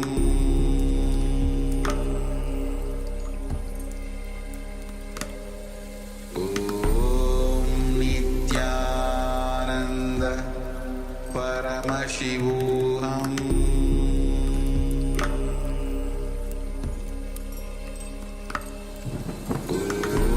Om Nithyananda Paramashivoham. Om Nithyananda Paramashivoham. Om Nithyananda Paramashivoham.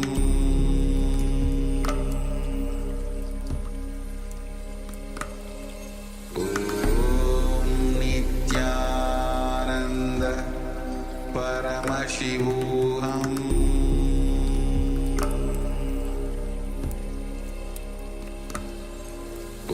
Om Nithyananda Paramashivoham.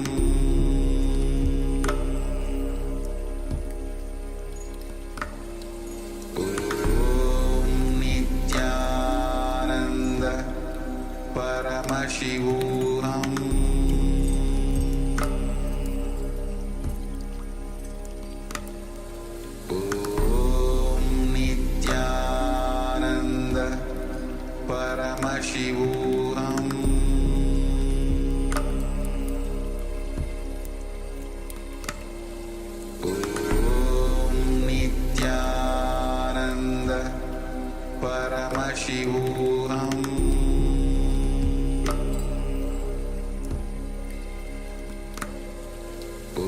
Om Nithyananda Paramashivoham.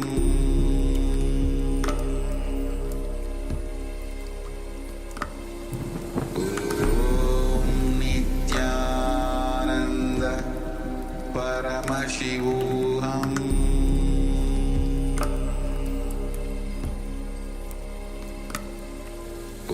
Om Nithyananda Paramashivoham.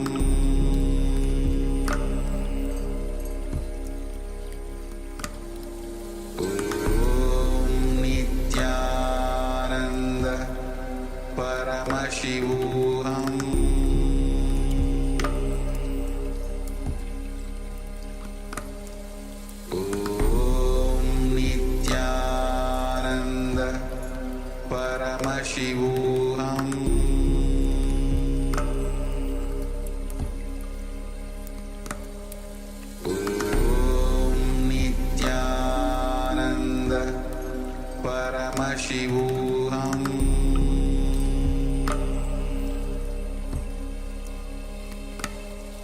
Om Nithyananda Paramashivoham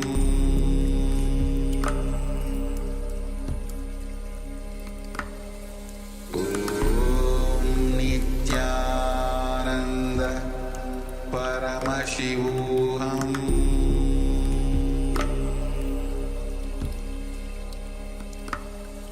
Om Nithyananda Paramashivoham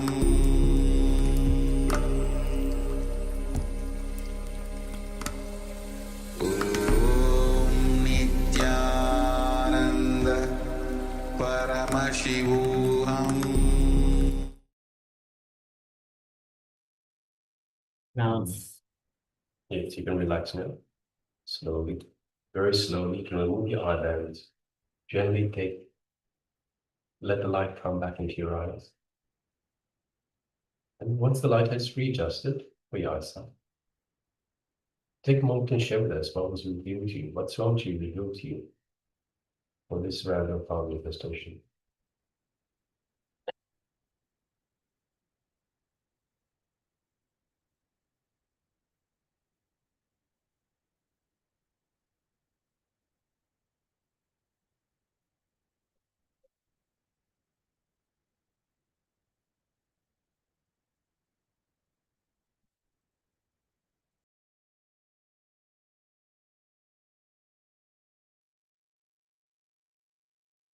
So requesting everyone please take a moment and share. Ma Shame News, Ma Nirahankara, Ma Skandamata, Ma Nistrigunya, and Pamela participants. In this room, and everyone that's following us on YouTube can also let us know on YouTube.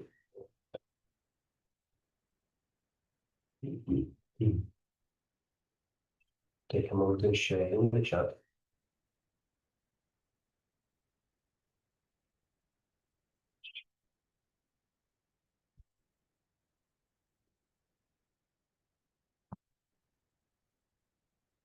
we have Maskan Mata who shares there are mountains, there is glass, green, blue, orange, and white.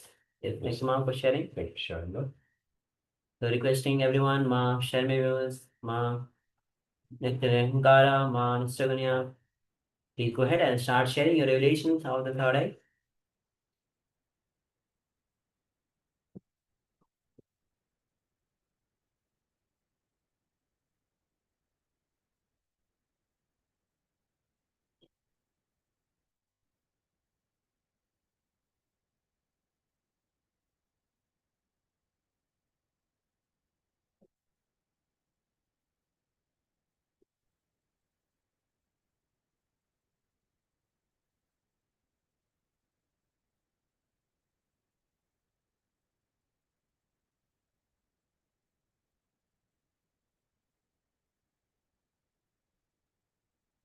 Yes, we also have Ma Nirahankara that shares golden round objects, white, blue, and pinkish yellow, light blue, water, and star. Yes, thank you very much for sharing. Namaste.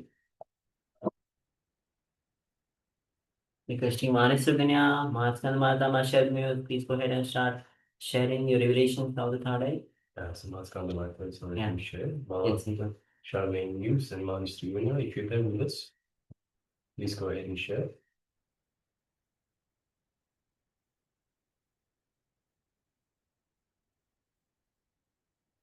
So understand that these powers, we have access to these powers because of our connection to the divine. We are the divine. We are Paramashiva. We just have forgotten. So these power manifestations are our connection to the divine. We are connecting to the divine. This is how we have access to them. This is how we remember that we are the divine. By being in the space of the divine, by manifesting the powers of the divine, we are the divine. We remind ourselves again and again that we are divine.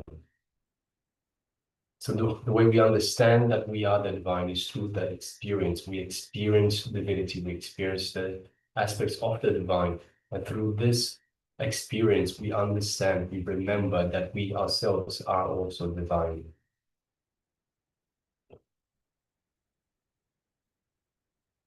All right, so if you're still sharing, please continue to do so. Meanwhile, let us bring back the image once again. And so there's the image that we had projected.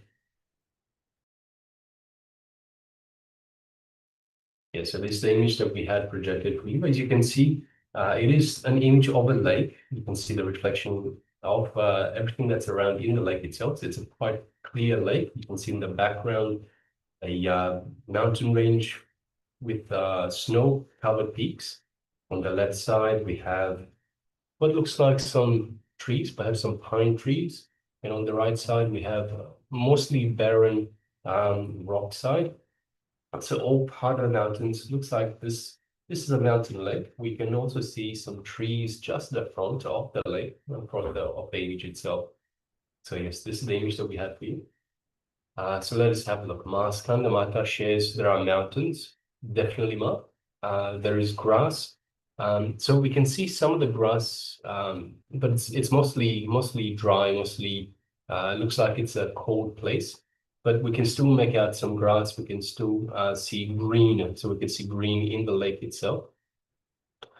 Blue, definitely have the blue in the water as well. So we have the green, we have the blue in the water, and of course the sky itself. Orange, so we have shades of yellow, greenish, and slight orange tinges to it as well. On the left-hand side as well, we can see the ground itself, the earth looks a little bit orange. So we definitely have orange and white. We have lots of snow on the peaks of the mountain, so very much spot on. And of course, the reflection in the water in the lake itself. So yes, thank you very much for sharing, Mark. Congratulations for manifesting spot on, Mark. And we have Nithyananda who shared golden round objects. So as you can see, the left side, the plants in goldish color. They are kind of not exactly round, but definitely gold objects are there. White, as I already mentioned, white is there. The snow is, the mountain is filled with the snow.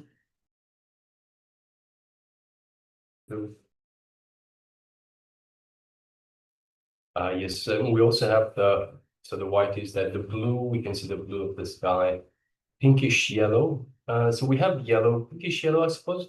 On the other side of the lake, you can see the ground is of orange. You can call it pinkish yellow. So that is the Swama. Light blue, water and sky. So we have water, we have sky, and we have light blue. So yes, Mark, thank you very much for sharing. Congratulations for manifesting. As well, you are very much spot on. So congratulations to both our participants. You have been very much spot on with the revelations that Swamiji, that Paramashiva had revealed to you. So congratulations. Now let us get ready for round number 2. So let's do it all again. Round number 2, we're going to display once again another image to you. So requesting everyone, please put on your eyebands. Also requesting Mr. Gunya and Ma Shame News, if you could also please come on camera and take part in this in the power manifestation. So let's get ready for round number 2. So let's cover our eyes.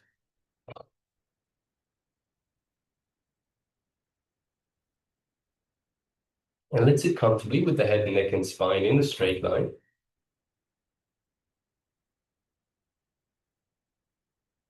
And let us bring our awareness to our Anandagandha, which is just below the heart center and just above the navel center, in that area in between. And let us connect deeply to Swamiji, connect deeply to Paramashiva in our Anandagandha.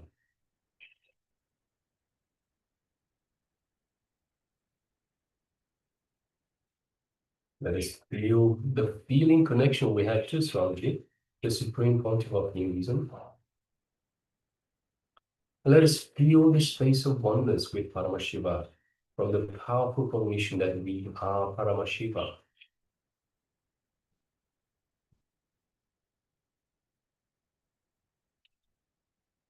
Now let us start chanting the Mahavakya. Let's connect to Swamiji further by chanting the Mahavakya. Om Nithyananda Paramashivoham. Om Nithyananda Paramashivoham. Om Nithyananda Paramashivoham. Yes, let us continue chanting this Mahavakya throughout the power manifestation. And from the space of oneness with Swamiji, space of oneness with Paramashiva, the divine, let us start manifesting this power of third eye vision, seeing images blindfolded. The image is being displayed for you now, so let us see it.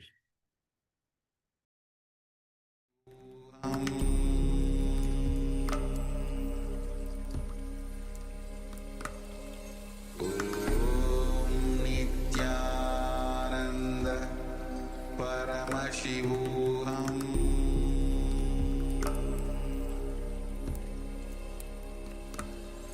Om Nithyananda Paramashivoham.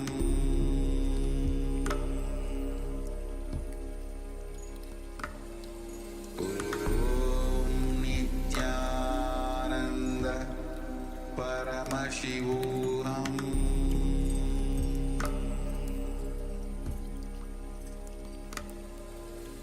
Om Nithyananda Paramashivoham.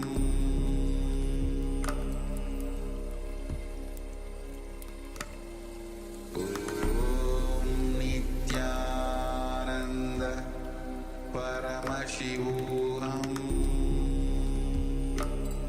Om Nithyananda Paramashivoham.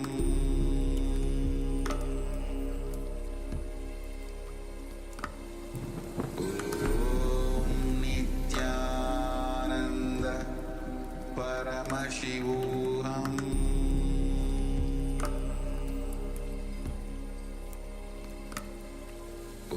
Om Nithyananda Paramashivoham. Om Nithyananda Paramashivoham. Om Nithyananda Paramashivoham.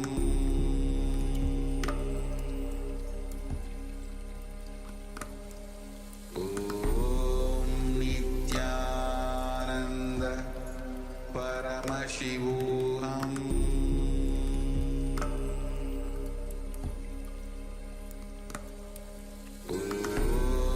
Nithyananda Paramashivoham. Om Nithyananda Paramashivoham.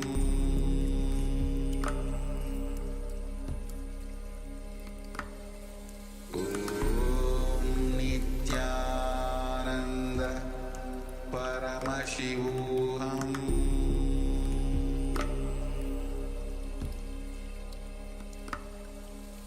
Om Nithyananda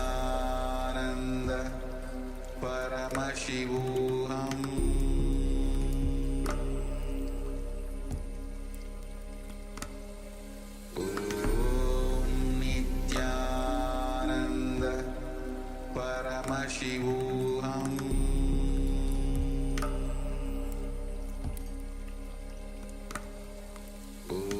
Om Nithyananda Paramashivoham.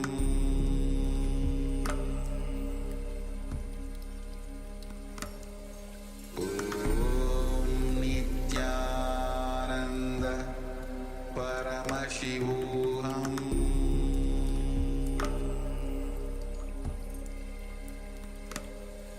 Om Nithyananda Paramashivoham.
Paramashivoham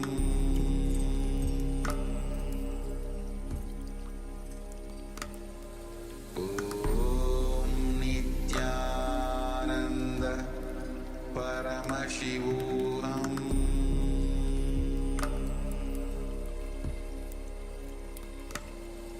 Om Nithyananda Paramashivoham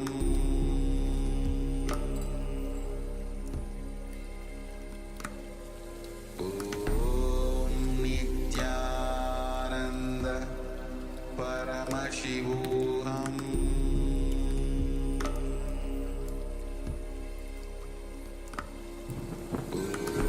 Om Nithyananda Paramashivoham Om Nithyananda Paramashivoham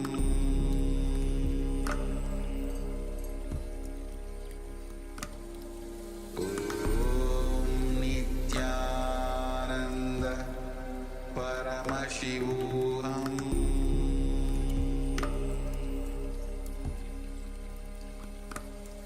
Om Nithyananda Paramashivoham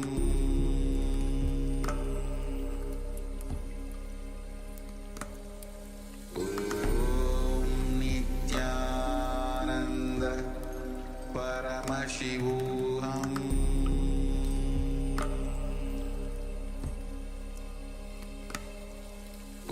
Om Nithyananda Paramashivoham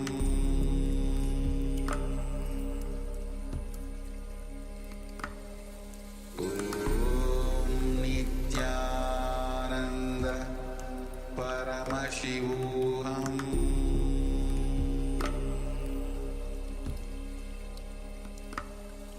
Om Nithyananda Paramashivoham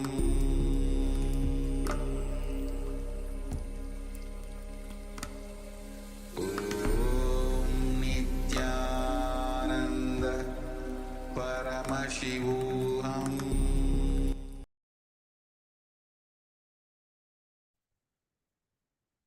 Now slowly, very slowly, you can remove your eye bands. You can open your eyes. Let the light fall on into eyes. All right. Yes, you can remove your eye bands and gently open your eyes. All right. So let's go ahead and let's start sharing your revelations. What Swamiji revealed to you through the power of third eye. And come on, Ma Sanbada is already getting it accurate. Ma, yeah. Ma Nithyananda is also getting accurate for some. So there's a full power manifestation going on. So it's wonderful to see that how you're manifesting the power. So it's great how Swamiji is flowing through you.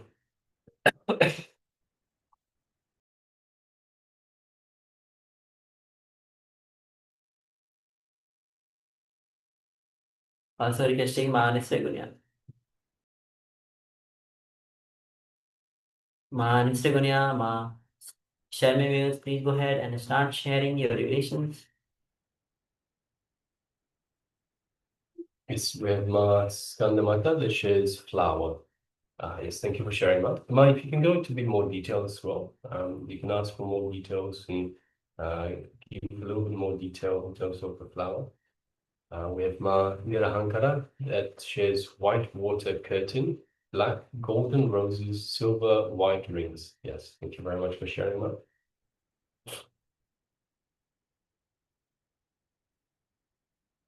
And also requesting once again, Ma Gunyama, please come on camera. Switch on your camera, be available in the camera frame. Ma Shalmei Muse as well, if you could please also switch on camera, be available in the camera frame.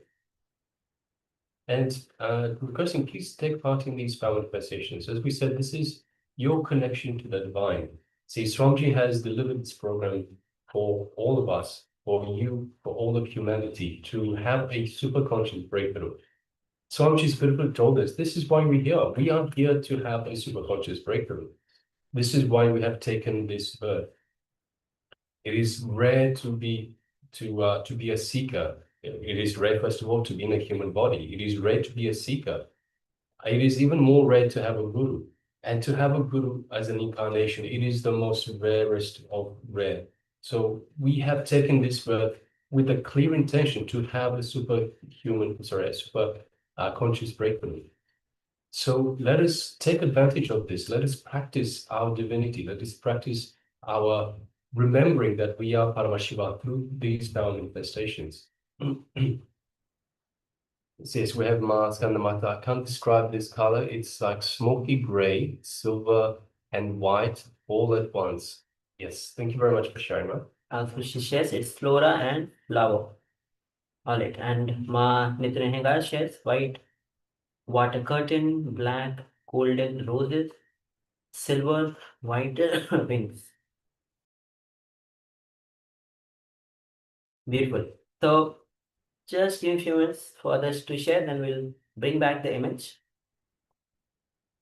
All right, so let's bring back the image once again on the screen. Yes, so this is the image that we had displayed. So on bottom, as Maskan Mother shares, I can't describe the first. She shares flower, so definitely we have the flower just in center. I can't describe this color. It's like smoky gray, silver, and white all at once. So beautiful, ma. Absolutely spot on, Ma. Absolutely spot on. So as you can see, smoky gray at the background, even the water particles. So this is a pendant, something that you wear around your neck, and it has a flower inside it, and it has silver all the way around. So you've got the background, the back frame that is all silver, and with all the workings on it, you can see different shades. You can see silver, you can see white, you can see some darker colors as well, smoky silver, as you said. So absolutely spot on, Ma. Thank you very much for sharing. Congratulations for manifesting. Spot on once again. And we also have Ma Nirahankara, who says white water curtain, black golden roses, silver white rings. So again, we have the flower there. Golden, definitely golden in color. Silver white rings, so very much spot on again. It is silver all the way around the flower. And we can see the background is perhaps a white wall. You might have interpreted that as a white curtain. So absolutely spot on, Ma. And we also have shades of black where we have the actually shading, where you have the shadow. Just at the bottom, you can see bottom of the image itself. There's some shades of black. So absolutely spot on as well, Ma. Congratulations. Well done. Well done to both of you once again. Actually, today, both have answered absolutely, have revealed absolutely perfectly for both power manifestations. Congratulations.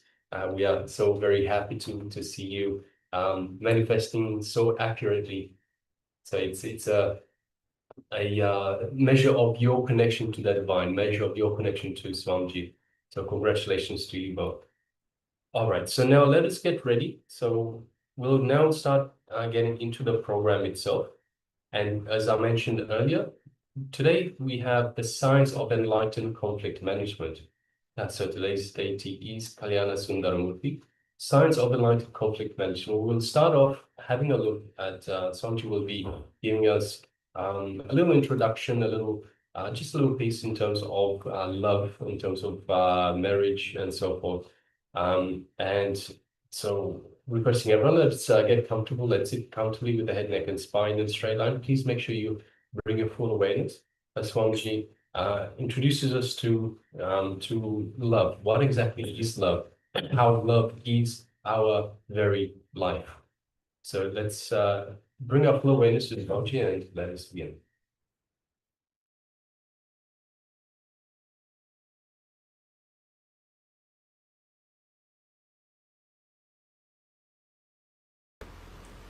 Is the concept twin souls or soulmates true? Oh.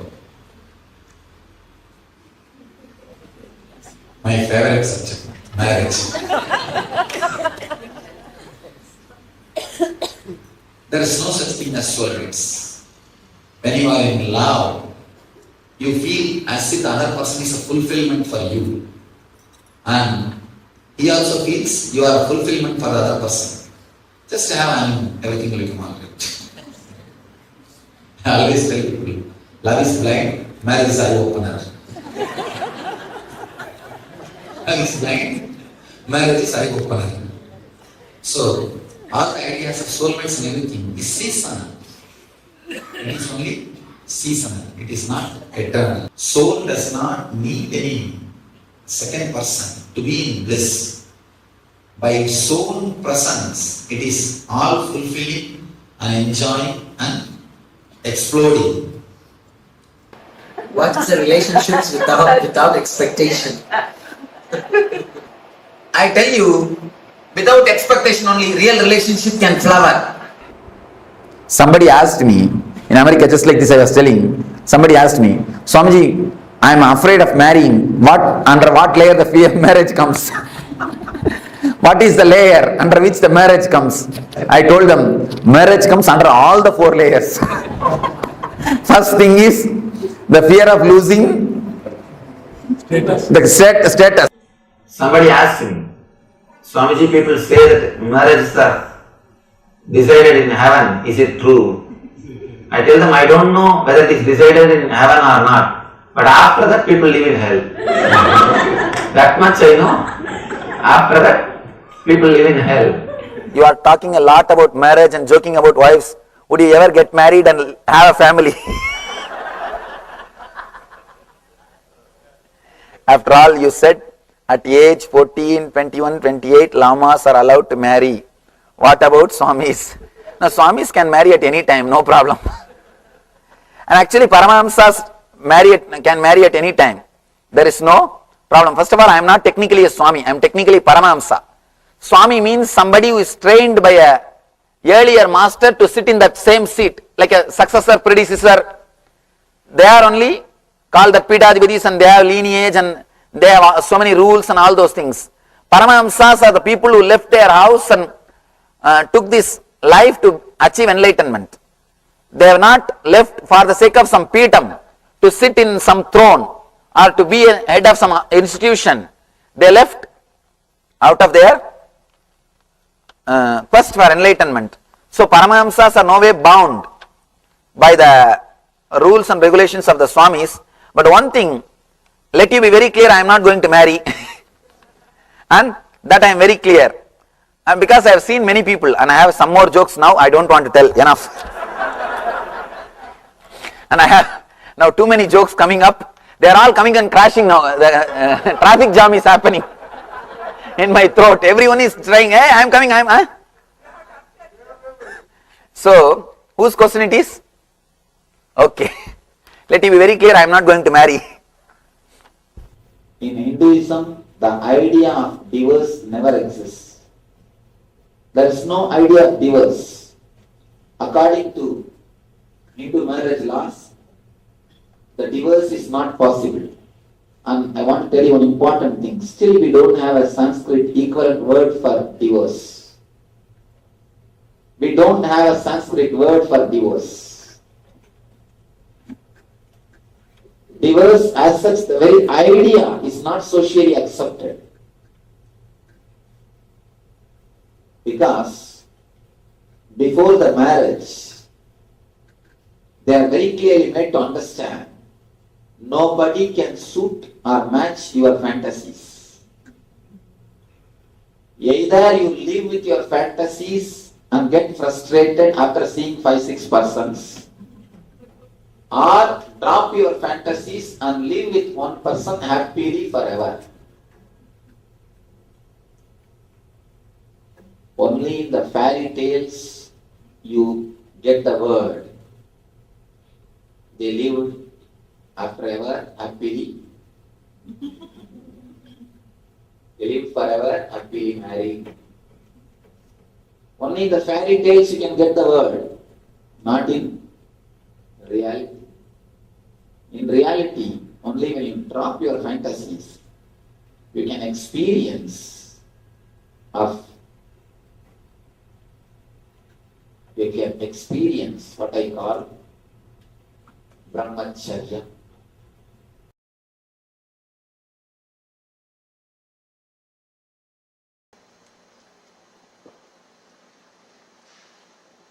I welcome you all with my love and respects. Love is your very life.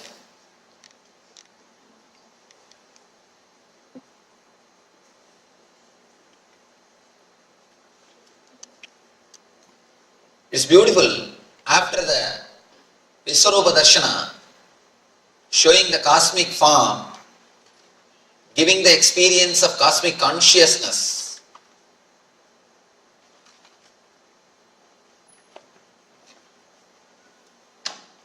Krishna speaks about bhakti, love.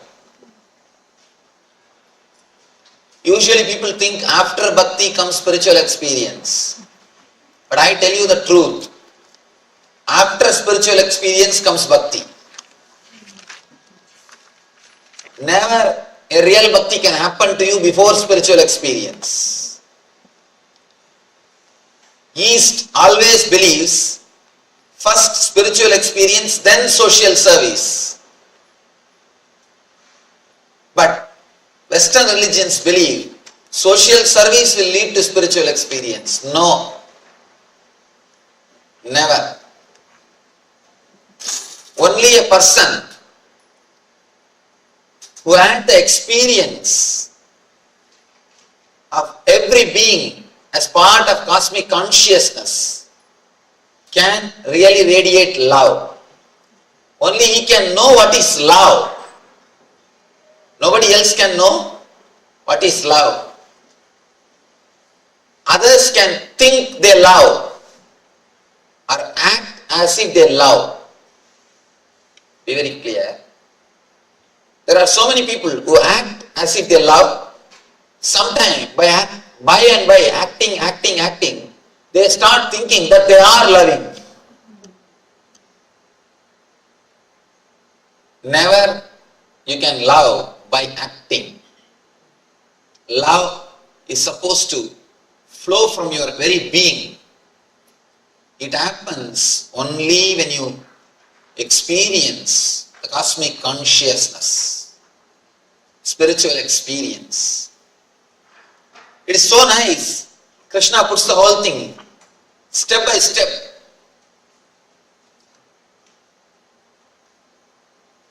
Really, after the spiritual experience, the gratitude, so much of gratitude overflows in your being. So much of love overflows in your being, you start radiating it. You start radiating.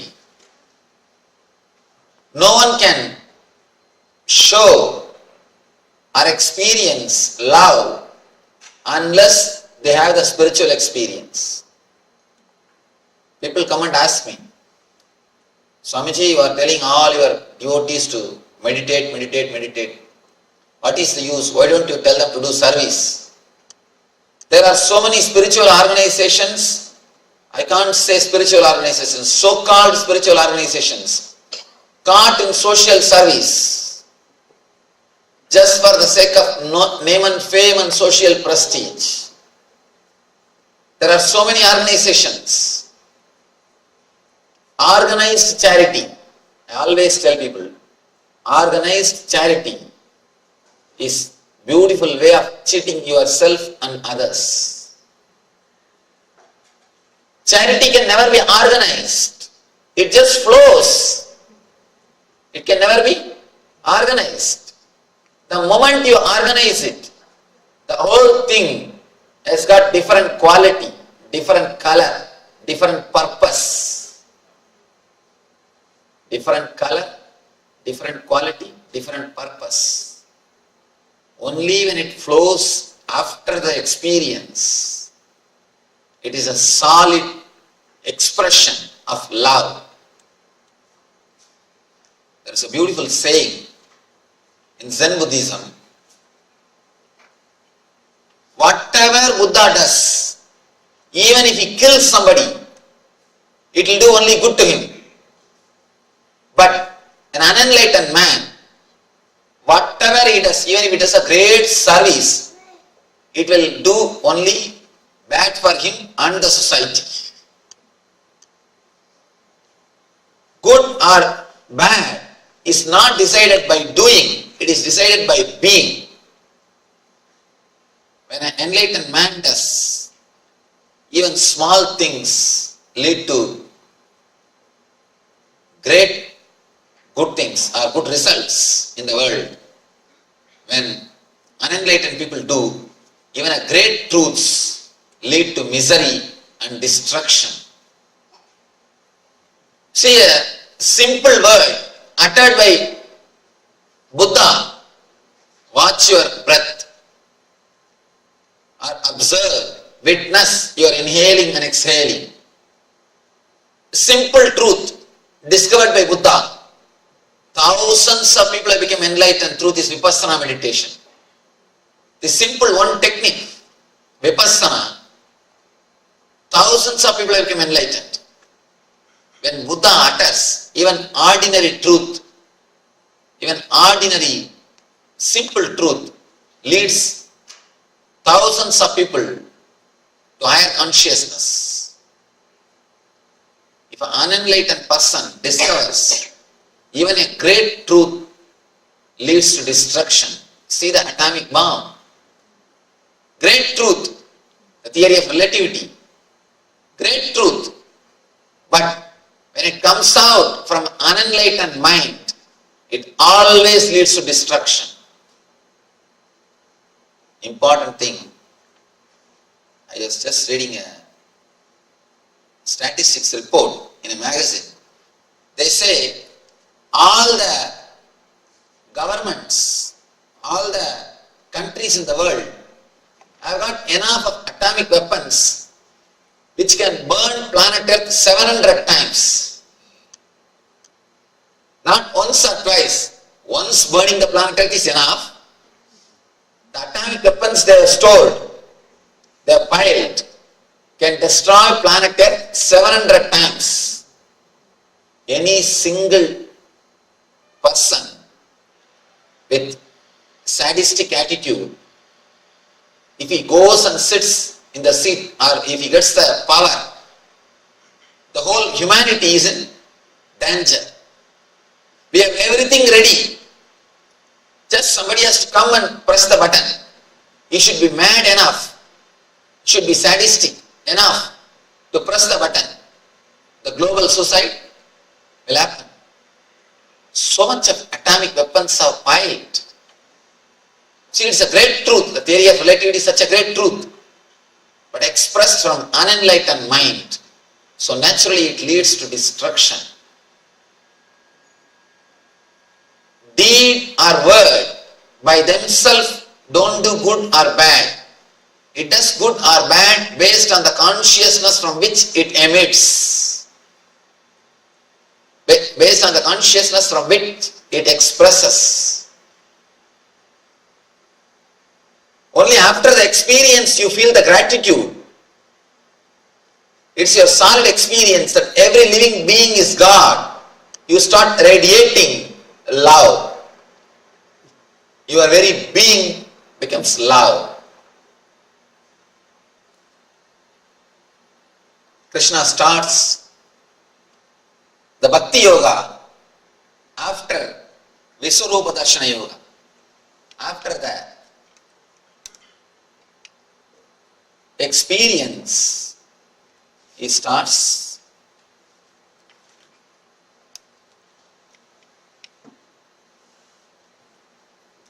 Bhakti Yoga.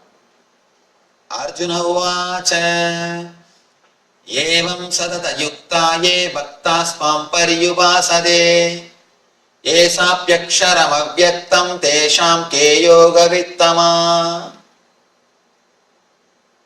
See, the whole trend in which Arjuna speaks is totally different now. The very trend, very way is different. He says, which are considered to be the more perfect? Those who are always properly engaged in your bhakti, or those who worship in those who merge in the Brahman, the unmanifested. Please be clear. Here, he is not asking for himself. It is from here the trend starts like a simple discussion.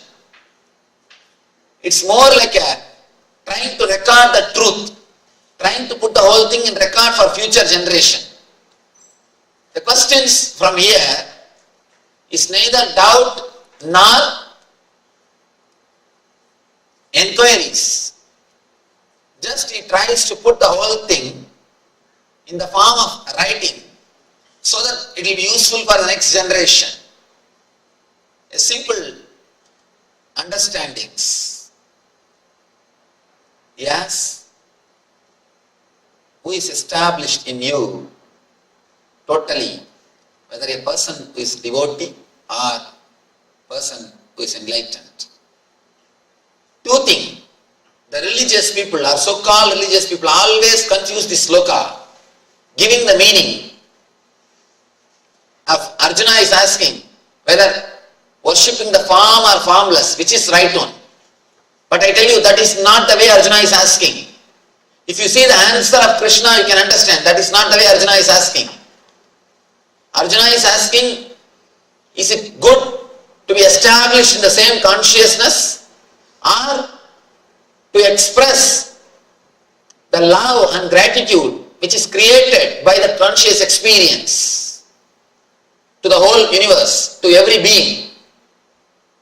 See, when you get that spiritual experience, some people stay in that same experience inside, that's all. With closed eyes only they can see God. He is asking, that type of person is great, or a person who opens his eyes and sees God in every being, he is great. Please understand, he is not asking whether worshipping the form is great or worshipping the formless is great. No. But the so-called religious people have always given this meaning and created problem between Shankara and Ramanuja. It goes on and on and on. But if you see the answers, it is very clear. Arjuna is not asking this. He is asking, should I be established in that same experience, or should I express the gratitude which is happening to me? Expressing the gratitude which happens because of the experience is bhakti. Having that experience and rejoicing, staying in that experience is jnana, that's all. But Krishna's answer is, both are one and the same. Both are one and the same. And both are not two different things. How the first one leads to second one, and the second one leads again back to first one. You see, you must have heard about the vicious circle. First one leads to second one, and second one leads to the first one. And now I wanted to introduce a new word, virtuous circle. Vicious circle leads to low energy, to a lower level of consciousness. Virtuous circle leads you to higher energy, higher level of consciousness. Bliss and devotion. Bliss and gratitude. Gratitude and bliss. These two are virtuous circle which leads you to the higher consciousness. Bliss means the experience leads you to expression, gratitude, service. Again, the expression, the gratitude or service leads you to bliss. One leads to other, the other leads to first. So it is called virtuous circle. Usually we are caught in the vicious circle. Fear leads to greed, greed leads to fear. Fear leads to more greed, fear leads to more greed, and more greed leads to more fear leads to more and more greed, and more greed leads to more and more fear. This is vicious circle. And here Krishna introduces virtuous circle. Virtuous circle is what he calls dharma. Dharma means virtuous circle, which leads you to higher and higher consciousness, which leads you to higher and higher level of experiences. Sri Bhagavan Uvacha Maya Vesya Manoyemam Nitya Yukta Upasade Shraddhaya Parayo Veda Deme Yukta Tamamada Maya Vesya Manoyemam Nitya Yukta Upasade Shraddhaya Parayo Veda Deme Yukta Tamamada. Bhagavan says, those who fix, those who are established in the consciousness which expresses the gratitude, bhakti, are always engaged in me.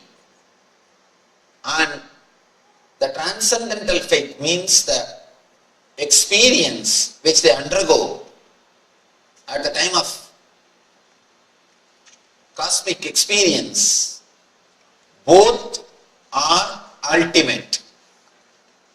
Of course, there are so many people who translate this text. Now I have to tell an important thing. Sanskrit is such a beautiful language. You can make any meaning out of any word. That is why so many thousands of commentaries on Gita is possible. But still Gita is new. No other book is commented by so many masters like Gita. But still Gita is new. Each one tries to give their own meaning. Again and again I insist. A person who has not experienced, if he starts speaking, naturally he will be in trouble and he will be creating trouble to others.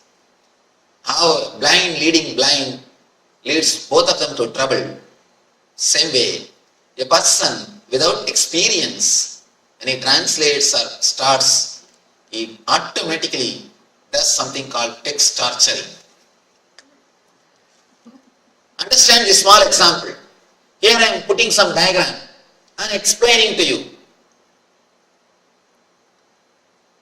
After few days, you are presenting only audio CD to one of your friend who has not attended the lecture.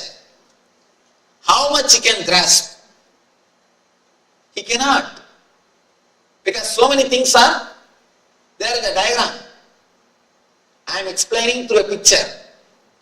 If you are here seeing and listening, you will be able to, even then it is very difficult to grasp the truth, to understand it as it is.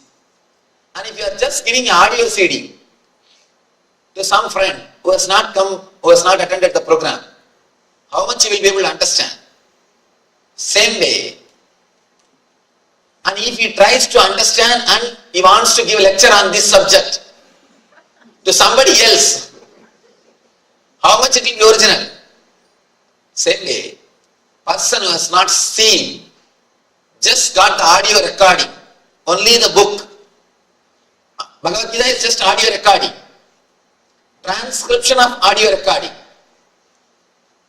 It is not even audio recording. If you just hear audio recording, at least you can understand few more things by the voice modulation. Here even voice modulation is not there. It's a transcription of audio recording. How much can you translate or interpret? That's the reason Vivekananda again and again emphasizes, don't read or listen anything which is expressed by a person who has not personally experienced. First thing he says, first thing, don't bother what he is speaking, bother first about who is speaking. He emphasizes on the personal experience. Here Bhagavan says, Maya Veshya Mano Emam Nitya Yukta Vasade Shraddhaya Parayo Veda Deme Yukta Tamamata. Those who express their experience as devotion.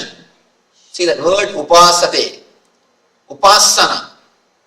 The word upasana can be translated in many ways. When you see the divine in everybody, whatever you do is upasana. When you see the divine in everybody, whatever you do is upasana. Please be very clear.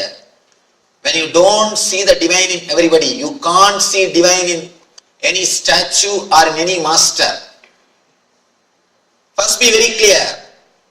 If you don't see divine in living beings, you can't see divine in a God or in a Guru. Somebody goes to Ramanuja. Ramanuja is a great master.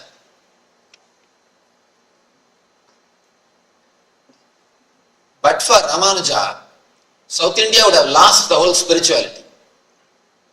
Shankara went and settled in North. Even though he is born and brought up in South, he spent most of his time in North. It is because of Ramanuja, the devotion and the spirituality thrived in South India. Till the end, Ramanuja stayed in South India. Not only that, Shankara lived only 32 years. But Ramanuja lived for a long time. He lived in the planet Earth for a long time. And he inspired thousands of people. Ramanuja inspired thousands of people in the path of spirituality and meditation. One young man goes to Ramanuja and asks, Bhagavan, please tell me how to achieve bhakti, how to achieve God, how to achieve the devotion. Ramanuja says, have you loved anybody in your life? This man was shaken.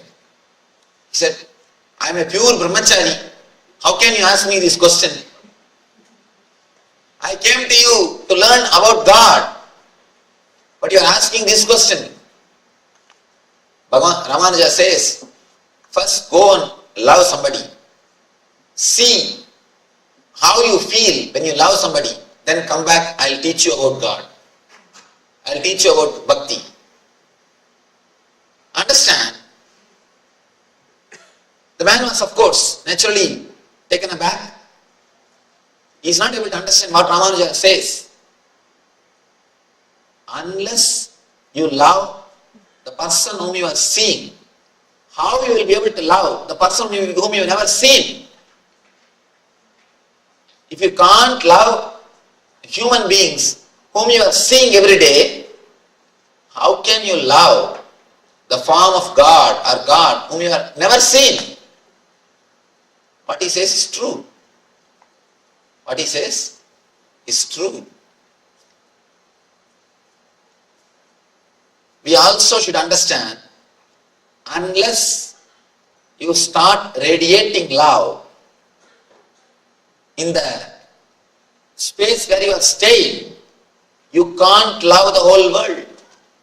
Again and again I tell people, loving the whole world is very easy, but loving your wife is very difficult. Loving the whole world is easy because you don't have to do anything. Just say, I love whole world, I love whole world. But when you love your wife, you have to change your attitude. You have to change your mind. You have to change your words. You have to do something. You have to do something. Being established in the consciousness or expressing it towards the universe, both are one and the same. And only one more thing, when a person is merged, when a person is established, automatically he will radiate.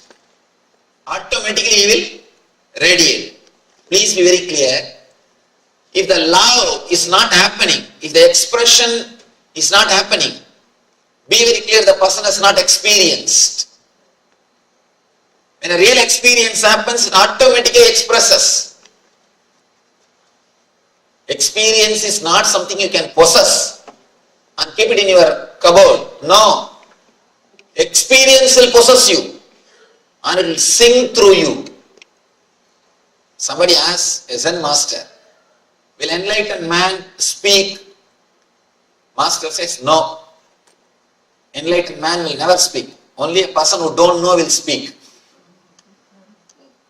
Then he asks, then enlightened master will keep quiet? Master says, no. An enlightened man can never keep quiet. If he keeps quiet, be very clear, he don't know.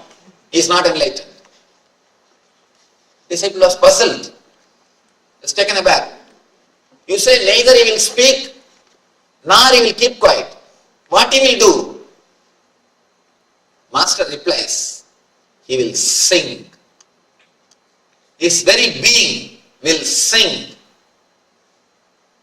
He will neither speak nor keep quiet. His very being will sing. Because you can't possess experience. Experience will possess you. When experience possesses you, whatever you do will be a song. Any word which comes out of you will be a song. Your very walking will be a dance. Your very body language will radiate a grace. All your expressions will be a service. Great service to the humanity. He says beautifully, enlightened man never keeps quiet or he never talks. He just sings. That is why Gita is given in the form of song. Gita is not prose, it is song. The great truths can never be expressed in logic. It can be expressed only through poems. He says, Krishna says, who is established in the consciousness is great. But the person who expresses, who shares, who automatically radiates will be much greater than who is established. But the truth is, if a man is established, he will radiate. He will radiate. Let me tell you a small story from a great devotee, Bhakta, who lived in Varanasi. He's a great Bhakta of Krishna. He had a small Bhagavad Gita book. Every day morning, he will take bath in Ganga, recite the Krishna's message, Bhagavad Gita, with all his devotion. Whole day he will be sitting and meditating on Krishna. He is continuously in the ecstasy of Krishna. He is just radiating Krishna Bhakti. Of course, you can see this type of souls only in India. People who can just sit and be in ecstasy. Society will never disturb them. Society takes care of them. In any other country, you will be called as homeless, put in the shelter, disrespected. That culture is so beautiful. And even if you sit, if you are in ecstasy, you are respected, you are worshipped. And this person, he is in ecstasy, always singing Krishna's name in the Krishna Dhyana, the Leela Dhyana, in the Krishna Smarana. He is lost. One day, a beggar comes to him and asks, "Oh Swami, please give me something. For last 3 days I have not taken food."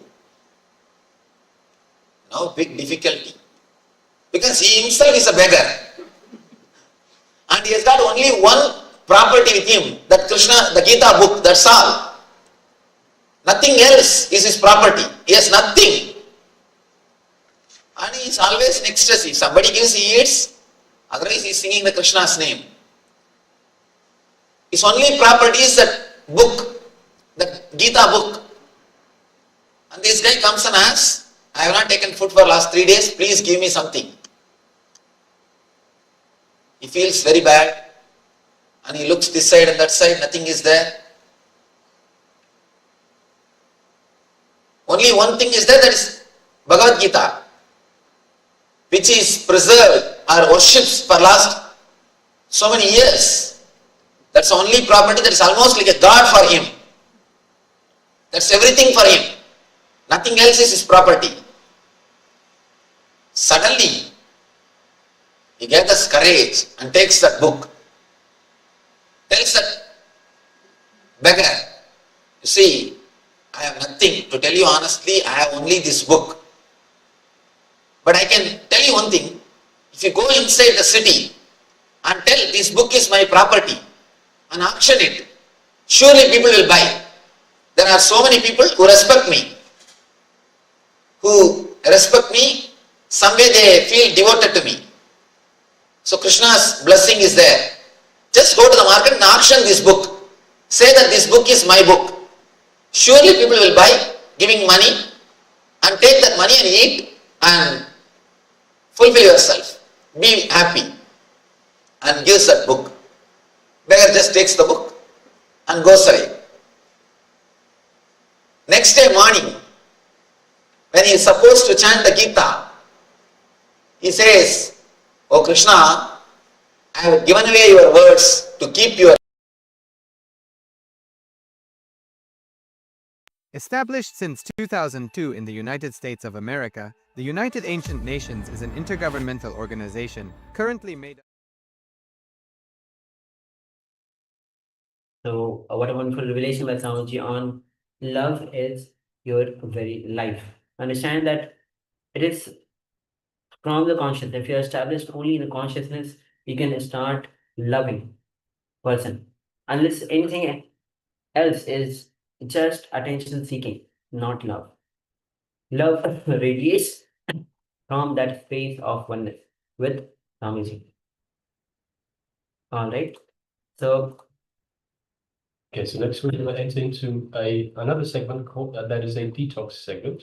How to detox with herbal tea. So we'll be displaying some slides for you as well.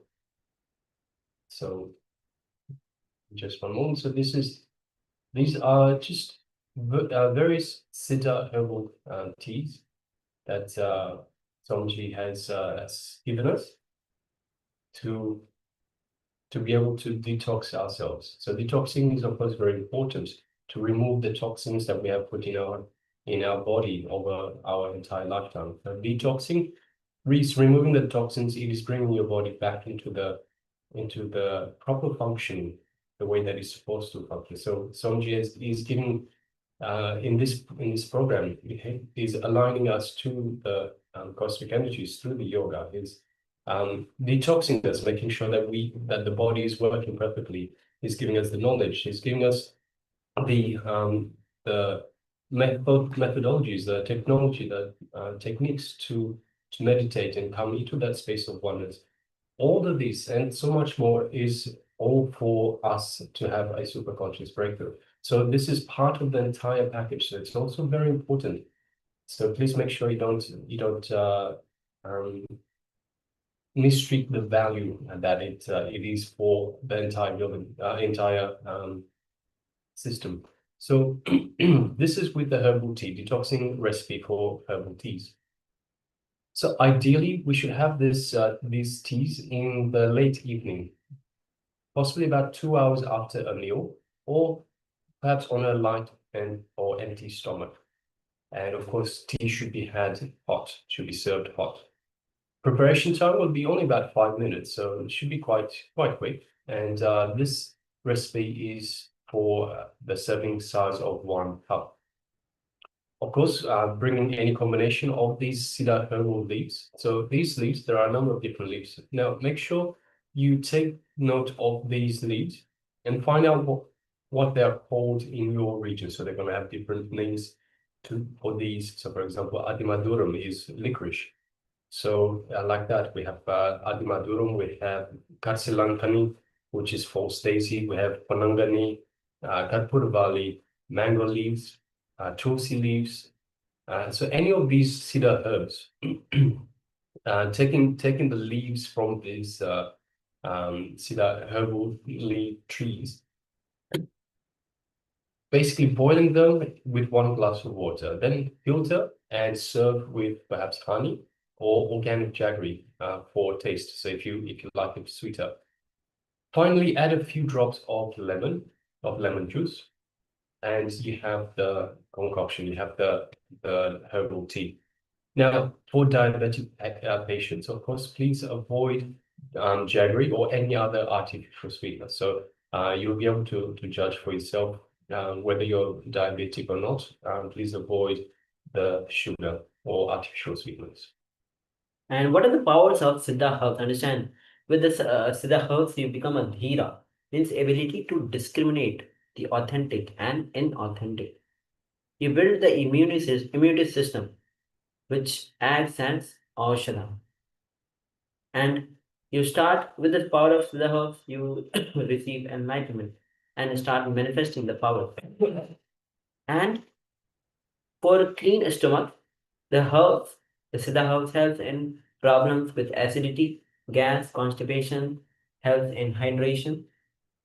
And in terms of straight vision, the clean straight vision, I will not flutter too much and it will be bright and it will be fresh when you take the Siddha herbs. So such is the power of the Siddha herbs. You can, with the Siddha herbs, you can overcome the tiredness, you can overcome the feeling of sleepy. Siddha herbs never are addictive and never causes addiction. Yes, so just a simple recipe. We'll leave the recipe on there for just a couple of minutes. So if you wish to write these down, so please go ahead and we'll come back in just a couple of minutes.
So I hope you had a chance to write down all these cedar herbal tea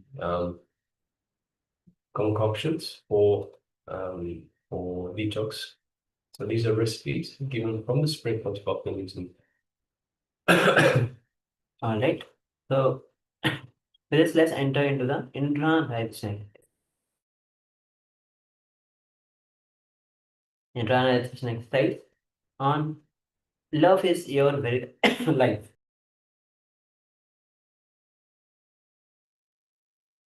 Understand, only a person who has experience of every being as part of cosmic consciousness can really radiate love. Good or bad is not decided by doing, it is decided by being. Dharma means virtuous cycle, which leads you to higher and higher consciousness, which leads you to higher and higher levels of experience. Yes, so these are just some points from Swamiji's revelation. Now let us enter into a short meditation. Sit down comfortably by yourself and close your eyes. This is to feel the love overflowing in you. So sit down comfortably by yourself and close your eyes.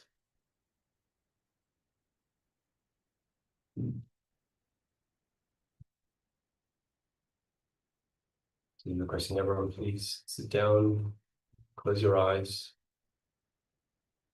Focus on your heart region. So bring your awareness to your heart region, your Anahata chakra, just in the middle of the chest.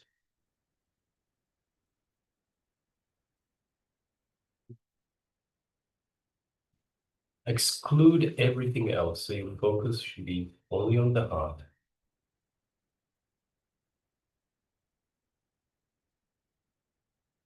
Visualize your heart as an endless reservoir from where blessings can flow. So bring your focus to your heart region and visualize your heart as an endless reservoir from where blessings can flow.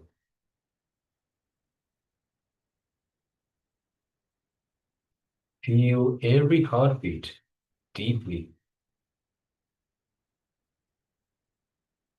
And let every heartbeat resound throughout you, throughout your body.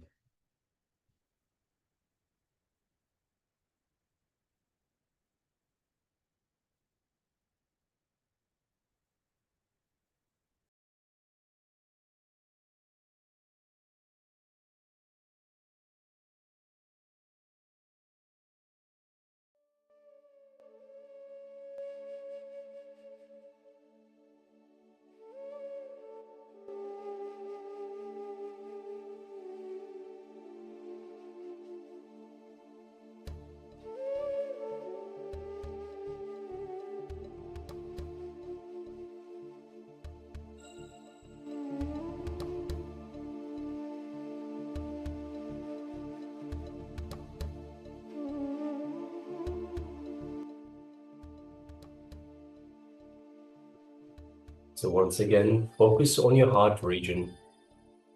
Visualize your heart as an endless reservoir from where blessings can flow. And feel every heartbeat deeply. Let every beat resound throughout your entire body.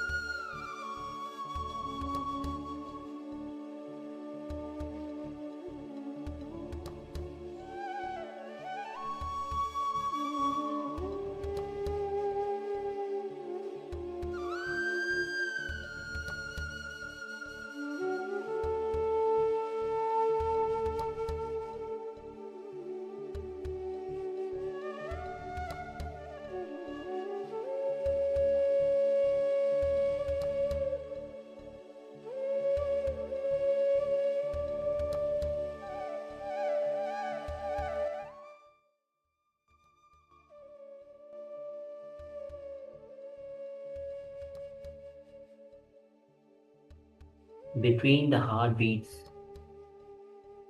feel the energy of love happening.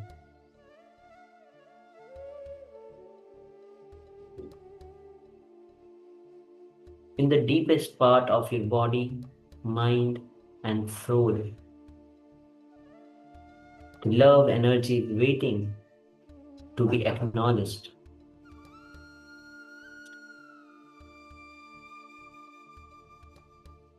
Invite the love energy of heart to flow and fill the deepest part of your body, mind, and soul.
Now slowly, very slowly, you can open your eyes.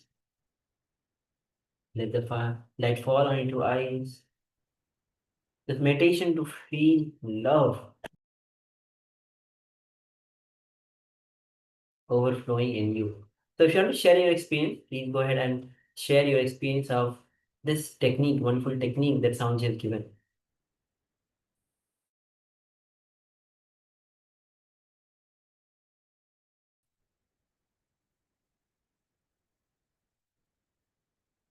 Yes, so requesting everyone, please take a moment and share with us your experience as part of this beautiful meditation to feel the overflowing love in you. All right. So with this, let's move on with the next, which is going to be the power manifestation. Yes. So Maaskan Mata, Ma Nisagnaya, Ma Mitra, yes, Ma Sharvimils. Let's get ready. As always, a power manifestation is your time, and all of you are very beautifully manifesting the powers. So let's enter into this power, the power of clairvoyance today.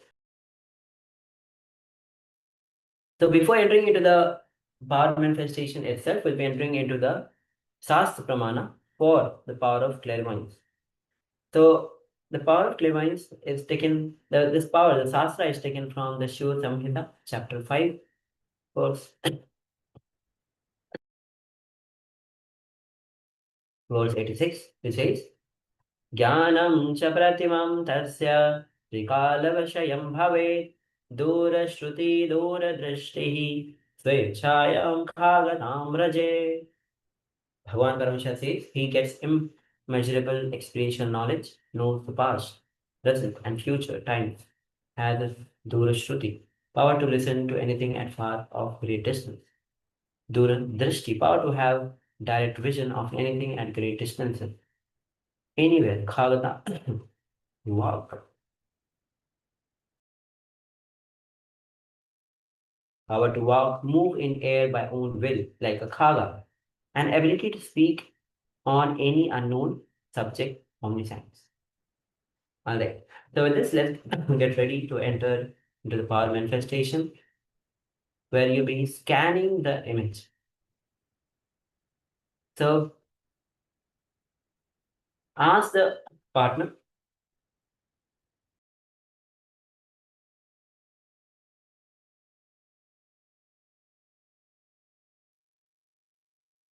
All right, so for this run, we'll be scanning the image in front of the Acharya. So once again, requesting everyone to, let's get ready.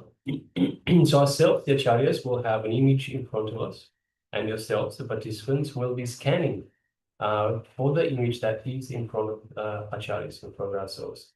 So let's get ready. Now, you don't have to close your eyes. You can. It might help you. If it helps you, please go ahead and close your eyes. But you don't have to close your eyes. But let's sit comfortably with the head, neck, and spine in a straight line. And let us connect deeply to the divine in our Ananda Gandha. So Ananda Gandha is just below the heart center and just above the navel center, just in that area in between. That is so the Ananda Gandha is the space that Swamiji has initiated us in to connect to him, connect to the divine, to be in the space of oneness with the divine. So let us connect deeply to the divine. Let us connect deeply to Swamiji, connect deeply to Paramashivam, and connect deeply in our Ananda Gandha. So once again, just below the heart center and just above the navel center, just in that region in between.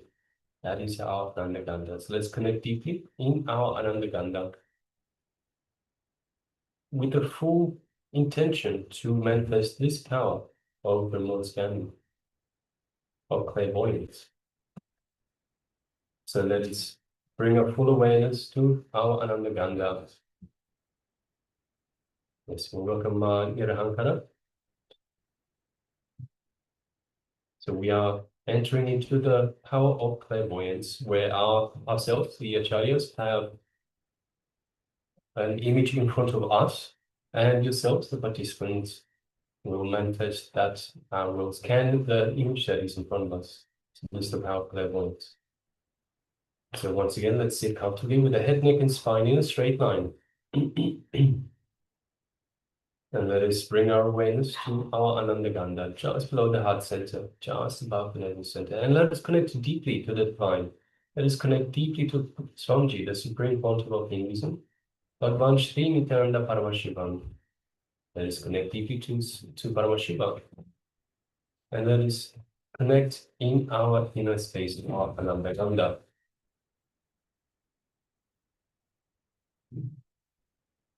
So let us feel that feeling connection we have to the Master, to Swamiji. Let us feel that space of oneness with Paramashiva.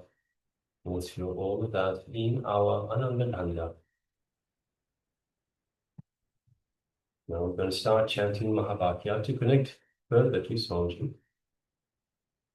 Om Nithyananda Paramashivoham.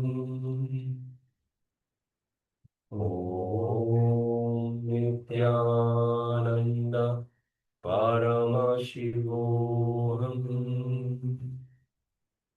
Om Nithyananda Paramashivoham. Yes, let's continue chanting this Mahavakya for the entire duration of the power manifestation. And from the space of oneness with Paramashiva, space of oneness with Swamiji, let us start manifesting this power of clairvoyance, scanning the images in front of the Acharyas. Let us begin. Om Nithyananda Paramashivoham.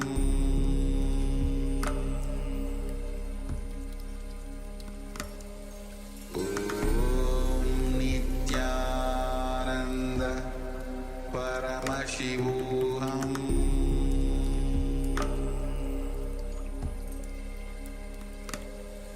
Om Nithyananda Paramashivoham.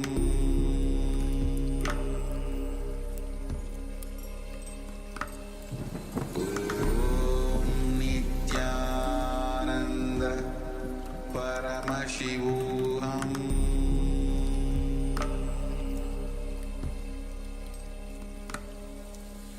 Om Nithyananda Paramashivoham. Om Nithyananda Paramashivoham.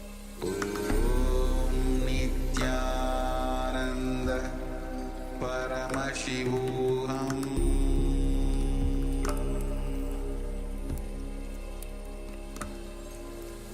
Om Nithyananda Paramashivoham. Om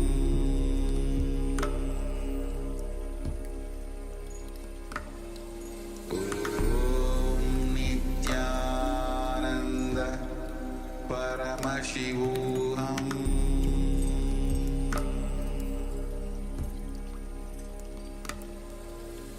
Om Nithyananda Paramashivoham.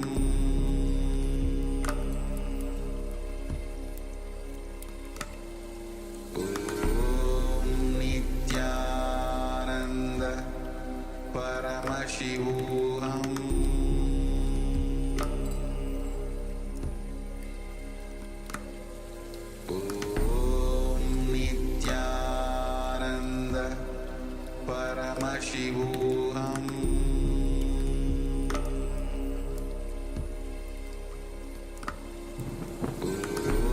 Om Nithyananda Paramashivoham.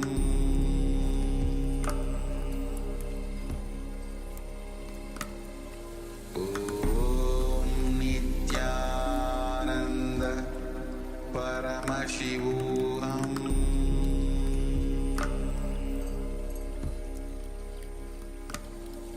Om Nithyananda Paramashivoham.